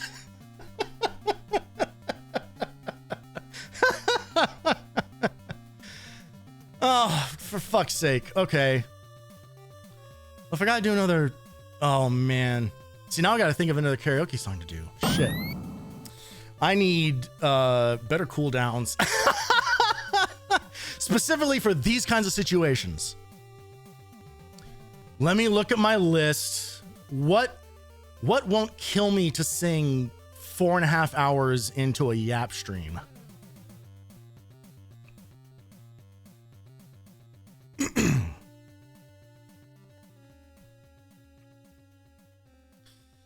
Okay, let's see here. Bohemian Raps, fuck off. You know what's funny is I literally do have Queen stuff like in my list. and that's not going to happen. Not after this much talking, that's for sure. I will die. Oh, okay. Here's we'll do this one. We'll go old school. Tequila. As a matter of fact, the first time someone redeemed the Your Choice karaoke, the requested song, the first two songs were Tequila and Happy Birthday.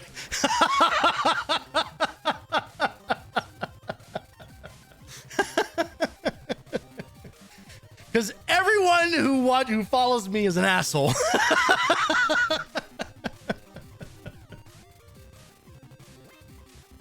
All right.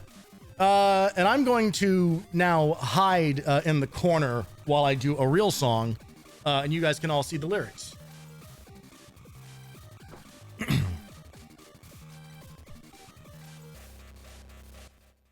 I'm picking this one specifically because it's okay if I don't need to be completely on key, because they're also not completely on key in the song itself.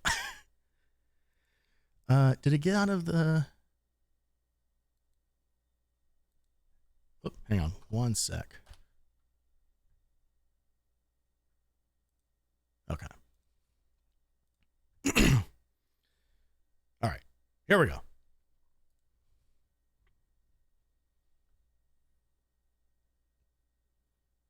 This is buffering the song.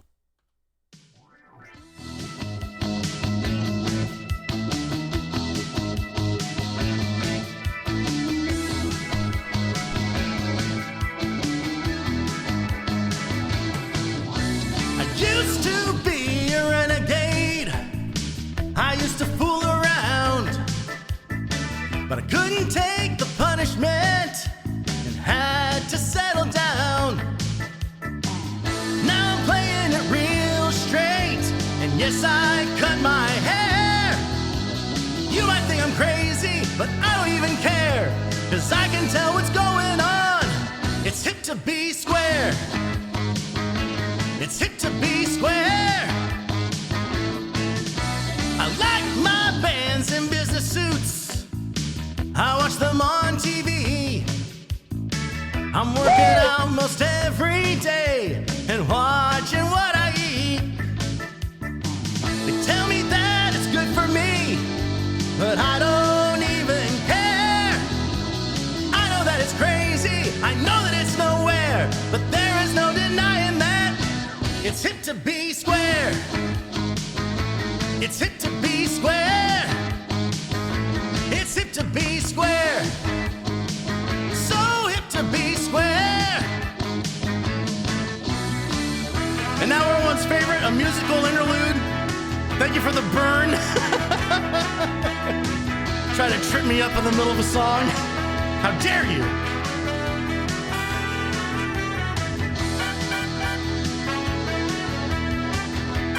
I can't wait to cut all of this out of the VOD because it can't go on YouTube.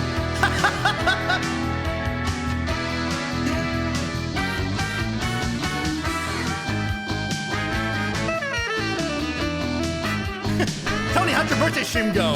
It's fine, you won't know from the VOD. It seems just like kind of cut out after 3 hours for some reason.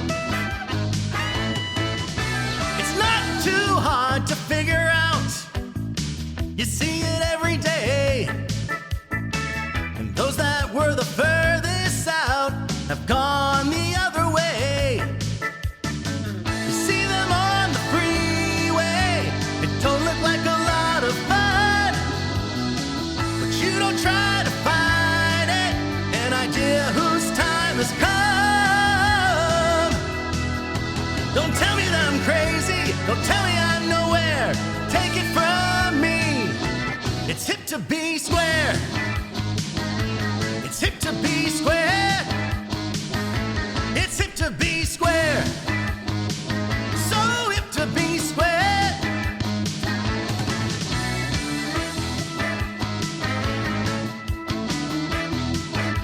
It's hip to be square. Here, there, everywhere. It's hip, hip, so hip to be. So hip to be.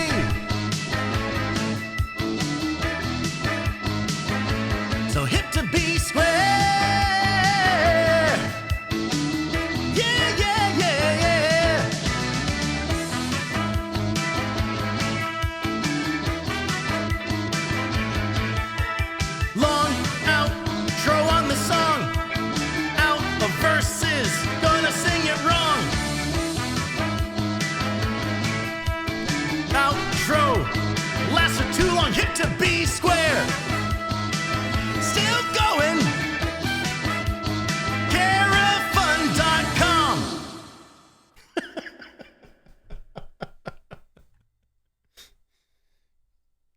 Done.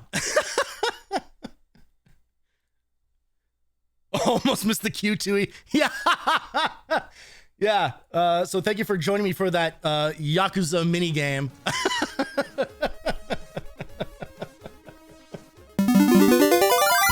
God damn, Pickle. Oh no, shit, fuck. God damn. Oh God, we're running through all the hits. Pickle, thank you very much for the 10 gifted subs. Fuck you, Valeno, for now this. All right, welcome to Tetris Time. Tetris Time is a redeem that I have where if you redeem this in the middle of the stream, no matter what is happening, I now have to clear 200 lines in a game of Tetris DS. You guys you're getting the full, you're getting the full experience tonight.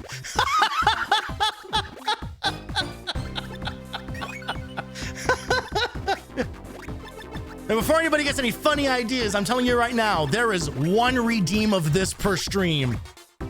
Because people absolutely would not be trusted with this. Not by a long shot. People would ruin my life.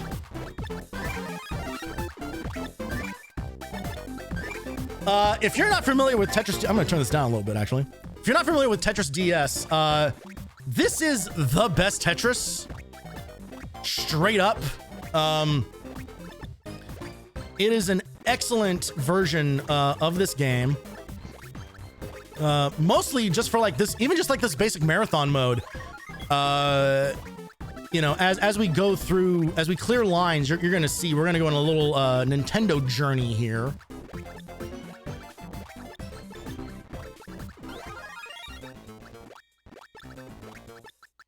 As we start, you know, making our way through various levels and stages of original Super Mario Brothers. But Tetris DS also has just a bunch of different modes in it. There's different like puzzle modes and weird like spin-off modes where like the rules completely change and stuff like that. It is an excellent version of a game that I love a lot. I've talked before. Oh, by the way, this is just a heads up. When Tetris Time is redeemed, I cannot look at chat. This requires so much concentration. So thank you to whoever just subbed. But also, I've talked before about Tetris is a game where it's kind of like how people are with a lot of fighting games. I am too good at Tetris to play it competitively with my friends, but not good enough at Tetris to play it competitively with strangers. So it very much sits in that pocket of game I am just good enough at to enjoy 100% on my own and have no other uses for the skill set.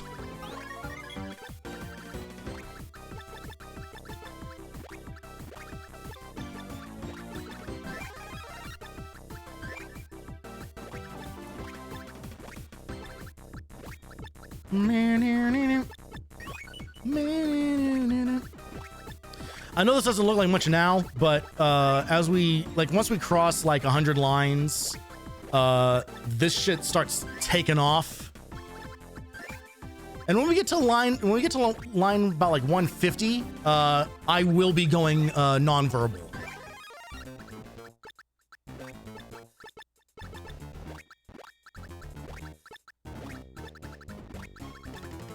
And I don't want to jinx nothing, but in the almost 3 years I've been streaming, I've yet to lose at one of these redeems. So just saying. Keep the faith, even if things start looking a little shaky, because I will fuck up at some point.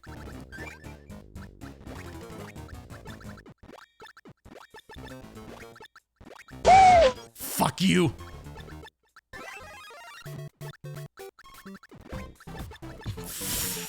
Fucking asshole.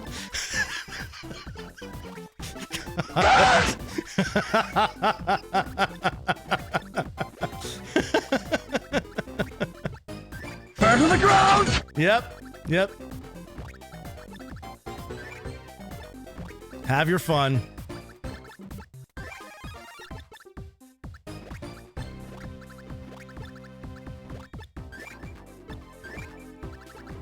I'm playing a little conservatively here. I try not to get, you know, too squirrely until things start picking up. Try to keep a generally maintained field here.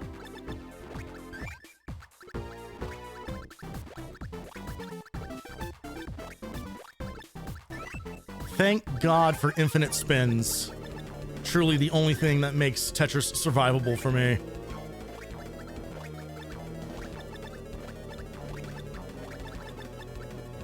Oh, shit.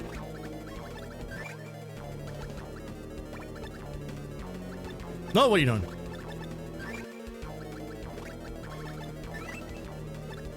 Okay.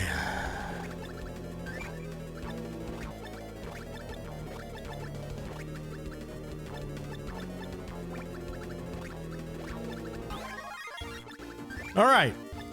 And now Mario is Zelda. So, for somebody who's kind of like whole thing is like video game nostalgia, like this is the reason that I like this version of the game the most, is because it's not just a really solid version of Tetris. It's also kind of like, oh look, they did kind of like a little love letter to a bunch of different NES games, and there will be more as we go through here.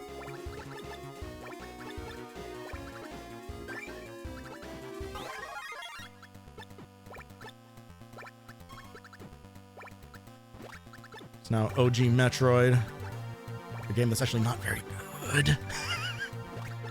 There's a reason everyone remembers Super Metroid first, and not really OG Metroid as much. Turns out trying to play a Metroid game without a map is terrible. It's a bad time.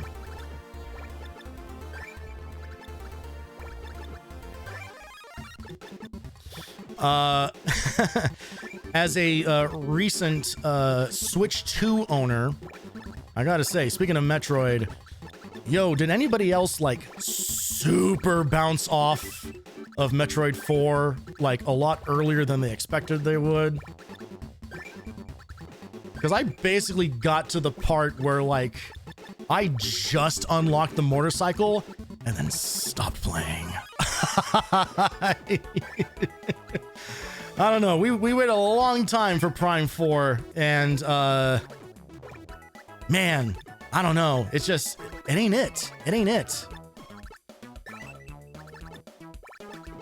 Like it's sad to see Metroid kind of go the way of like Duke Nukem Forever, you know, of like game that's in development hell for more than a decade, and then when it comes out, it's like a game that's in development for that long, like can't be good. Like it can't be good. And it really feels like it's just not hitting the right mark. You know what it is? It is the constant interruptions. It is the constantly getting interrupted by like cutscene shit and other characters talking. And like, I know people have their feelings about like fucking whatever, Milo or whatever the fuck that dude is. Just kind of like, oh my god, Samus Aran, is that fucking you? And then whatever. He's in like 3 scenes. Who cares? It's not that big of a deal. But like, there's a bunch of other characters who are like constantly like yapping at you, and just like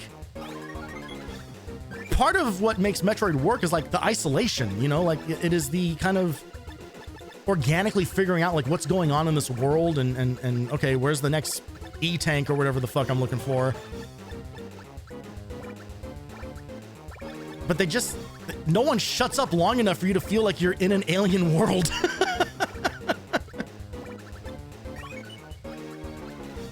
Even the aliens talk to you all the time.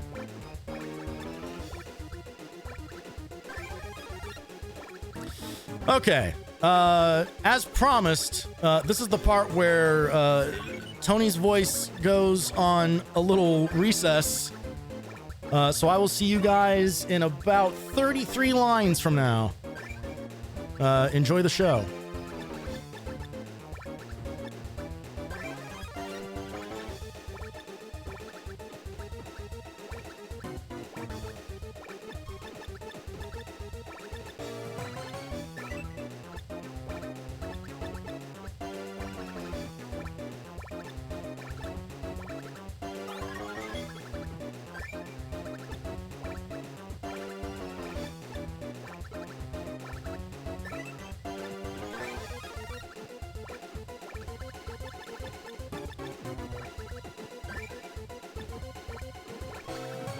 shit.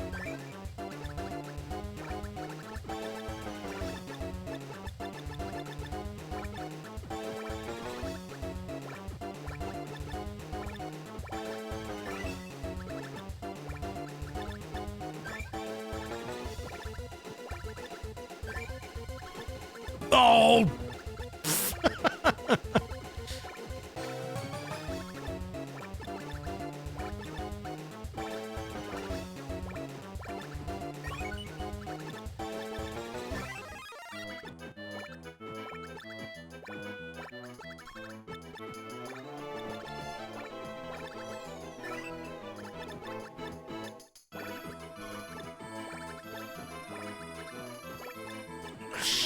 Fuck me.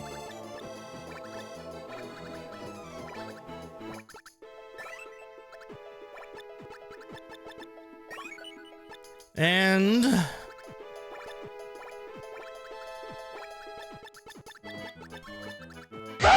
fuck you.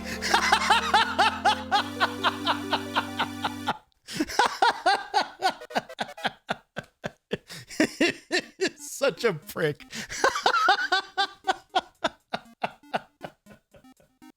Oh God.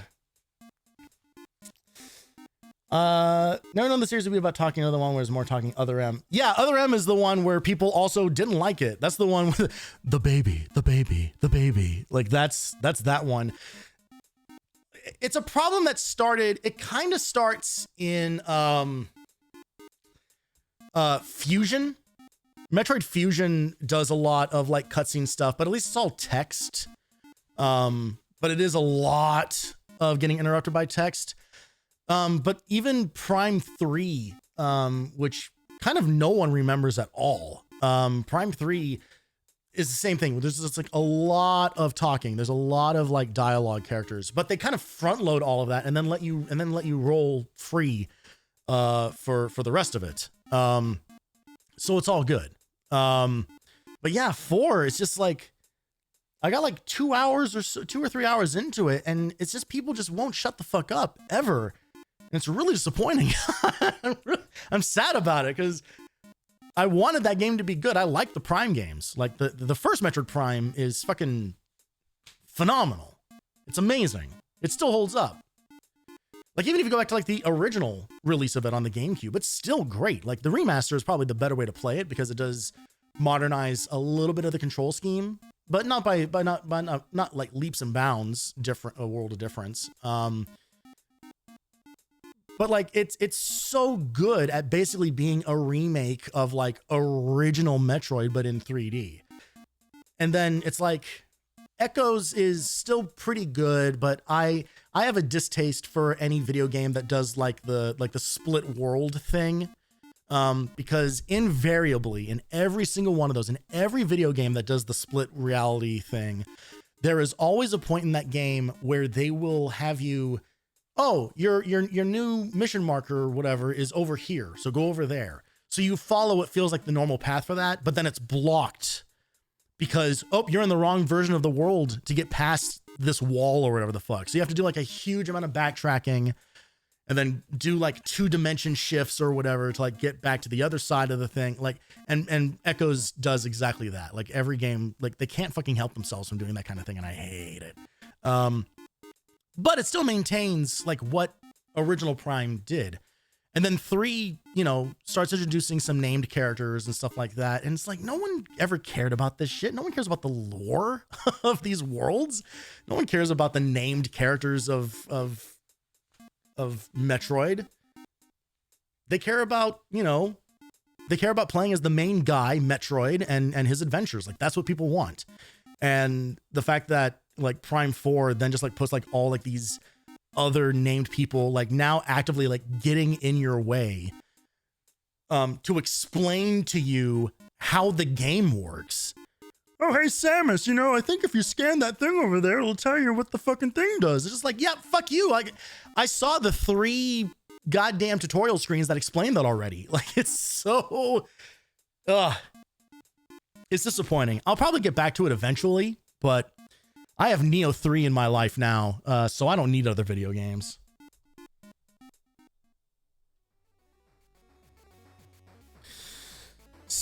Speaking of other video games,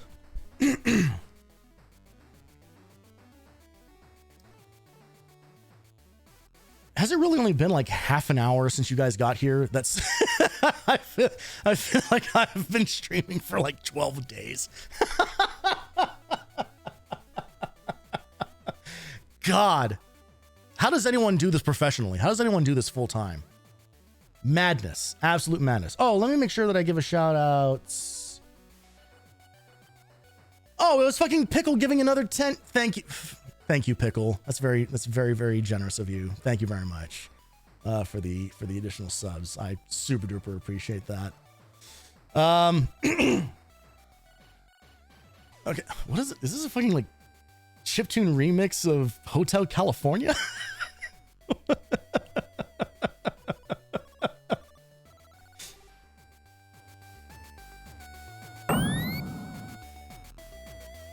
Thank you for the follow, Zane.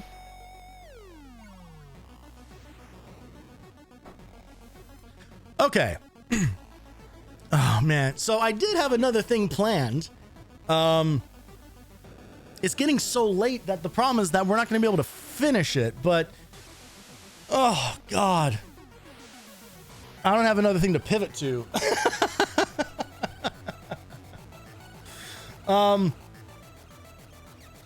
So typically on these streams, when it comes to like birthday and anniversary stuff, I will do like playthroughs of like old favorites of mine.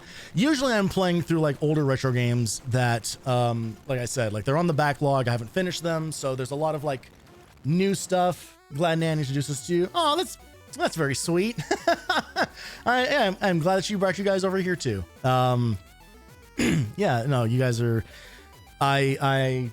obviously I love Nan and I love Nan's community. And that place, Nancord and the whole community around her and Aethel means a lot to me.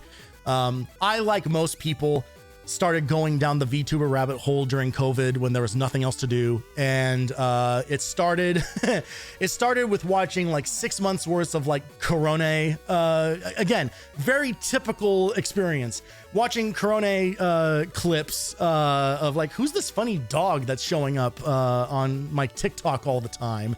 And then that turned into watching Nan lose her shit at the Cold Steel videos.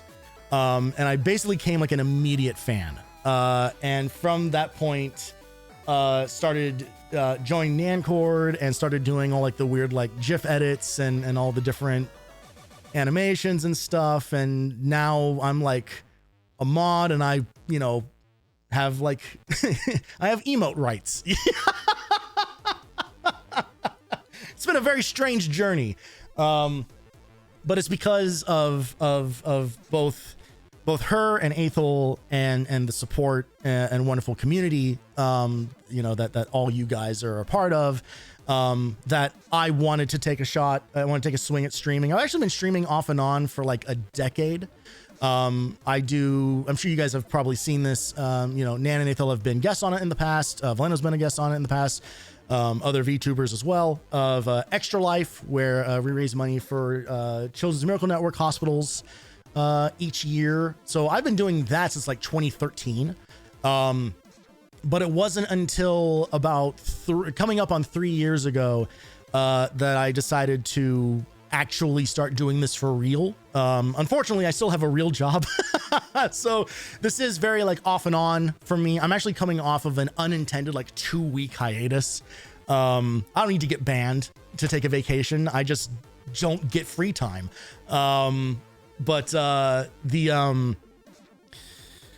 It's been so nice being able to like play all these games that mean so much to me and that I have a lot of personal history with, and have people to share that with. And being a member of like the Nancord community has been a really big part of like building up that confidence and building up that feeling of, hey, you know what? Actually, yeah, like fuck it. Like just do it. Like actually just do it, and that comes from also watching, of course, people like Mousy and, will like say that stuff all the time. It's like, just fucking do it. And it turned into this thing just like, you know what? I really like old video games, and I really would like to start beating some of these things that have just been sitting on my list for so long.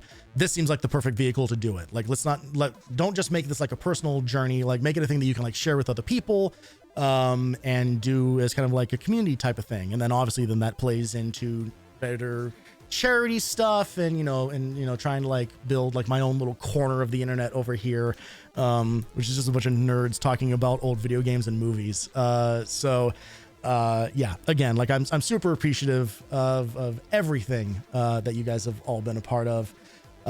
Yep, never gonna finish him because I keep adding them, and that's part of the point. Very much so. Very much so. I describe myself in my bio as an 8-bit Sisyphus. Every time I beat a game off the backlog, I add 3 more, like it really is this thing where, like I think part of me knows that I'm never going to actually finish this whole thing. There are like 7 Yakuza games on the backlog. You think I'm going to fucking play through all of those on stream? No. That's like 600 hours of content. That's never going to happen. Like part of it is like chronicling the journey, I suppose. So I'm very glad to have the opportunity, be in a place where that happens now, organically. Do a marathon, no balls. How about fuck you? How about that? See, I don't respond super well to peer pressure.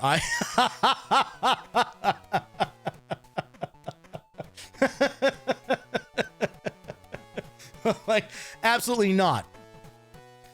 Like I said, in a world where I was able to do like this full time, like in a world where I was actually like just a streamer, like able to support myself on it, like, hey, that would kick ass, right? But as it stands right now, there's no way that with a regular 9-to-5 job, I'm going to dedicate huge chunks of my time to playing through the Yakuza series on the internet in 3-hour chunks.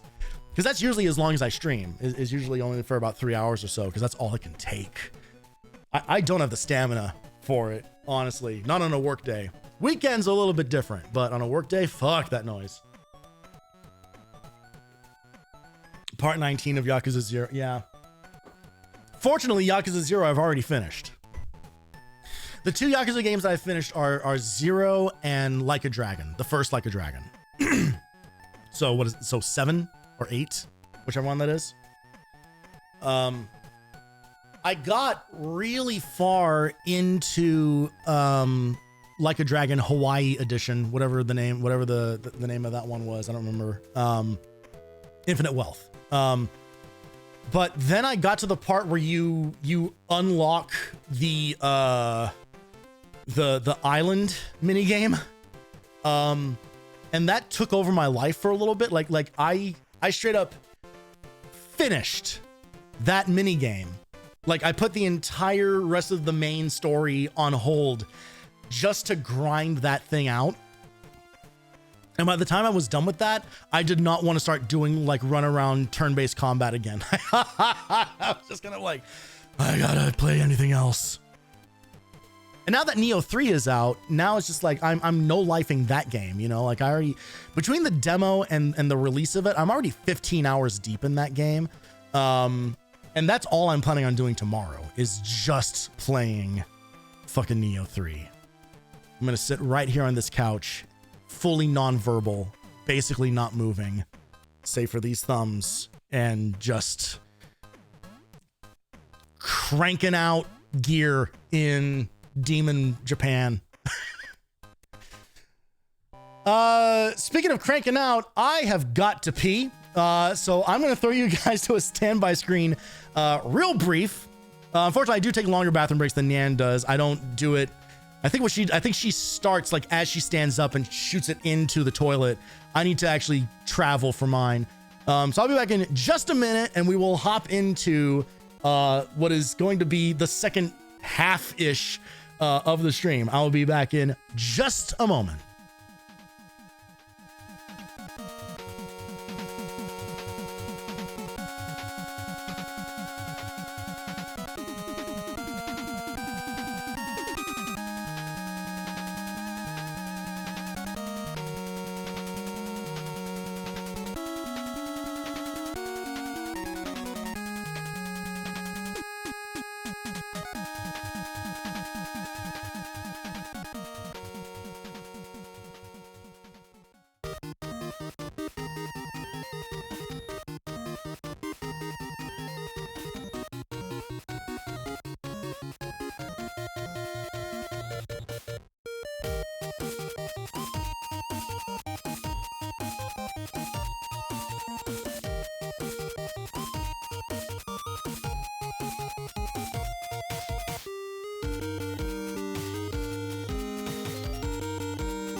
Hello again. Welcome back. I have both emptied and refilled. I'm trying to get to the point where it's kind of like circular breathing. I'm just kind of like a perpetual motion machine. I'm just like putting in and releasing at the same time. I'm hoping to never have to leave the bathroom ever again. Did you wash your hands? Probably.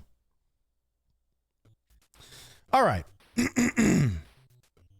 So what we're going to do now is see how far we can get in this thing. I genuinely don't know if we're gonna see this through to the end, because depending on what settings we pick on this, it could take a long time to get through. But one of my favorite games of all time is Wind Waker. I love Zelda Wind Waker. Of all the Zelda games, this is my favorite one.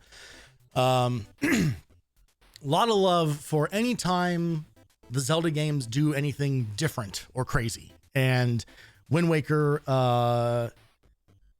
definitely does different. Is gorgeous. I love the art of Wind Waker. Such an awesome game. I adored the game when it came out back in the day on GameCube.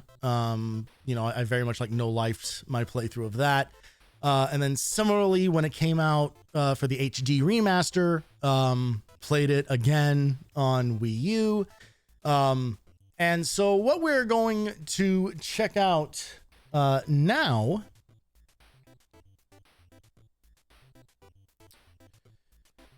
is this. We're gonna do a Wind Waker randomizer. So I'm already pretty familiar with the game. For those of you unfamiliar, this is a section where he grinds out Valorant and unnaturally.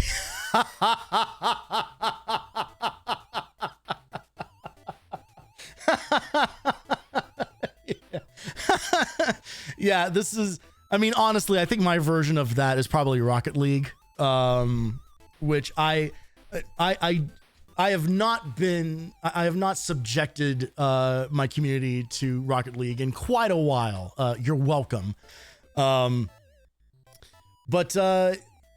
Yeah, so I'm pretty familiar with Wind Waker. It's actually been a long time since I've played like vanilla Wind Waker. I played it so many times that it gets to a point where it's just like, well, I know the game and I'm happy with the game, and you know, it is what it is. There is kind of a lot of that game that is kind of like busy work. You know, it kind of takes a while to get going. It is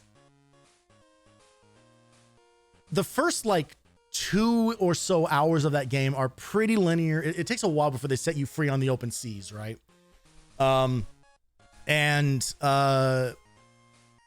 What I like about the randomizer is it cuts out all of that stuff. It just sets you loose right away, and lets you set all these settings so that you can play it in a really crazy order. I think it's an absolute blast playing the game this way. I play this off stream fairly often. And I thought that this would be a fun thing to do today on stream, because it doesn't really fit in with kind of like the rest of the content that I usually do, right? Like the birthday stuff is an opportunity to do something a little off of my normal stuff. I'm a person who plays games off stream. Yes, indeed. Well, so here's the other part of it is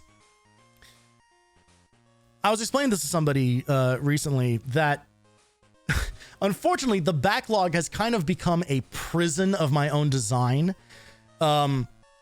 because there are like 500 games on that list spanning all of gaming history. Like they're like, I think there's like Atari 2600 games on the fucking backlog. Like it is all of it, right? It's all of it. Which means I have locked myself out of 500,000 video games I can play on my own because they are meant to be used for content. I have taken this thing I love and turned it into work. And I literally like can't play these games on my own. So it's like, you know what? Maybe I'll try playing through Castlevania 3 on the NES. Nope, can't do that. That needs to be on stream. So you better put in your contacts and comb your hair, motherfucker, if you're going to play that game. So I was like, okay, I guess I'll play more Rocket League instead, I guess. You know, it's just like, it's awful. It's awful, this thing that I've done to myself. I probably need to give myself, the thing is that if I played some games on my own, no one's ever going to fucking know. I don't think there's anyone paying close enough attention to the backlog right now, where they're going to be kind of like, you know, hey, what the fuck, Tony? How come we didn't see you play through Shatterhand on the NES? I was looking forward to that. It's on the backlog, but I didn't see a stream for it. What did you do? How come we're missing footage of the Majora's Mask specifically on the 3DS playthrough? How come there isn't a stream? How come we don't have that? I don't want to be on somebody's backlog equivalent of a period tracker.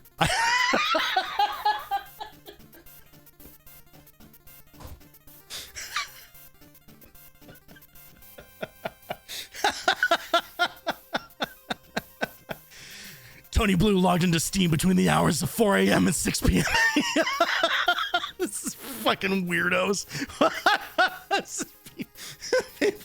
People are out of their goddamn minds.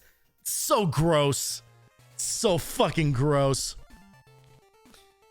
So something like the Wind Waker Randomizer. Wind Waker Randomizer. What's great about it is kind of like some kind of like mindless thing to play on my own that is unique every single time. So we're gonna check this out. So you get like a shit ton of options here. So if you're unfamiliar with how these work, basically in every Zelda game, there are specific items you need in order to progress, right? So you need bombs to blow up certain walls. You need boomerangs to cut things down. You need bow and arrows to hit targets in the, you know, like all that jazz. You know, like the Zelda games have a very similar to like a Metroid or a Castlevania. You know, they have like these ability items that you need to progress through the game. The thing of it is that when you play the game vanilla style, that has been tailored to, as far as the Zelda games goes, that has been tailored to guide you in a very specific path from one thing to the next. However, when you get into randomizers, what happens is everything is scattered everywhere. So a chest that used to have bombs in it now might have a piece of the Triforce. You know, like there might be things all over the place, which means you have to kind of like ping pong your way around the world map, solving things in an order not intended by the developers. And what's really cool about it is you start discovering that, oh, did you know you can beat Wind Waker without bombs? Straight up, like you don't need them. There are, you know, depending on how you have things laid out. So it's a really cool way to jazz up, you know, shake up a game that you might be super duper familiar with. So what we're gonna do is, why is the permalink screaming? What does that mean? Oh, this down here? Yeah. You know, who could, it's just doing its thing. But you can do all sorts of stuff. Like you can set like what items you want to start with, or what you don't want to start with. So they kind of start you here with like the best sword, the best shield, the best sail, magic meter, and then the ability, like the songs that do fast travel and time shift. But if you wanted, you could start the game with like all 8 pieces of the Triforce and then just like sail to the ending.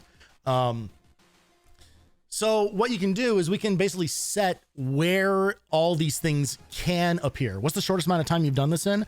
Well, so here's the thing is that if you do something really like crazy like this, where it's like, where should progress items appear? So basically, progress items are items that you absolutely need in order to progress through the game. So if you reduce this down to like really, really few locations, it goes, you know, you can see like this number.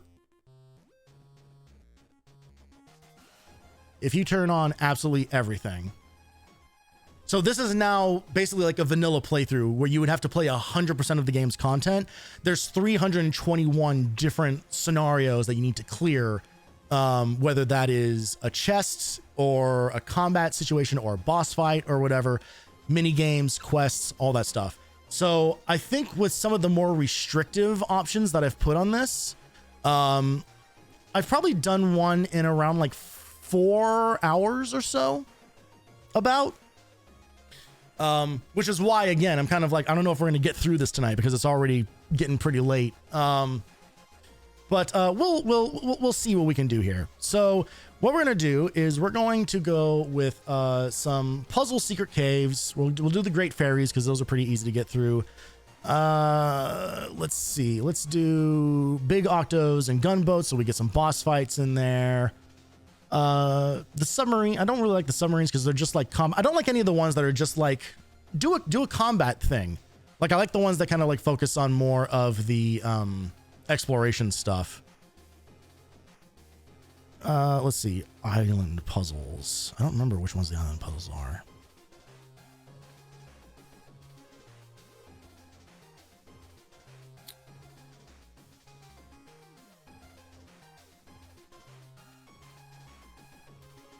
I think short side quests will be okay because there's going to be some kind of like continuous progression through that stuff. Free gifts we want because we just get items for just talking to people. I think we'll roll with that. So 124 possible locations, which sounds crazy, but a lot of them are kind of like stacked in like the same locations and stuff like that. So it's not that nuts. And what we'll do is we will make it so that we do have to beat the bosses in order to finish the game. But we can skip the rematches. Yeah, so there's some comfort of life things here. So skip the rematches so that you don't have to do those when you go back to Ganon's Tower because you don't unlock stuff for those fights. You just beat them again. Instant text boxes just makes we can just skip through things a lot faster. Reveal the full sea chart. So instead of having to like feed the fucking like, hey, fish all the time to unlock the map, just have the map open. This one's kind of neat. Add shortcut warps. So there are like these pots you can jump into that usually would teleport you around different parts of that dungeon. Now they've added extra ones that will teleport you to other dungeons entirely. So you can do kind of like some faster, it saves you having to like go back out to the sea to do stuff. Let's see what else is on here that we should turn on. I think we're pretty good. Usually I might turn on like combat secret caves, like the miscellaneous stuff, but the problem is that again, like as a result of, actually we should put on miscellaneous because Cyclos is part of that. Okay, so that'll be okay. All right, so let's roll with this. All right, let's do that and let's take off the side quests. We'll make that trade. All right. So from there, we're going to keep the starting items as they kind of default here. I find that this gives the best experience. Like, don't worry about having to get like the upgrades to your basic abilities, but you do have to find everything else. You can exclude specific locations if you want. So it's just kind of like if you find a certain part of the game like really annoying, or if you're like a speedrunner and you would want to like avoid a thing that like forces you to like go through like a really long sequence or whatever, like you could say, hey, I don't want anything in the Earth Temple, like specifically this chest. I don't want anything to be hiding in there. So there's a lot of fucking options through all this. And then you can customize your characters. You can just, make your like fucked up Link.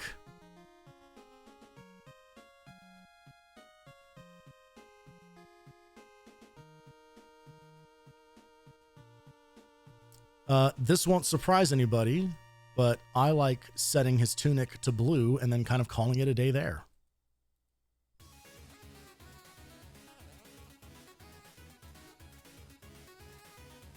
Boom jams. Make him look diseased. All right, we'll give him like a little hint of gray. That's not okay. That's not a hint of gray. Let's give him a little sickly. Okay, there we go.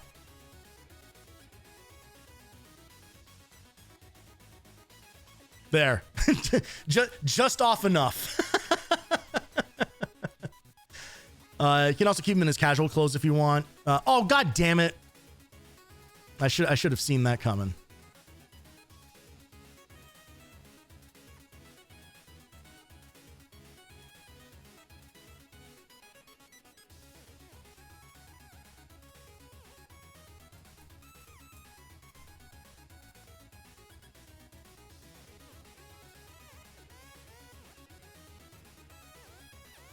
Okay.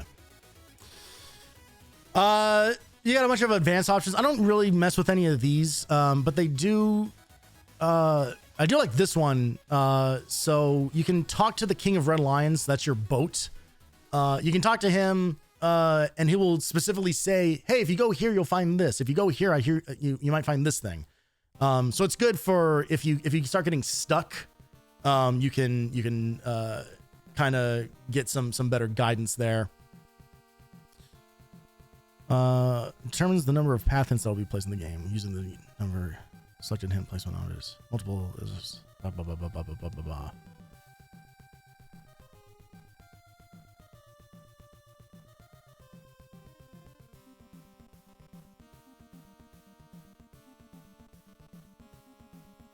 Let's just say, hey, give me 3 of everything.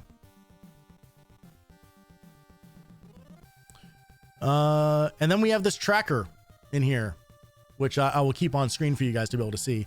So you set all this stuff up, you hit randomize. It does a bunch of stuff to my very real copy of Wind Waker that I happen to keep on this computer. And with the tracker, we hit start new tracker with the new settings. Boom, and there we go. So you can see here, so it's now telling us that here's all the stuff that we have unlocked. Anything that's highlighted is stuff that we have. Anything that's in blue is a location that we can check out. And if we click on this, it'll show us, okay, Tingle will give us 2 gifts. There's something in the House of Wealth. Maggie will give us something. And there's a guy who wants to learn how to play a certain song. So these are all things that we can do at that location. Anything in blue is something that we have the ability to go do right now. That includes the dungeons. That includes stuff that's on the open sea.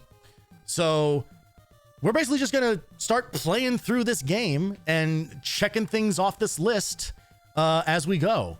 That is the rest of this stream. So get cozy. If you are a fan of Wind Waker, this is a great day for you. Gonna move this off to the side, and hopefully you guys should still be able. I will admit it might be a little small for you guys, but trust me, it's definitely happening.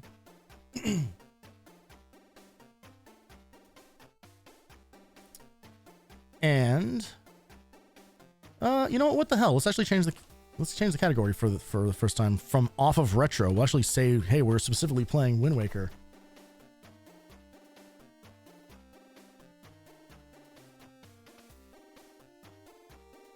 All right.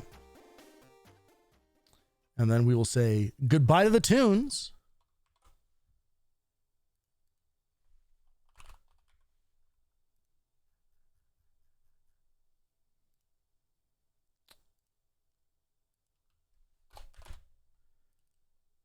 And hello to our randomizer playthrough of Wind Waker. Here we go.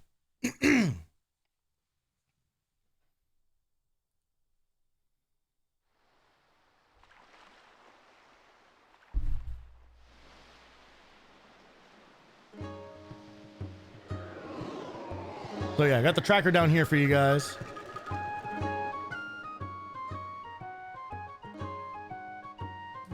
And our seed looks correct. Away we go.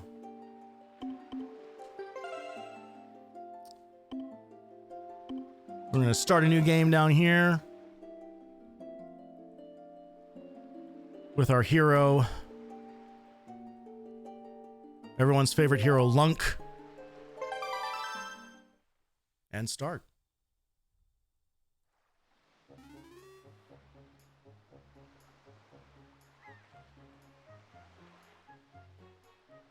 All right. So yeah, so this starts us off basically, you've already done all of the like save your sister stuff in the beginning. You've done the whole go to the Forbidden Fortress, all that jazz. So it is now start doing some work. So first thing we're gonna do is we're gonna check the chest under our house here.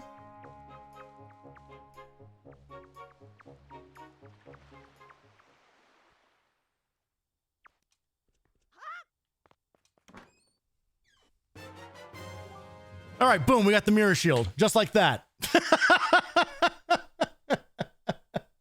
Just like that, we can go solve the Earth Temple. Like,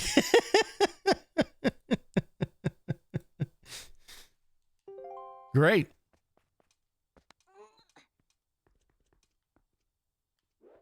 One location down.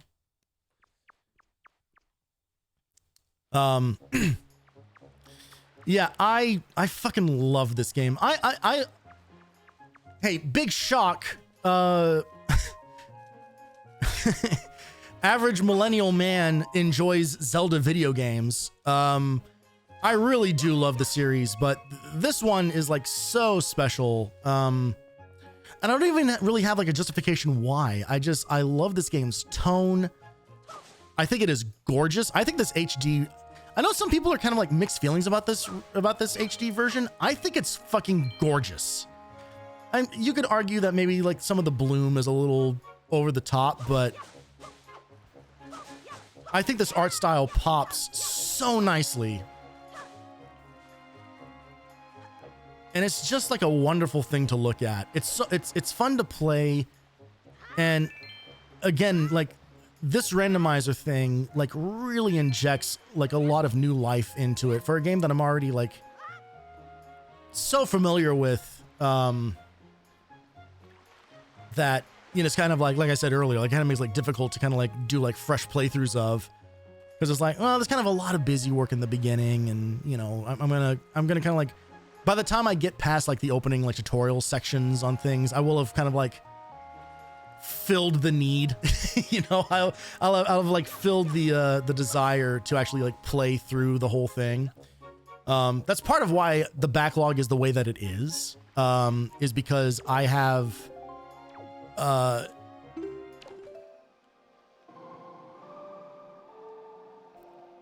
on. Okay.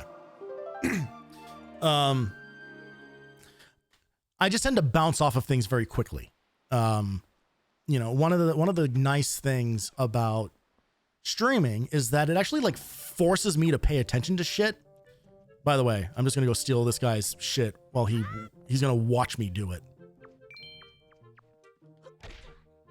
He's gonna sit in his cuck chair while I fuck his treasure chest. All right, treasure chart, not very useful. Can't really do anything with that because we don't have any items set to appear on charts.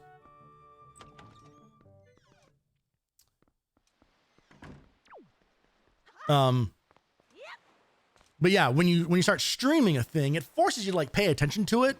Like I play games with like another distraction going on in the background 90% of the time. That's how I watch a lot of banana streams, actually, is that like, you know, like I'll have her stream on, you know, and then I'll be playing fucking whatever like on like my other monitor. Because I'm just kind of like a naturally like distracted type of person. Like I kind of need like a second thing. Oh, hey, that's cool. Beetle's selling a piece of the Triforce for 20 rupees. So we'll just buy that. I don't know how the hell you got a piece of this thing, but seems like something that you maybe shouldn't own.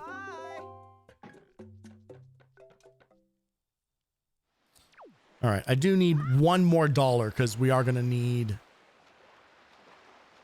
at least one pair in order to... whatever, we're not going to do that very, very early. All right, let's start exploring around.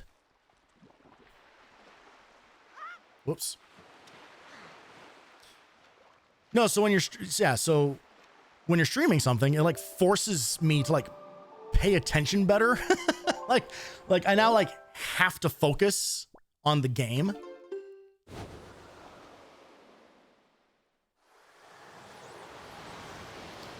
And that's the other thing, is that when playing, the whole like idea behind like approaching the backlog as trying to like beat these games is like, even though I do play everything on emulate, I emulate everything. You know, I don't hide that.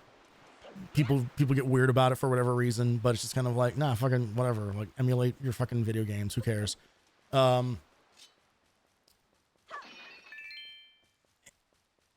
But what I don't do is like, we don't use like save states on this channel. Like the whole idea is to like, I'm trying to like play through these games as they were built.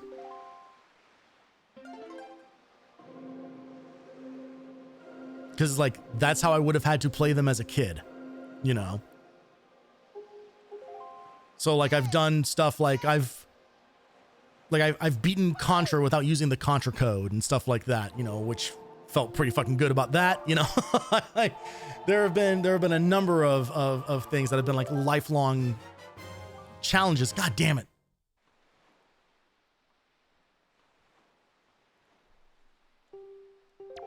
More useless charts.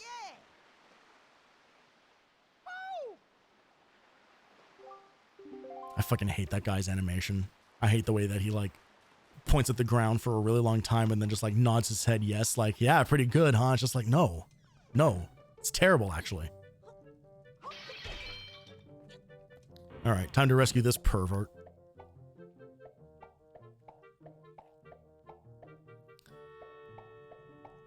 So this interaction is the thing that like sold me on the whole randomizer thing, because the very first time I ever played a randomizer, I freed Tingle and he immediately handed me the Master Sword.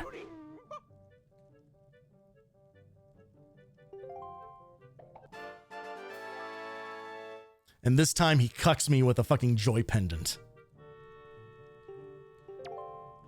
But yeah, to be handed the Master Sword is like the first thing in the game, which is kind of like, okay, I think randomizers are the way I'm going to play this game from now on. Oh, hang on, second chances. God damn it. Motherfucker. See, this is why this is going to take forever. Because there's going to be a bunch of things that are going to be just like treasure chests or pendants or just rupees. All right, we got 2 more places to check here, which is the House of Wealth. So we're actually going to start first by talking. So usually you talk to this girl Maggie up here, and she puts you on like a quest involving mailing letters, and it's kind of like a chain of them you have to do. It's like 3 or 4 parts to it. But the randomizer changes the letter to something else. So let's see what we get from her. Okay, we got the Winds God aria. Great. We are on our way to completing.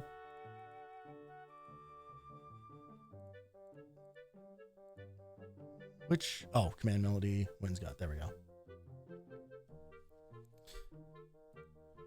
All right.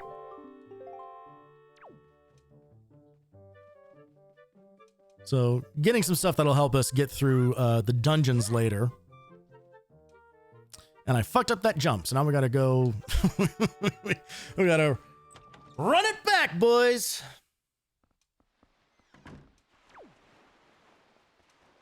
Yeah, usually you have to, if you have it set for like short side quests, you would have to do a thing where like you track this girl because she's like stealing from the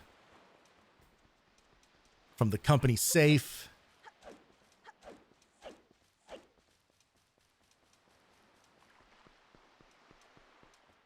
I just love this game's tone and personality. And I think what's really nice, what's even better about it is it's very like cute and cartoony, But it's one of the more like intimidating Ganons in the series. They make him like proper threatening in this in a way that they don't always do. Like he's like a full character in this game. Hell yeah, baby. Bomb bags actually opens up quite a few things for us to be able to do. So that's great. All right. So we're now done with this island, right? So there were only 5 possible items we could get that had the potential to be progress items. The Wind God Aria and the Bomb Bag would be the ones that fulfill that brief. So with that, whoops. There we go. Let's head.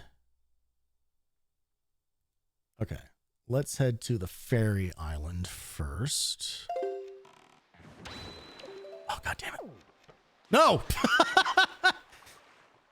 Give me 1 second as I try to remember the controls in one of my favorite video games.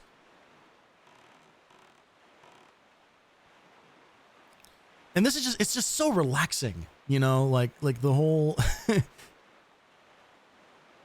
it's a game where I don't mind like how long the traversal takes, you know, like it feels, of all the Zelda games, this was the one that felt the most like an adventure, you know, like you're sailing on the high seas, you're going to all these different crazy locations.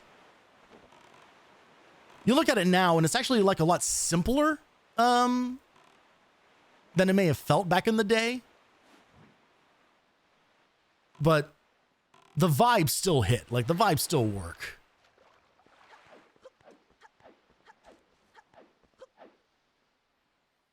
All right, I can't wait for this great fairy to hand us a fucking treasure chart that we can't do anything with.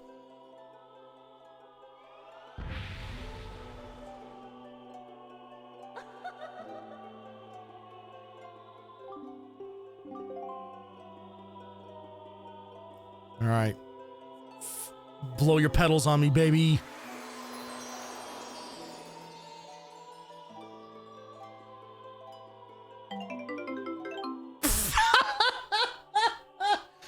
Thanks. Is this good? Does this help? Okay, later. God damn it.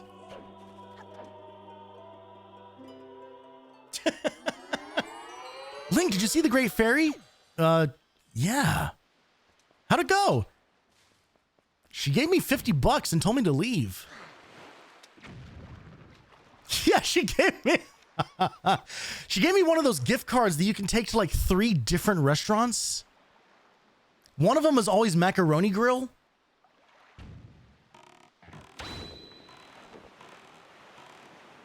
All right. We're going to head on over to Crescent Moon Island, which just has a chest sitting just out in the open. Ass out in front of God and everybody.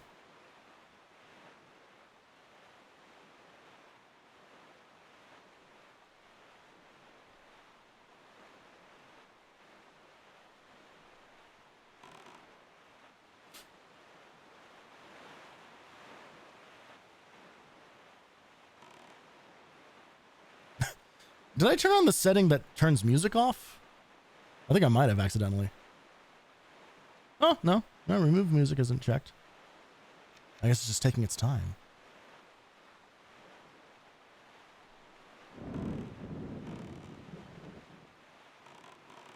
Oh, dang, the ghost ship is out here. Can I do the ghost ship yet?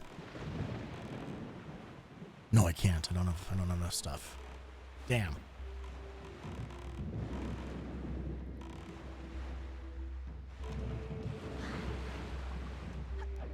I'll be back for you. Although you're going to be in a completely different location by the time I figure out how to get to your stuff. Oh, hell yeah. Now we're talking. We're actually getting some pretty good pulls here. Although the main bow is a little less useful than the fire and ice arrows.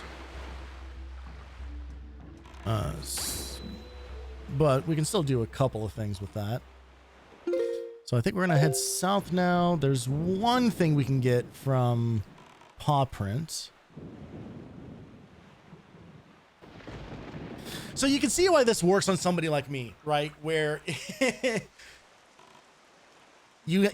like you define like a bunch of these like different like rule sets that you can you know change the game with, and then from there they give you a literal checklist to just run down. Like this hits like the task tracking and fulfillment centers of my brain. like the Wind Waker randomizer makes me feel like I've accomplished something because it's like, oh, look at all these, look at a bunch of like little tasks that you fulfilled. It's like, good job, Tony. It's like, thank you. I've worked really hard.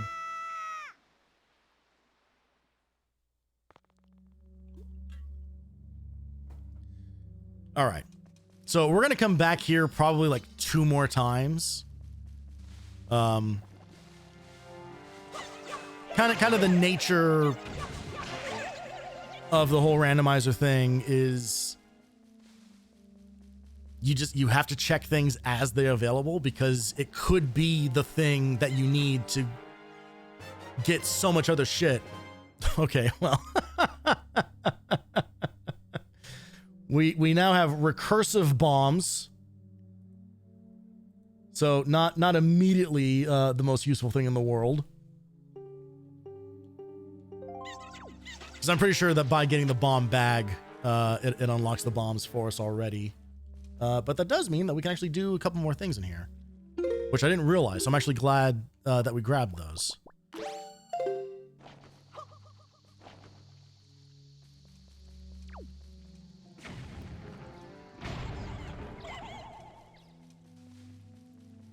So we got a chest over here.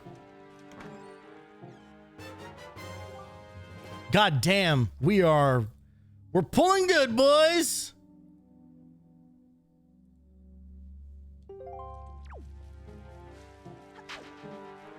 I mean, this is also the benefit of like really reducing where like the number of unique locations. If you wanted to, you could turn on all of, like I said at the beginning, you turn on every option and literally have to play through 100% of the game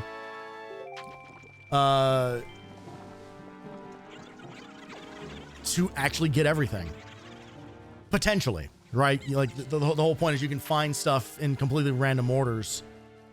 But like imagine having to search like every chest that appears. Like there's like the floating like enemy platforms that are just out like in the middle of the fucking ocean in this game. And when you kill all the enemies, like a chest shows up. Imagine having to check every one of those for pieces of the Triforce, you know, or for like the Master Sword or Boomerang or whatever. Like, it's the kind of thing where you can. That's what I like about this is like it makes you like appreciate one, just like how good the game is already. But 2, it's then kind of like, actually there's like a whole bunch of like other shit that like you need to like learn about, like where things are and where things are hidden and stuff like that. Like, because unlike when you do a vanilla playthrough of the game, you play through it and then you're kind of done with it, right? And you can just kind of like naturally forget stuff because you're not going to need to know that again. But if you're like playing like multiple randomizer, you know, runs one after another, if you're not familiar with like, wait a minute, where is Choo Choo Island? What the hell? What does Left Boulder mean? You know, like if you don't know some of that shit, you're gonna be like wandering around for a really, really long time.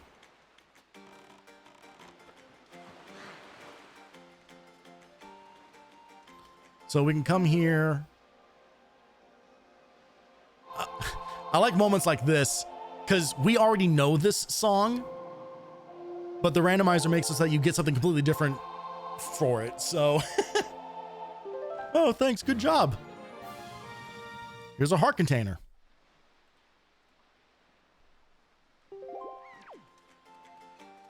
Not that useful, but it'll make us, you know, a little more survivable, I suppose. All right, are we near anything? Okay, we can go to another fairy island. So we'll head out there. There's like a really great sense of scale in this game. It's like you see you see that island out there? You can sail there.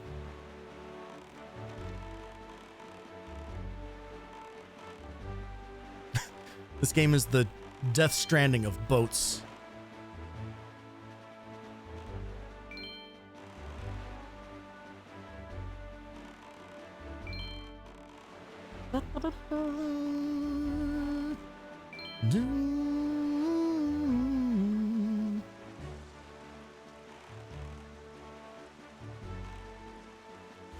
Oh, there's mail over here. It won't be anything useful, but let's go see what it gives us anyway.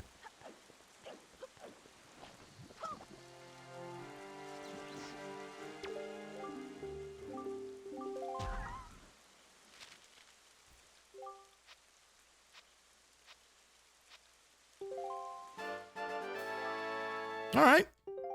Piece of heart.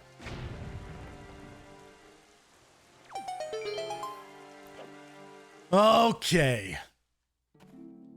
Let's see. Let's see if our second aunt is also doesn't know anything about us as a person, is just going to hand over an Amazon gift card.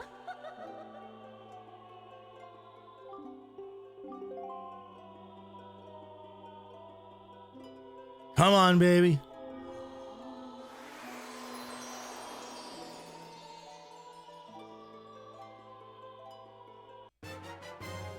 Let's go. Rock and roll. All right. We got some options. Some shit's opening up.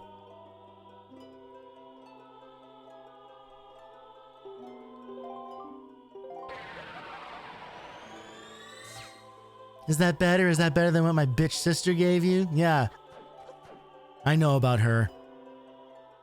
We don't talk to the Northern Fairy.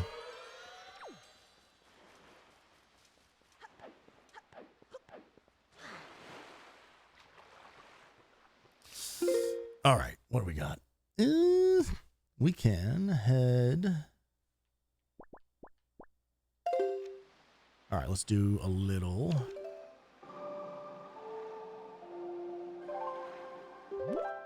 Get used to hearing that song, by the way.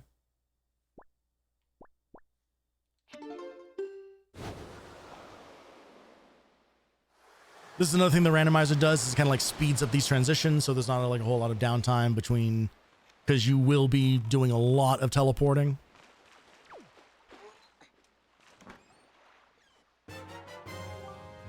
Pfft. Awesome. Golden Feather does jack shit.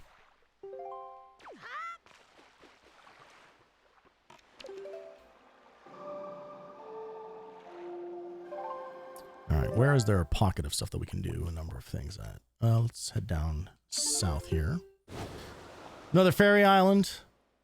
Kind of knock out all the fairies here in a row. Most of them, at least.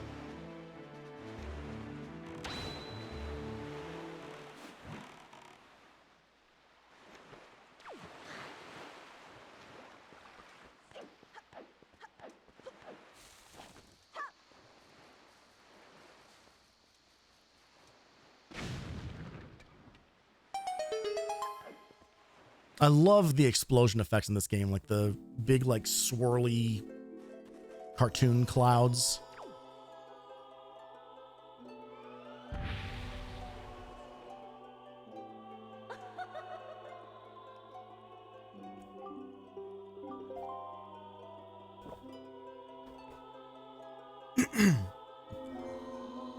Yo, what up? Check this out. You ever seen one of these? God damn it. All right, there's a new worst of the bunch.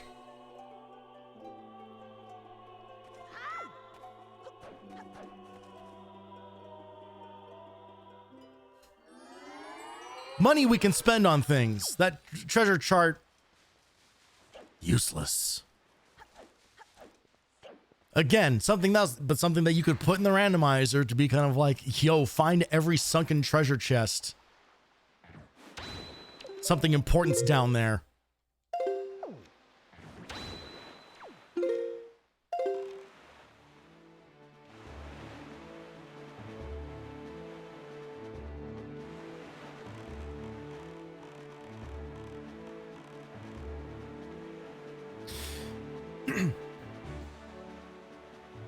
And if I wanted, like, I could, like, talk to, like, the King of Red Lions and he would give me, like, a bunch of hints about, like, where other stuff is hiding. But the thing of it is... Oh, okay, Cyclos is actually right next to us, so we'll do that.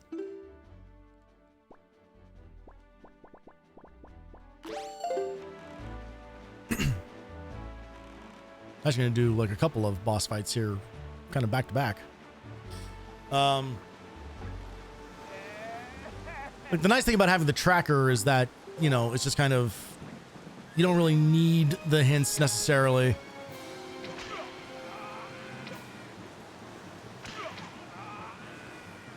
I love this guy's scream. What an idiot.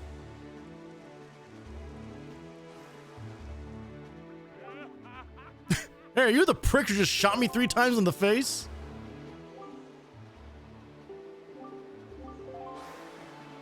So usually this is the guy who teaches you the fast travel song.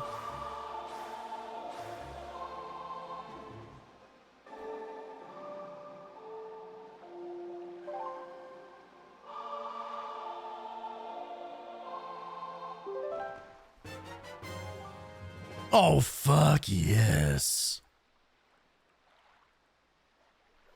So obviously the big things that you need are the Triforce pieces. I'm pretty sure... I think it might be that technically the Triforce pieces are all you need to get to the end of the game? Potentially. I don't recall offhand. I'm at the point where like I've played this game with the randomizer like half a dozen times at least at this point.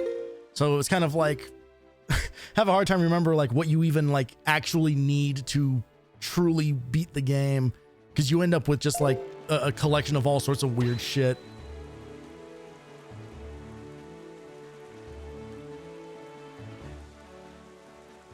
Oh, I was supposed to talk to the salvage corps. Ah, shit. All right, we're gonna have to go back to... Was that... Well, I kind of spawn all over the place, so...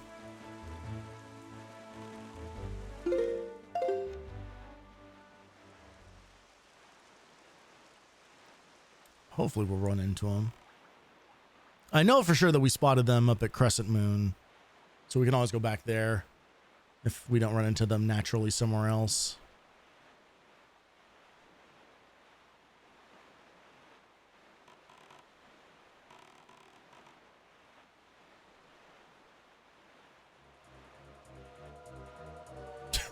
What's up? Hey, you chill with the spooky music back there.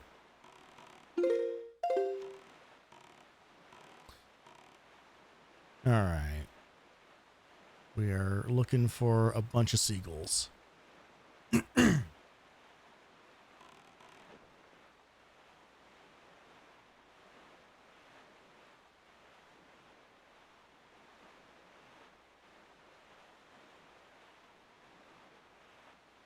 Do not remember where they are specifically.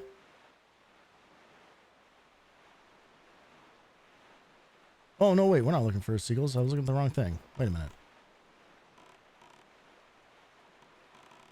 I accidentally cleared something off that we haven't done yet.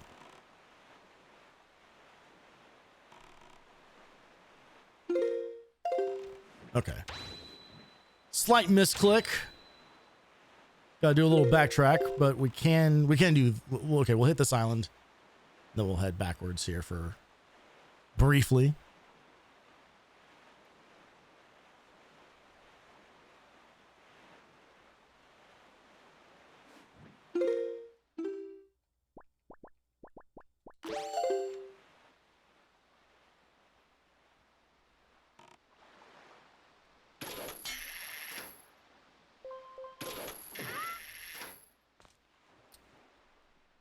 Is this where we need to?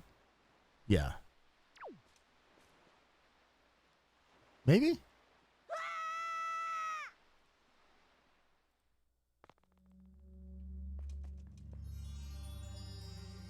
Hang on. I gotta double check where we are.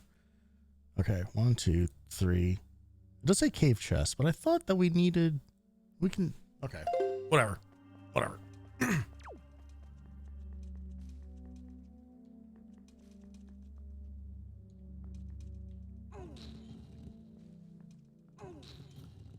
Hey, guess what? We got a block pushing puzzle. It's a retro video game. It's a video game that's more than 10 years old. So by law, it must have a block pushing puzzle in it.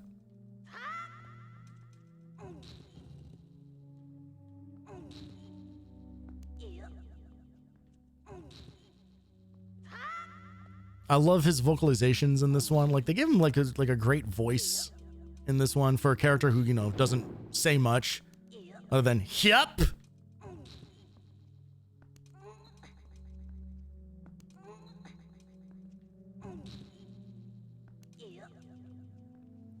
There's an ancient Newgrounds animation that was like 3 links in a barrel, and they made like this like techno beat using just his voice samples. And I don't know why I remember that.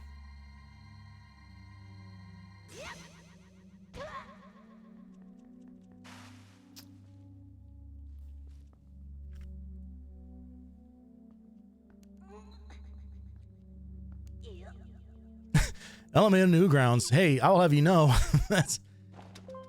I spent a lot of my time in high school and early college. Fucking power bracelets, let's go.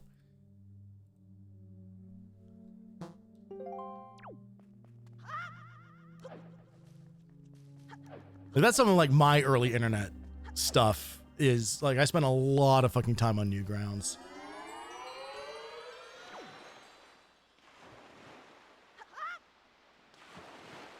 Obviously classic stuff like the Ego Raptor, like awesome series, and the old like Oni animations and stuff like that. An unhealthy amount of time spent on that website. Getting jump scared by just straight up porn. Like people drawing some fuck shit on there.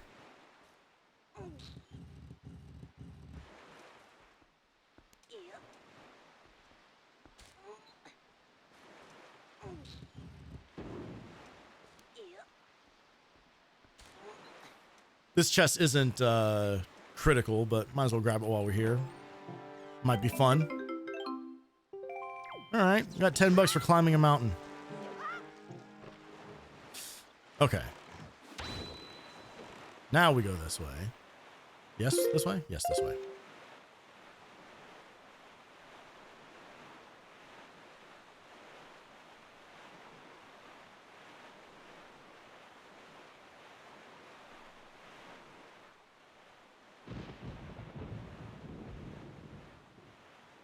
All right, keep an eye out for seagulls.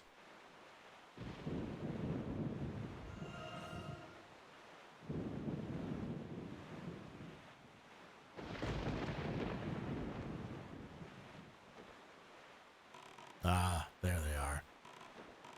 Harbingers of Doom. This scared the shit out of me the first time I played this game. Especially because you can trigger this not having bombs or the bow. So you just have to like watch helplessly as this thing slowly pulls you into the whirlpool. You fucking die. It's like if you don't have the right options there, it's like the world's slowest game over screen. Hey, there was a fairy inside that squid. Waker of the Winds, thanks to you, I've been freed from that beast's foul grasp. Now I'll give you a little of my power. It better be something good. So help me God.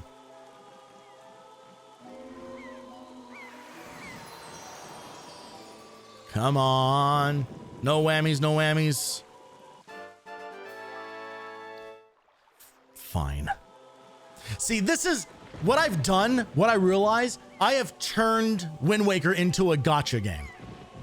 That's what's happened. That's what this does. You're just rolling for pulls, but most of them are like, oh no, here's $50. Oh no, here's a thing that you need 4 more of before it becomes good. Like, just, ugh. All right, this is only 2 squares away. We'll hoof it.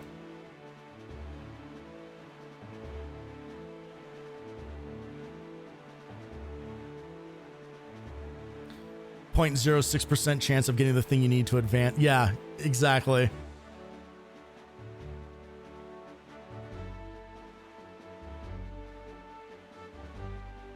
Maybe one day I'll get brave enough to just hit all the checkboxes and try doing like a complete run of this thing. I imagine it's got, if you roll really bad RNG doing that, I imagine that's got to turn into like a multi-day task at that point.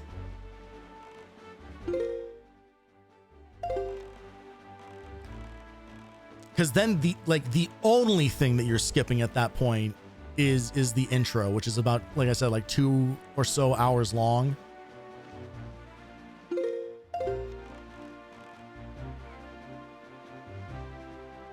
And then it's just like, all right, go do literally everything else. Just like a government project. Yeah, billions over budget. I don't know. I mean, we tried to plan for it, but things changed, I guess.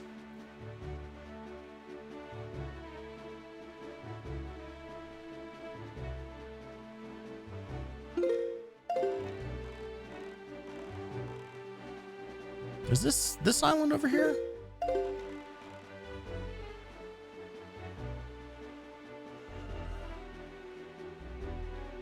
Islet of Steel.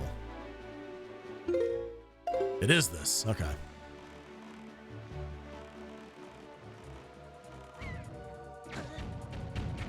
Just gotta squeeze past you. Just gotta squeeze right past you. Just gotta, excuse me, pardon me, excuse me, pardon me, excuse me, pardon me. Thank you. Thank you. Oh, do we have to, I think we have to actually beat all these guys in order to get through this. Hey, fuck you, bird. Get out of here. Oh, shit.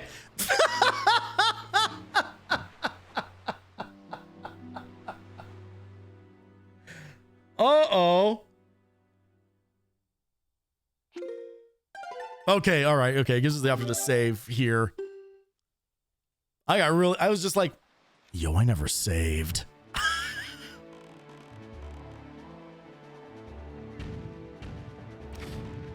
We got our shit rocked there.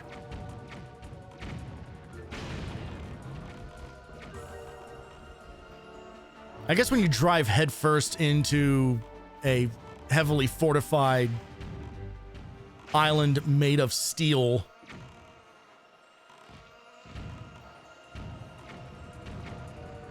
doesn't leave you with a lot of high survivability options. All right, I'm pretty sure that we can go inside now without killing the bird. Yeah, okay.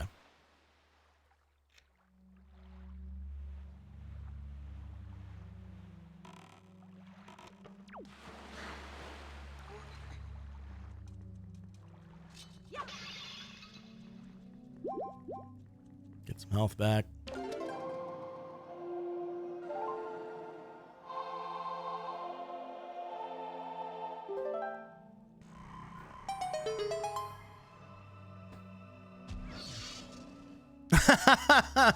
Nice stock sound effect in there.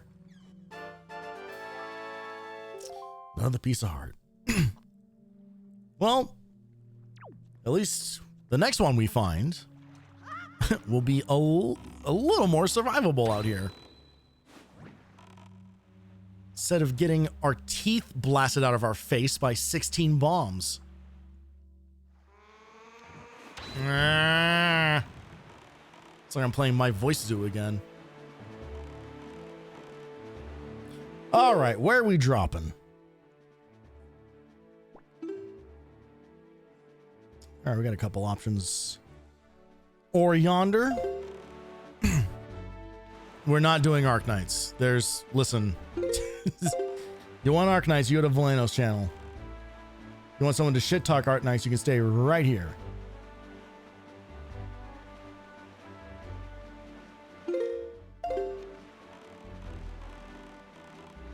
Arknights.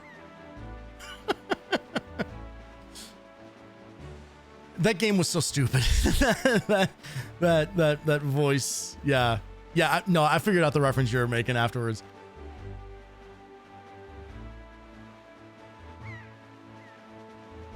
$3 well spent on My Voice Zoo. If you have not seen My Voice Zoo, go find literally anybody's clips. I played it the other night. Had a lot of fun with it. It is a one trick kind of game.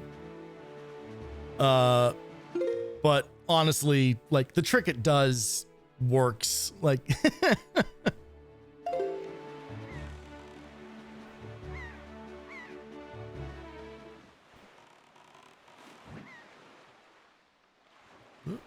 just not quite close enough to this.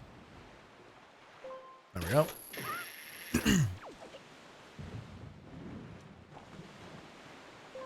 And 2 and 3. Oh, and then also 4. There's always one more than you think.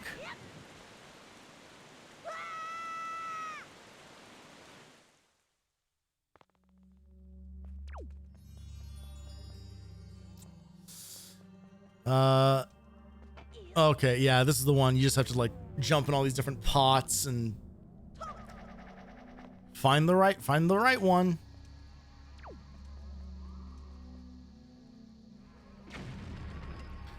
I'll say it's one of the less interesting puzzles in the game.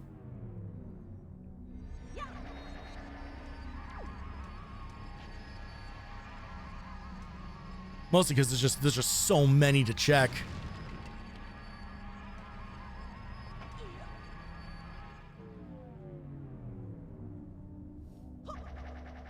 And lose. All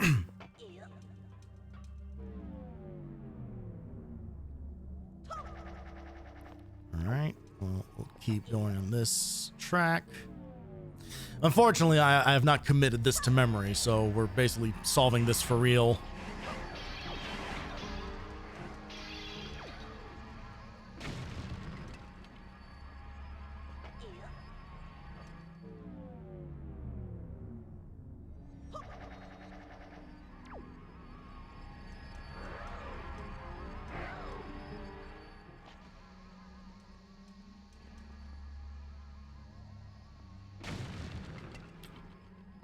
Try this one. I don't.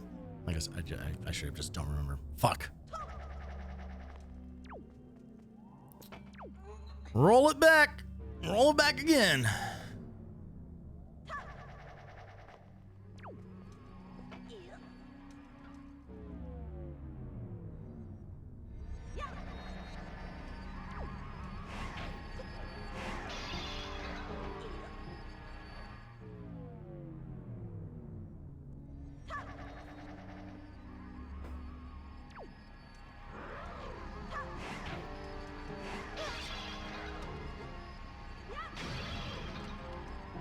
I hate these hand enemies. They're so goddamn annoying. Okay, there's the first chest.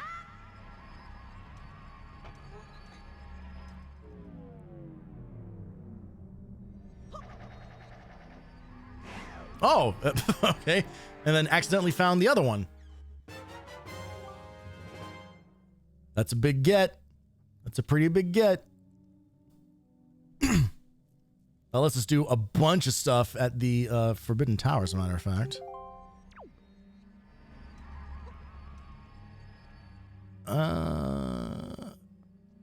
see. Oh, I guess no matter what, we kind of start from the beginning. Okay.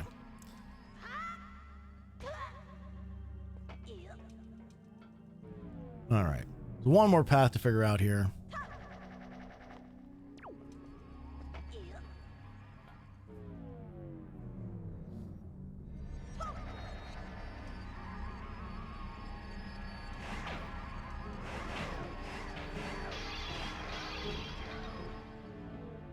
I think we can keep going this way and then just go into this other guy over here. Maybe. I don't know. Probably not. I'm probably going to regret this. I regret this.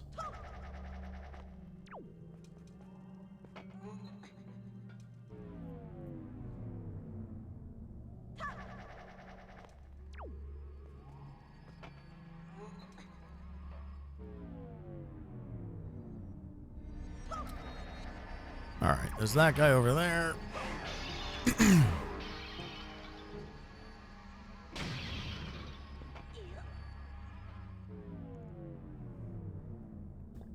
Okay.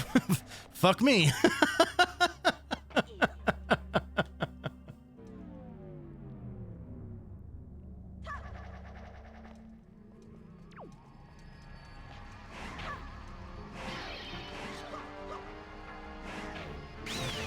You dickbag.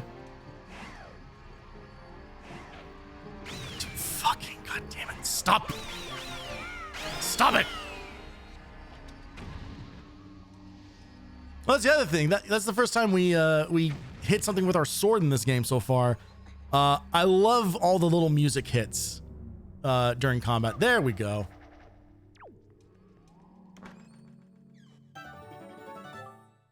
All right. Earth God Lyric is another big one. Cool. Okay. We are done here.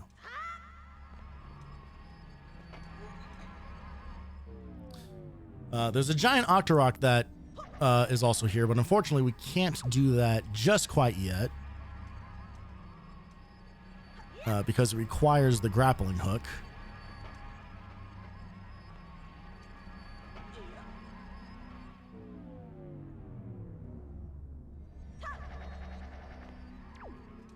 Oh god, now that I'm trying to lose, I don't remember. Okay, there we go.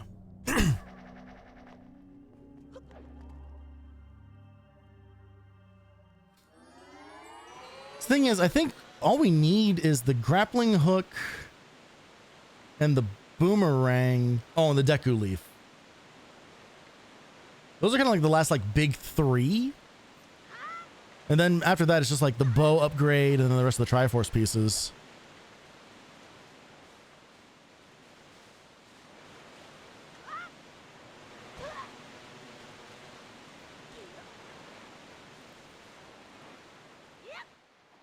Unfortunately, we're still missing like the right combination of items to be able to do some of the other dungeon stuff. I think you actually need like the Deku Leaf and actually to like get into most of the dungeons, as a matter of fact. Okay. There's one more fairy. So let's go do that.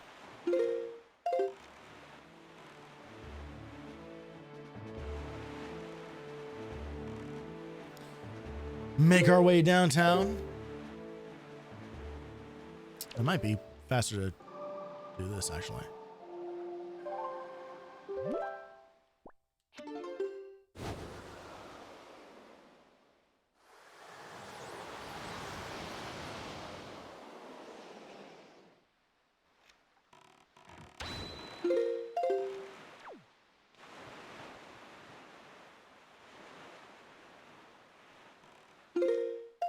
Quick Sale is a great quality of life improvement that they made to like just this version of the game. It's not even that's not even a randomizer thing, but admittedly, like one of the bigger bummers of the original release of this game was like the very heavy reliance on just how much longer the sailing took Because basically you had to play the Wind Waker song to change the direction of the wind constantly. You had to basically like, all right, I'm picking my destination. I'm going to make a straight line for that because anything other than that just was a kind of a chore.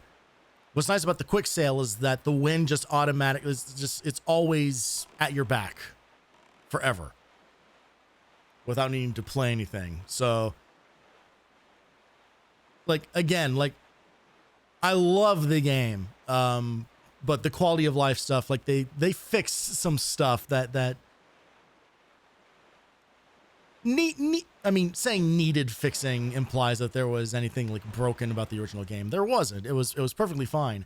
But getting a second chance to kind of like clean up some of the stuff that was maybe like a little more annoying, a little more tedious, like the whole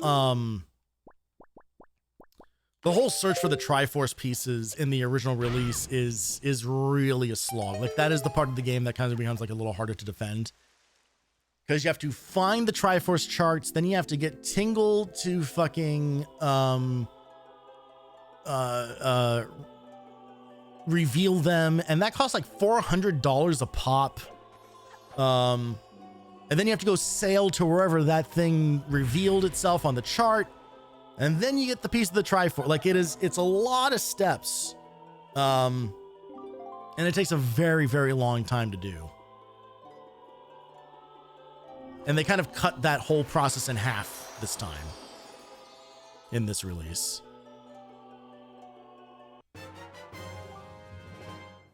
Motherfucker.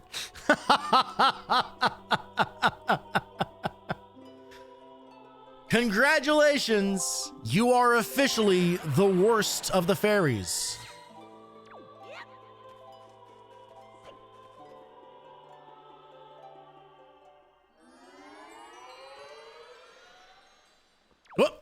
Oh, fucking goddamn it. I just want to hear the fairy tune for another, 6 seconds. The camera flip is tricking me. All right, we have to now head to the completely opposite side of the map.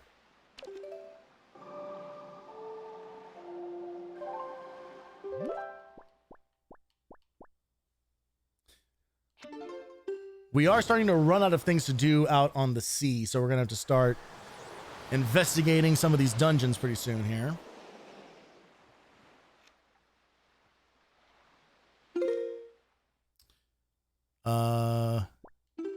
Is there anything I can do? Not at Forest Haven specifically, no.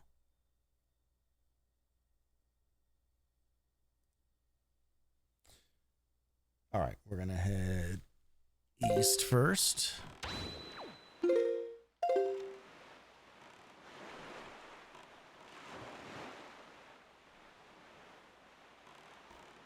I wanted to check the map so often if I just remembered that north is red on the compass. I can never keep that straight for some reason.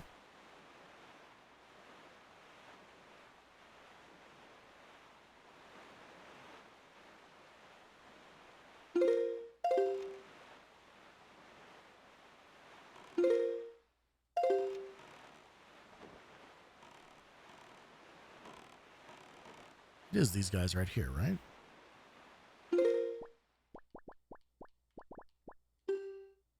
Oh, no, I sailed right past them.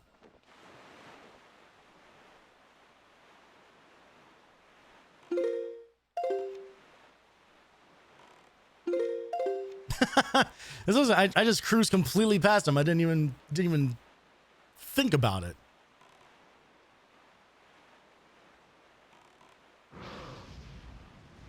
Fuck's going on back there? Jesus.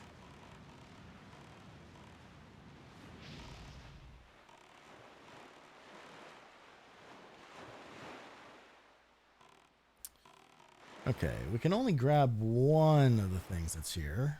We're gonna go into the cave to do it.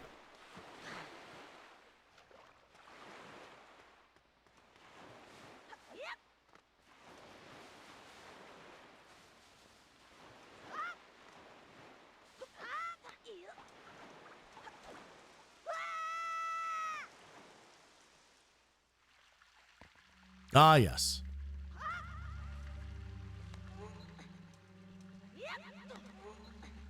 Navigate around all these weird floaty things.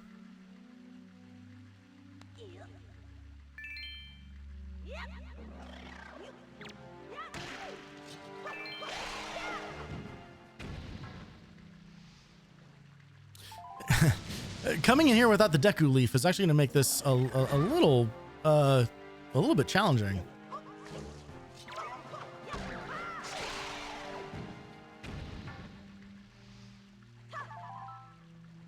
We're basically going to have to like hope for some good jumps.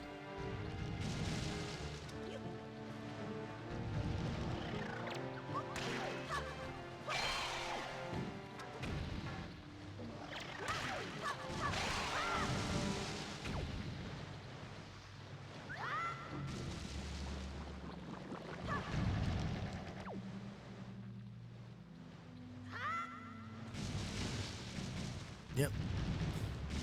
Yep. Oh, yeah. I knew I fucked that. All right. Swing it back around. Bring it on in.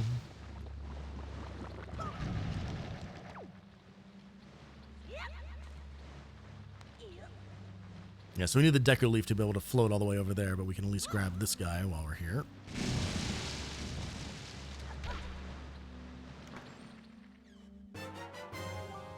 Oh, sick. Great. That gives us even more options.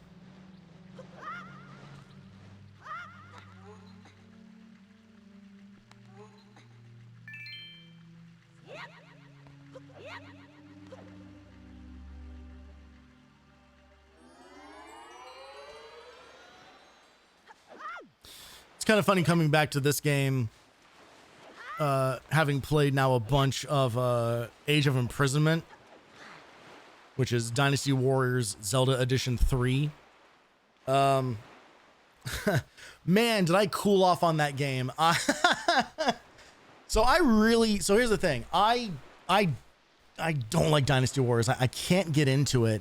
For whatever reason, you put Zelda characters in Dynasty Warriors, and all of a sudden, I will play that game to 100% completion. And so I did that with original Hyrule Warriors back on, I think, was that Wii U, I think. And then I did it again with Age of Calamity, which I thought was better than Hyrule Warriors.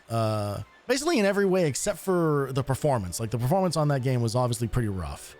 But overall, like, had like a good time with it. So I was really looking forward to playing Age of Imprisonment, and I played through to be clear, I have played through most of it by now. But man, it starts off really, really strong. Like with some really great, like, man, this combat feels pretty good. And the performance, you know, feels a whole lot better. Like, the game like runs at like a constant, like 60 frames per second. You know, no complaints there about the performance. There is not a single character that I give a shit about in that game. Like, they make up a bunch of like new characters that are from like, you know, from the before times, that is like half of the story of Tears of the Kingdom. And it's just not interesting. Like, the thing that I saw is that apparently Age of Imprisonment is meant to be like a canon prequel to Tears of the Kingdom. Here's the thing. The thing that I care about the least in like any Zelda game is the lore. Who gives a shit? Like, it is about the adventure. It's the same thing like I was saying about like Metroid earlier. You know, it's just like, it's not about the fucking like characters like talking to you and saying like, Samus, you have to go over here or whatever. It's like, it is the dungeon exploring. It is the running around the world and finding all like the weird little secrets hidden away in different parts of everywhere. Like that is the fun of Zelda, not the part where it's like, we got Troy Baker and Matt Mercer to be characters in our video games. Not that they do like, honestly, like the voice, this is not a knock on the voice actors, but like it's getting the thing wrong. Like in a series that went for generations without any dialogue at all. Like once they released Breath of the Wild, it was just kind of like, oh, we can have voice acting and it's actually kind of cool to have voice acting in it. And it was like, great. This is super fun. What a neat way to kind of like, you know, build out some of the world here and everything. And then you get to Tears of the Kingdom and it's just like, what if Zelda went on her own little side quest? It's like, okay, I mean, sure. But then Age of Imprisonment does this thing where, because it's a prequel, like all it wants to do is just fill in a bunch of gaps that we don't need to fill in. Which is the primary sin of every prequel everything. It's like, boy, these characters mean a whole lot to me, and I really enjoy playing through their stories, and I feel completely fulfilled in everything this game has to say. But what really I need to know is what happened in the 3 minutes that this character wasn't on camera. They said that they were going to go do something, so I need to see exactly what happened there. And the answer's never interesting. It's never interesting. I cannot think of a single prequel that answers any sort of question that I was genuinely curious about.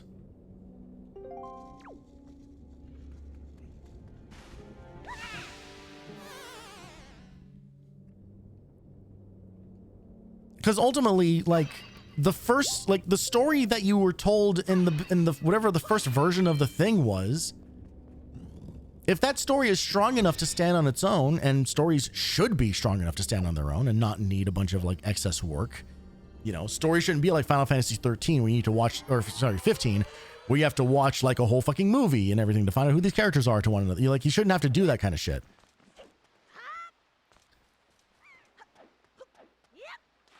And I don't understand like why we're still doing the prequel thing. Like I don't get why we're still trying to like fill in like, oh, but what you don't know is that so-and-so did such and such. It's just like, I don't care if so-and-so did that. What does it matter? Like, what does this change?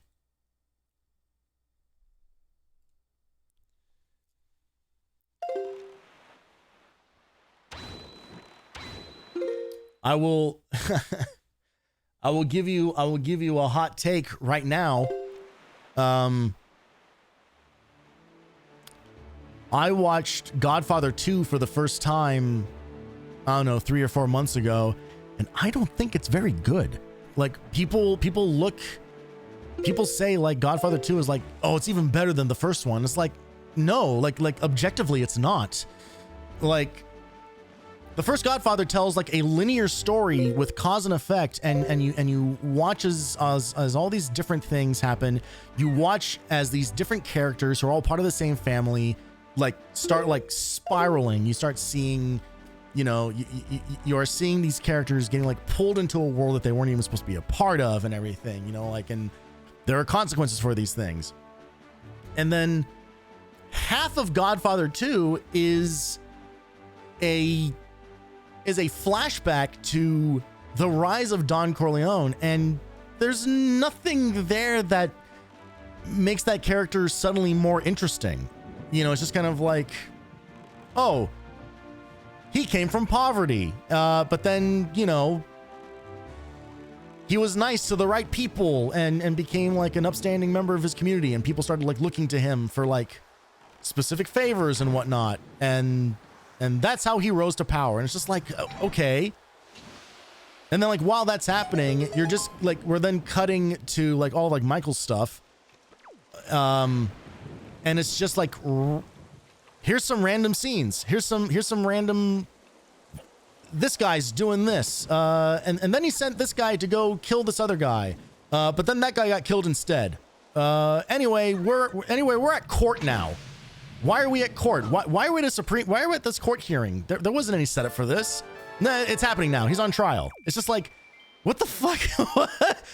The movie is, hey, Marquet. Thank you very much for the happy birthday. And yes, it is a movie built entirely out of flashbacks. And it's supposed to be like a reflection on just like, oh, but you see like Michael, you know, his path gets so much darker. No, he's already in a dark place. He already is like that guy. So it's just like the story of how his marriage falls apart, which happens in like one scene. Like that is the most interesting scene in that whole movie, is him like having like that scream fight with his wife. Because it's the only time that anybody ever says anything meaningful. Otherwise, it's just like, none of this is filling in any kind of gaps that make any difference in like what the first movie was trying to convey. And oh, god damn it. I did not mean to press that button.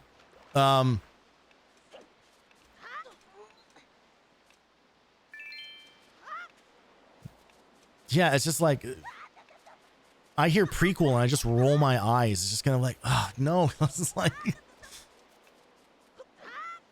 part of the beauty of stories, you know, is that you don't need to know every single thing about a person's experience in order to understand what, oh, god damn it. Like, does anyone want, like, imagine this. Like, imagine this being made into a movie. Do you really want the flashback scene of when Link took 3 different attempts to jump into the ice cave? Like, is that interesting? Does that build his character? If you watched this and then be like, oh, that's why he doesn't talk anymore. You know?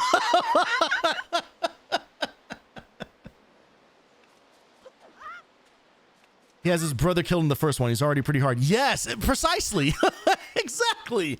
You know?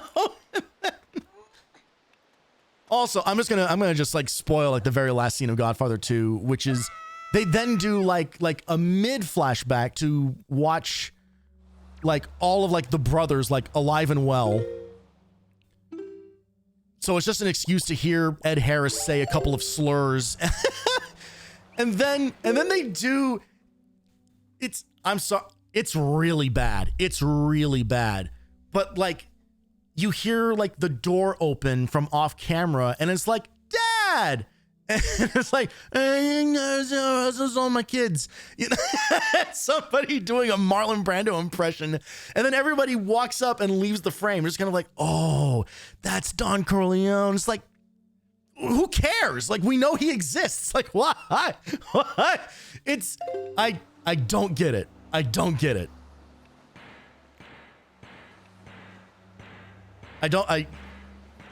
I sat and watched that whole movie, like waiting for like the thing to happen. It's just like, okay, they're kind of setting up. All right, we're going to get like a look back into the past of like Don's rise to power. Okay. But then you don't actually see him really rise to power. Not really. You see him have a couple of bad days. Hey, we got the Master Sword. That's cool. Am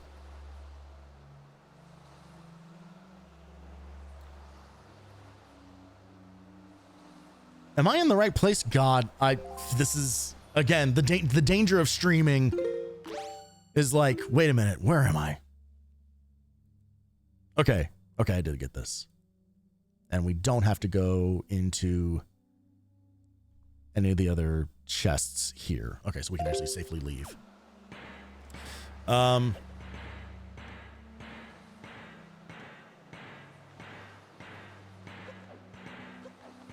Yeah, it's a very odd, very disjointed experience. And it's like,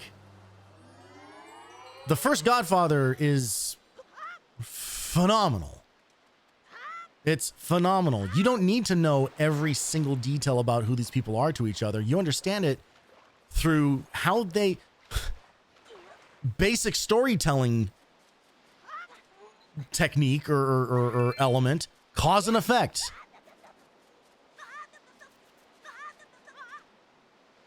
Somebody does something, you know, kind of mean to somebody, and like Ed Harris like loses his fucking shit, and like he is a loose cannon, and like obviously like more dangerous, like just existing, you know, like he's kind of the, you know, Joe Pesci is kind of like his equivalent more or less from Goodfellas, you know, he's like that kind of character where he's like extremely impulsive, extremely violent, has one of the worst choreographed fight scenes I've ever seen in a movie. the scene where he goes and like beats up the guy who beat their sister is really not very well executed. Like there's a point where he takes a swing at that guy and he reacts as if he got punched, but because of the angle they shot it at, they are sideways to the camera, and he misses that dude by a country mile. It's really funny. It's really funny. In an otherwise basically perfect movie. You know, you gotta have a little moment like that. But you could play like that one scene alone, like that one scene of him like seeing a woman with a black eye, and then immediately like storming out of the house and then beating the shit out of somebody, right?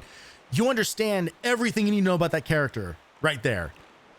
You don't need to see, oh, but here were like 5 other bad days he had, you know, to really flesh the character out. It's like, no, we get it, you know, and it feels like Godfather 2 is just full of, but also this happened, but also this thing happened. And none of it really matters. Like none of it changes anything material about who these characters became.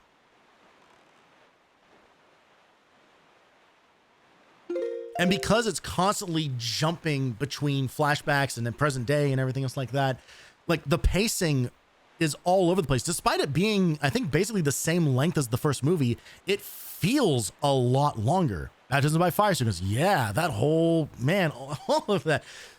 I mean, the whole like literal baptism scene, like you know, like all that stuff, the whole, that restaurant sequence in that first movie is perfect cinema. Like, it is so tense. Oh shit, we missed a ferry over here.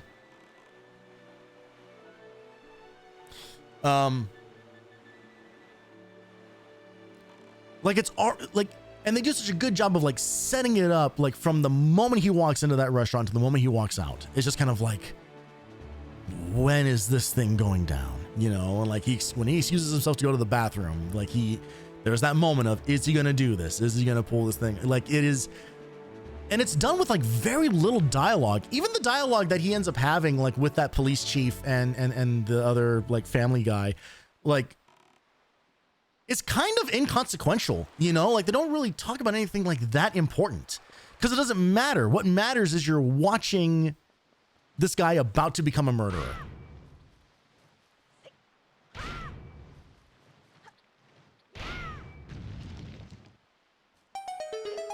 Why would I want to watch that guy then sit in a courtroom and then reveal like a surprise witness that we've never met? Like, actually, he was a good guy. He was a nice person to me. Okay, case dismissed, I guess. Like, it's so weird. It's so weird. It almost makes me want to watch Godfather 3 just to see if people are wrong about that one also.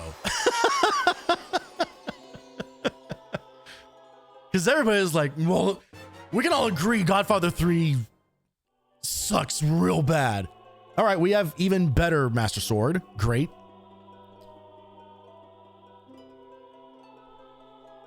Got some high damage output coming up here. Okay. We have one more island we can go to. And then it's time to start doing some dungeons.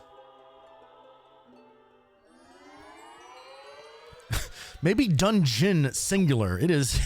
We're closing it on 9 p.m. I meant to start this much sooner, but then, you know, big crazy raid happened. And then everybody started wanting me to do karaoke and play Tetris, and I know, real first world problems.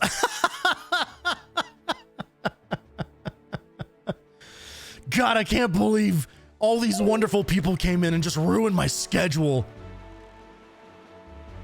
Everyone was super nice and supportive. Bunch of people followed me. People gave subs. I got a hype train. But it threw off what I was going to do by an hour. Steak too juicy. Wife too hot. Car too nice.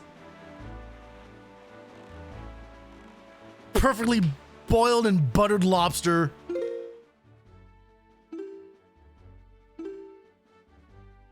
Does anyone want some of this truffle oil? I'm not going to use it. It's too much. just total, like, just real dickhead energy about it.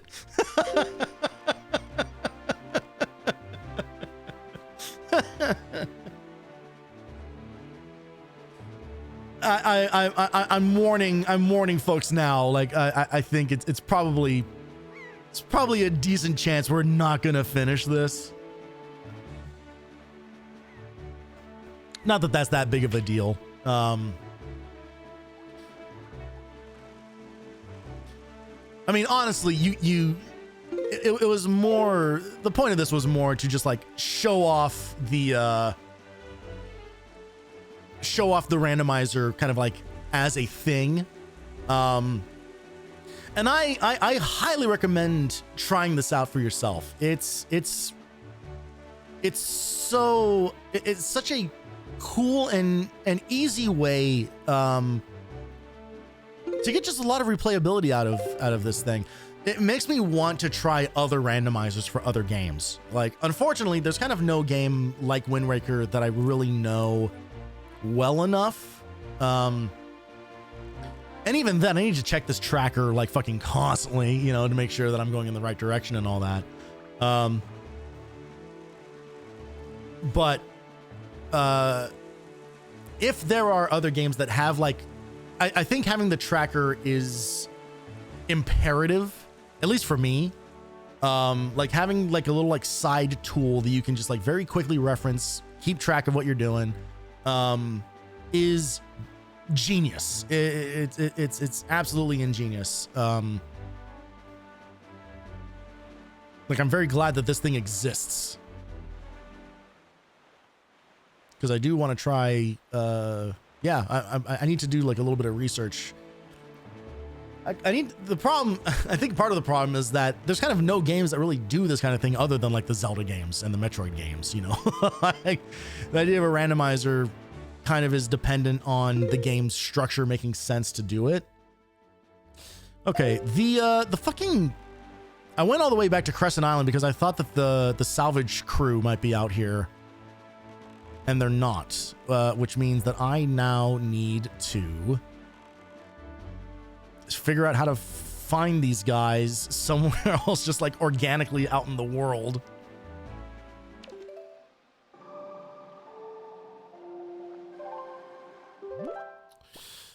Okay, let's at least go get this last chest out on the sea.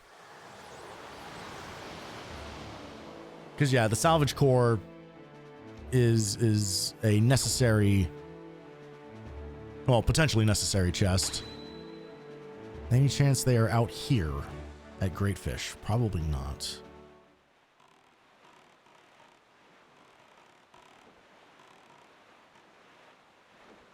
Nope, don't see him. Where are we heading? Needle Rock, okay. Heading southwest. Ding ding ding ding ding ding ding ding ding ding ding ding.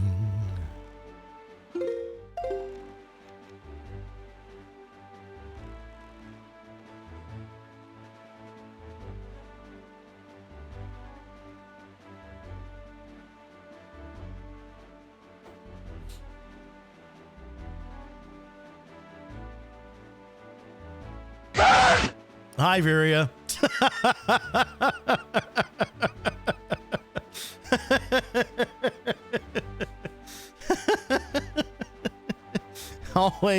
always count on you. 6 hours.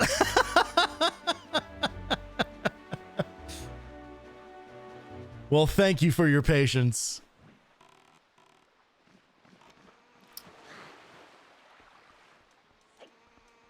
I appreciate you making it happen. All right, I believe it's here.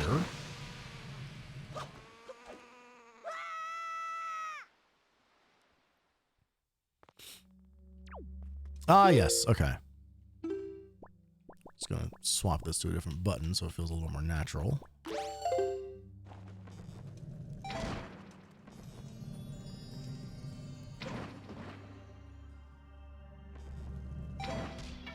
All right. Enjoy watching me be really bad at the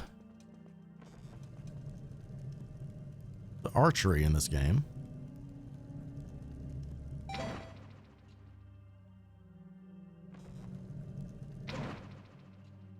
Hey. Nope. Yep. Oh God, I never remember where the last one is. Ah, there you are.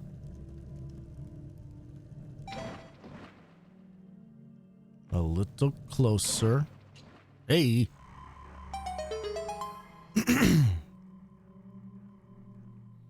I hope it's something good.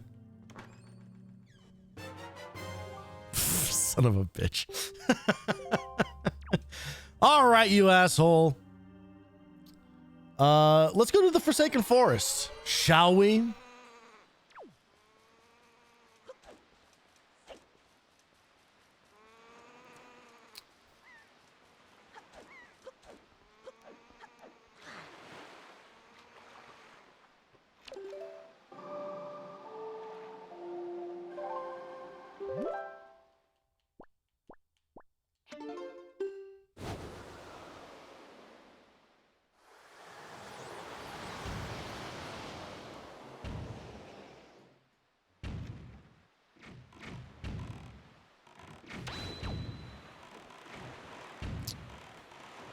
Oh God, can I remember how to get...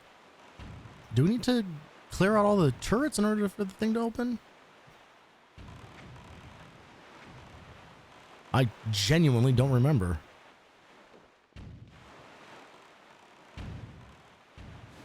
I guess so. All right.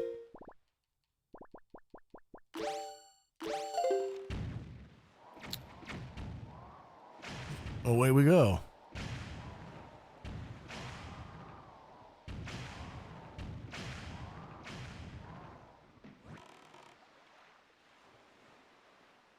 I know that there are more on the sides, so... Okay. Not gonna happen.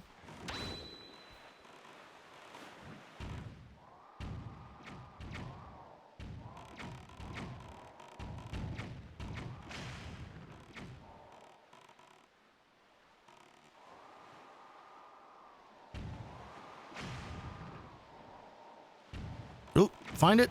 No. Damn. There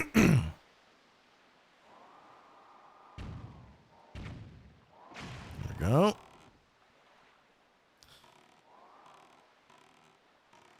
Where else? Where else? I feel like a stand-up comedian. Well, or yeah. What else? What else? You guys seen this? You guys heard about this? You guys went to Whole Foods yesterday. And a bunch of people in the house go like, "Ooh." It's like, yeah, I know. Just weird old shticky stand-up.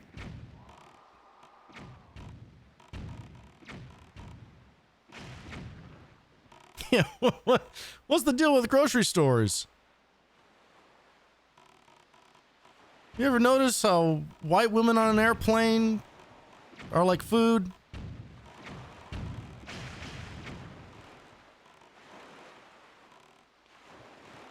but then straight guys walk like this, like just just stand up via chat GPT. It's just like filled with all sorts of just like random bullshit. It's just like, all right, I don't remember how to get inside this fucking castle.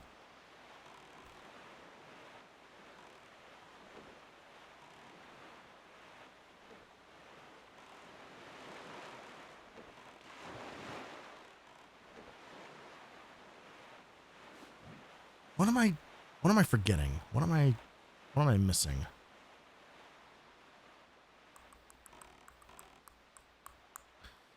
Am I literally gonna Google?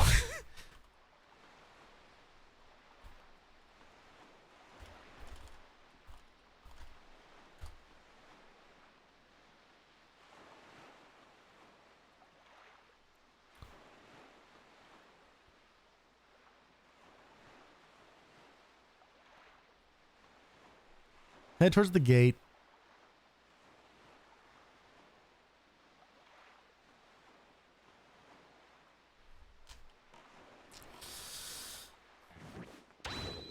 All right, for anybody who's new here, sometimes I'm an idiot.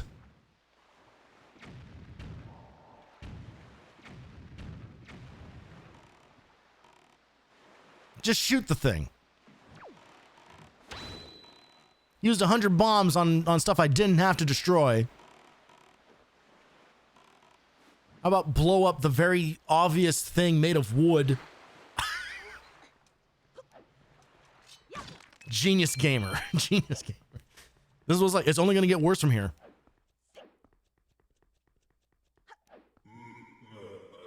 All right. We're getting a boss fight. We're getting some combat. If you've been patiently waiting for anything meaningful to happen, here we go. We're getting a boss fight. It's a very quick one. Hey, Bar Quartz. How's it going? Good to see you. Thank you very much.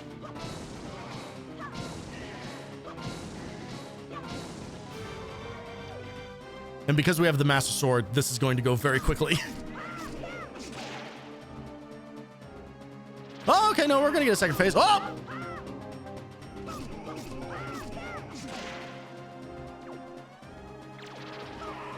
Oh, Jesus Christ.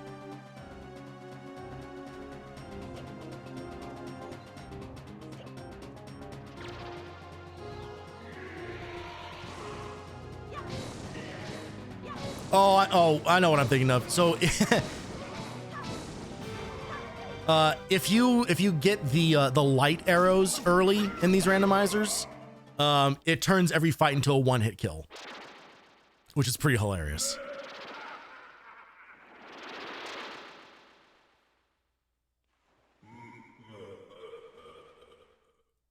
All right, Phantom Ganon defeated.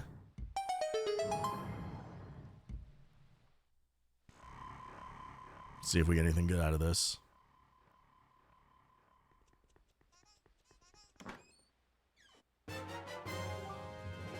Great, it's the compass. It's the compass for the thing we're in. That actually will be useful because it'll immediately just tell us where the chests are. Because I super don't have that committed to memory. I hate these guys. These guys freak me out, man. Weird little noises they make.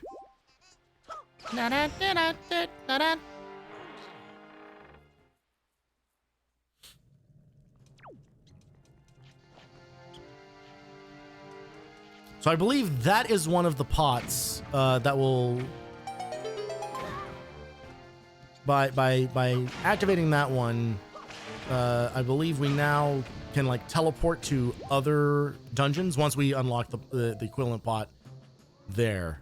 Let's see what happens when we jump in here. Yeah, so we don't have the other ones unlocked yet, but once we do. Oh, big boy wants a fight, huh? Come on.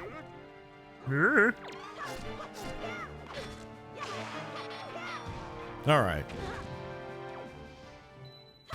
After all that sailing, we're playing a Zelda game. It's actually happening.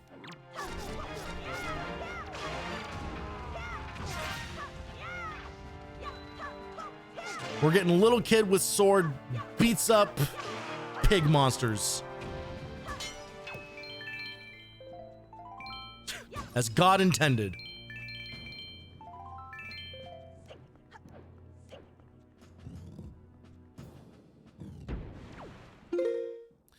I am going to have a very sore throat tomorrow. Because I already have one now.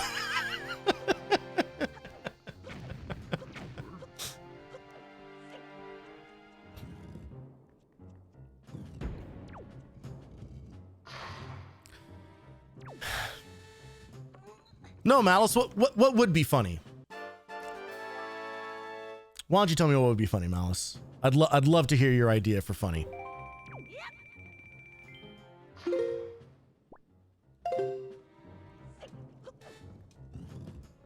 I think we want to take the long route. Maybe? Let's see what happens when we go here. 7K points burning in your pocket. I bet you do. Hey man, you want to distract me and make it so it takes even longer for me to get through what's probably going to be the only dungeon we see tonight. And it's like a half dungeon at best.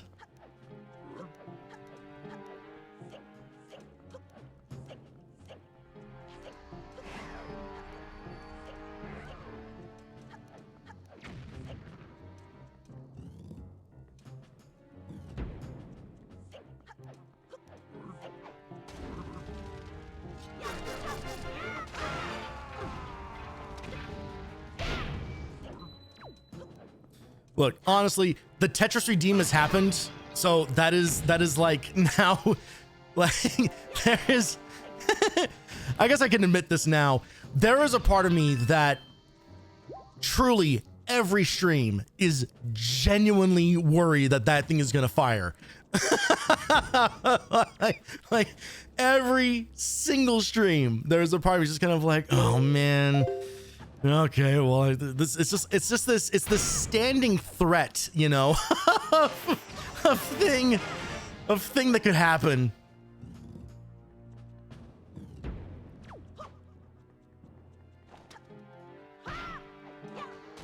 That is like more than any of them is like so like distracting and like energy intensive.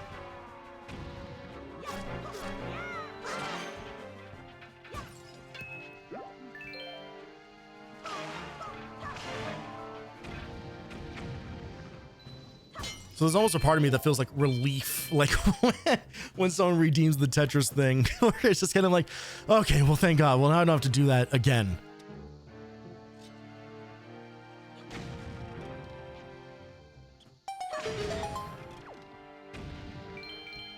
What's with all these fucking rats with bombs, man? Like, Jesus Christ.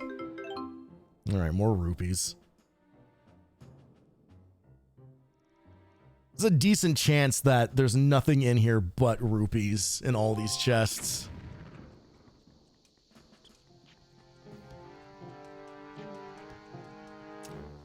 Can I hookshot up to some of this stuff?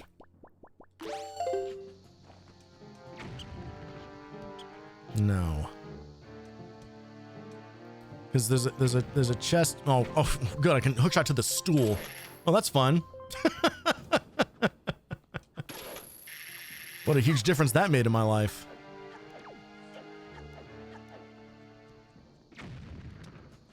Did not mean to grab that.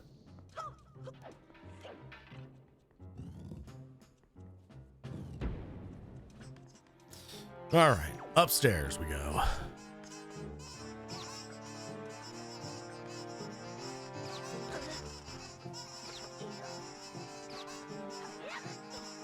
Nice sledge grab.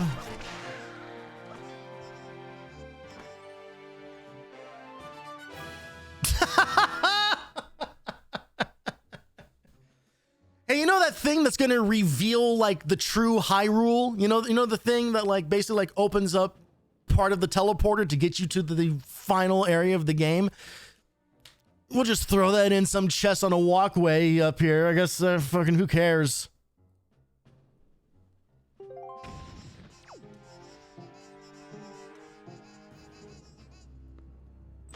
Amazing.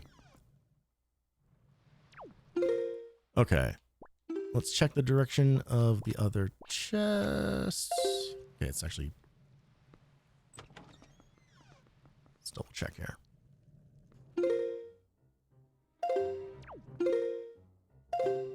Oh, okay, no, it's actually...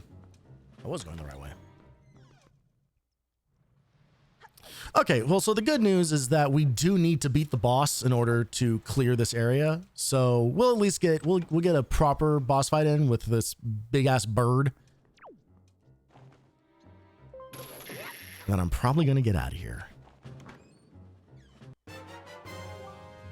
You got the map. A thing you don't need. Having the compass make this irrelevant. And now I'm stuck over here. We gotta manually hoof it back the way we just came.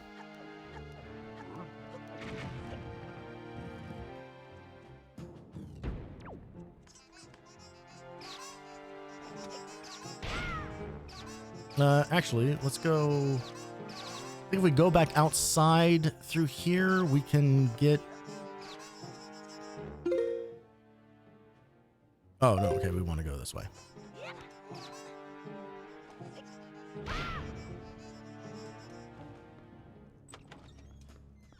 I think we want to go this way? Yeah. You gotta remember how to finish this dungeon. Okay, don't have the shortcut boxes unlocked.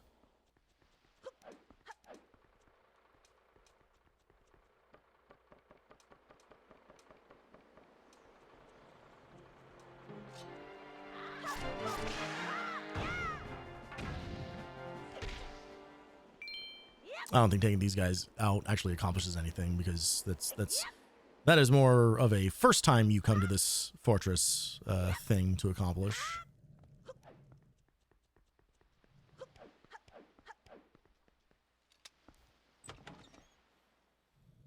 I'm pretty sure. Oh, god damn it. Idiot.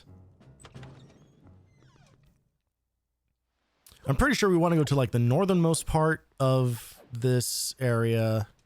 And that's where the boss room, that's where the path of the boss room is. Oh shit. I can't get over there. Oh, I can. Okay.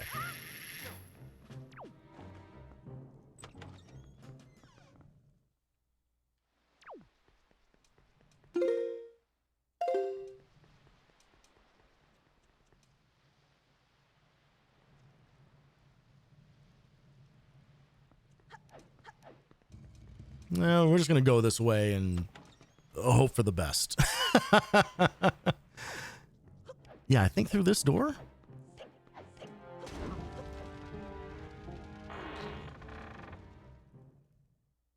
Yeah, okay. All right. Boss fight coming in.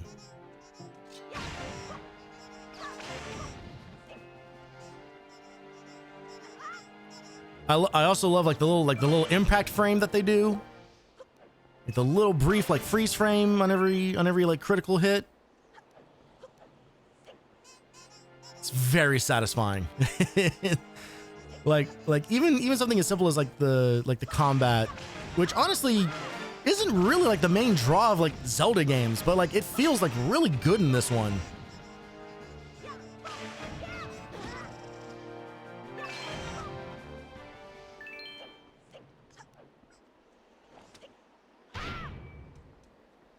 All right, we don't have the Deku Leaf, so we do have to, you know, do this manually here.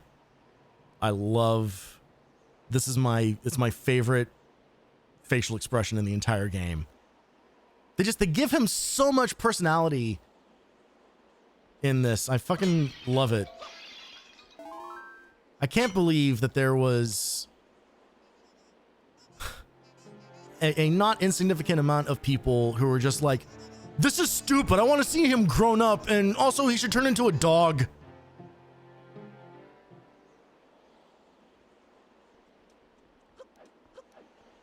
Like, I know there are people out there who really like Twilight Princess. I think it's fine, but I think it is a step backwards from what this game did.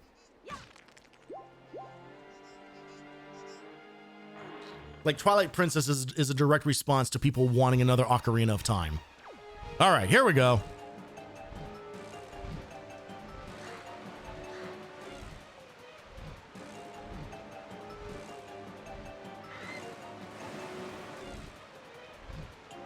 We just gotta avoid this until we can get all the way over here. And now it is a mad dash for the ceiling. Up to the roof.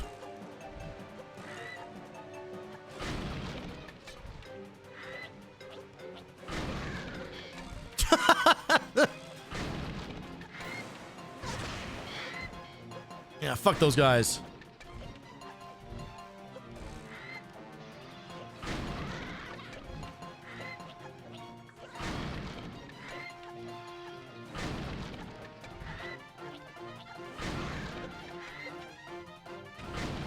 It's also like one of the only Zelda games where when you do the forward roll, it doesn't then like stop for a brief second, so you can just like keep moving. Also, I love that the primary way that you fight this bird is smacking it in its fucking face with a giant hammer.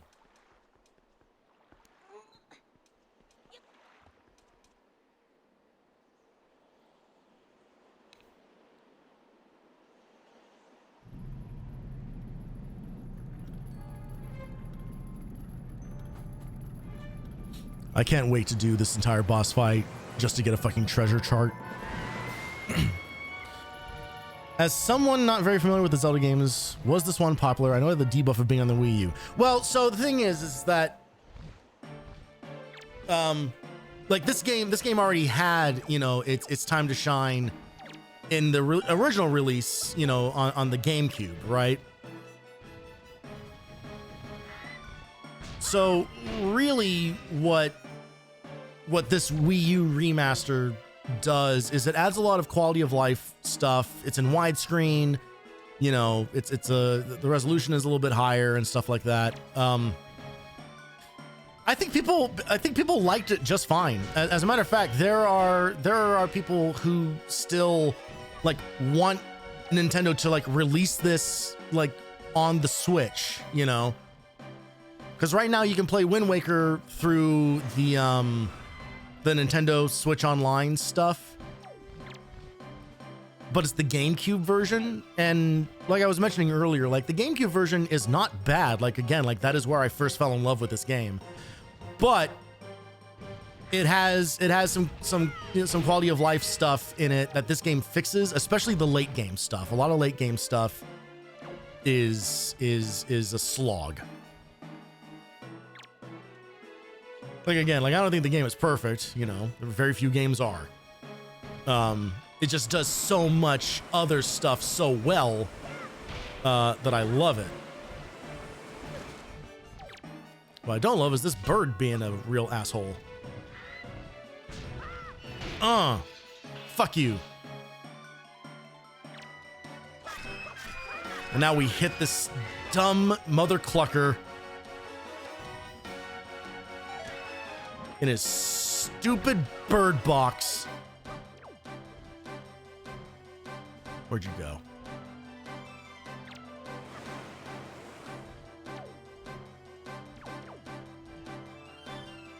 Let's get this dumbass to smack into the fucking castle like Wile E. Coyote. Yeah!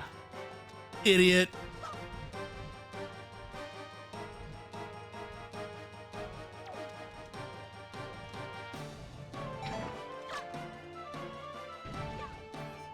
Come on. Come on. Good boy. Fuck you.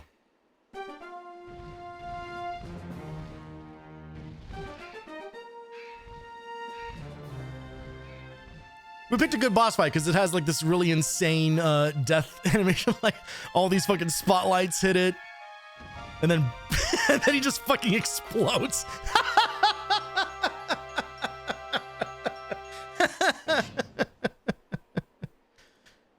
Dunsky.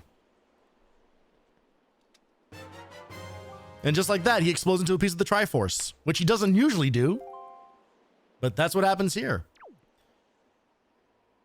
And I think that is going to be where we call it for the evening. We murdered a bird. You don't get a much better outro than that.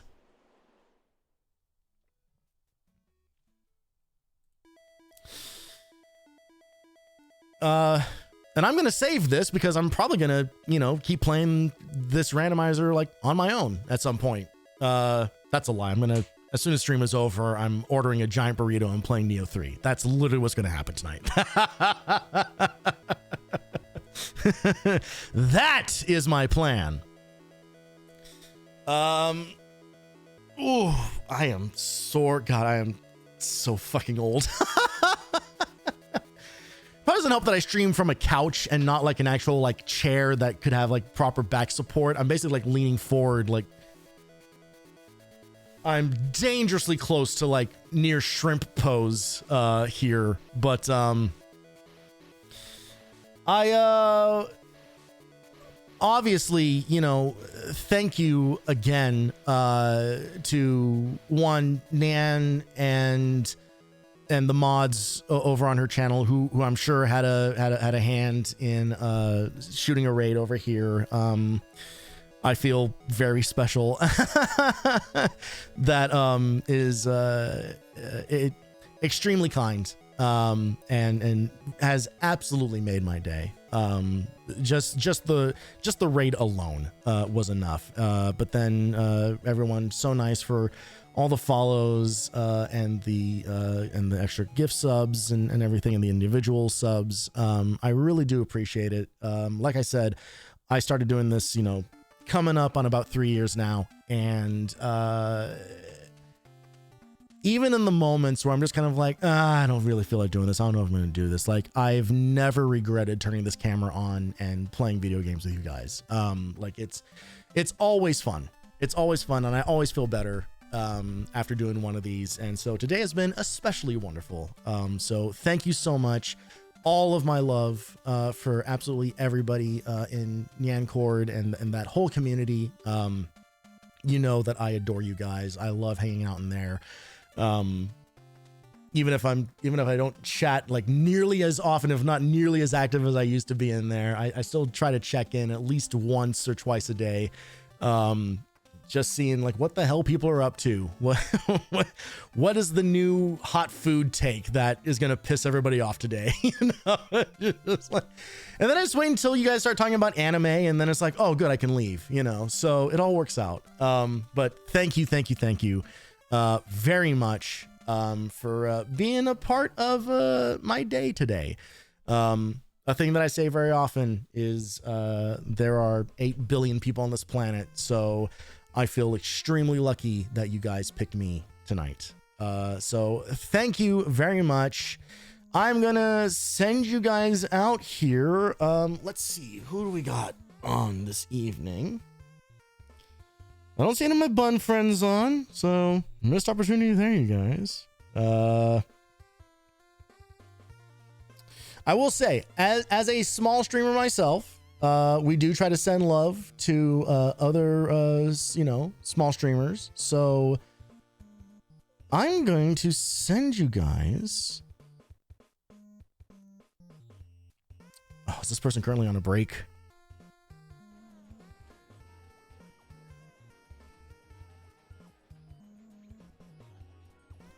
Okay, they're on a break. Thank you, Matador. Very nice of you.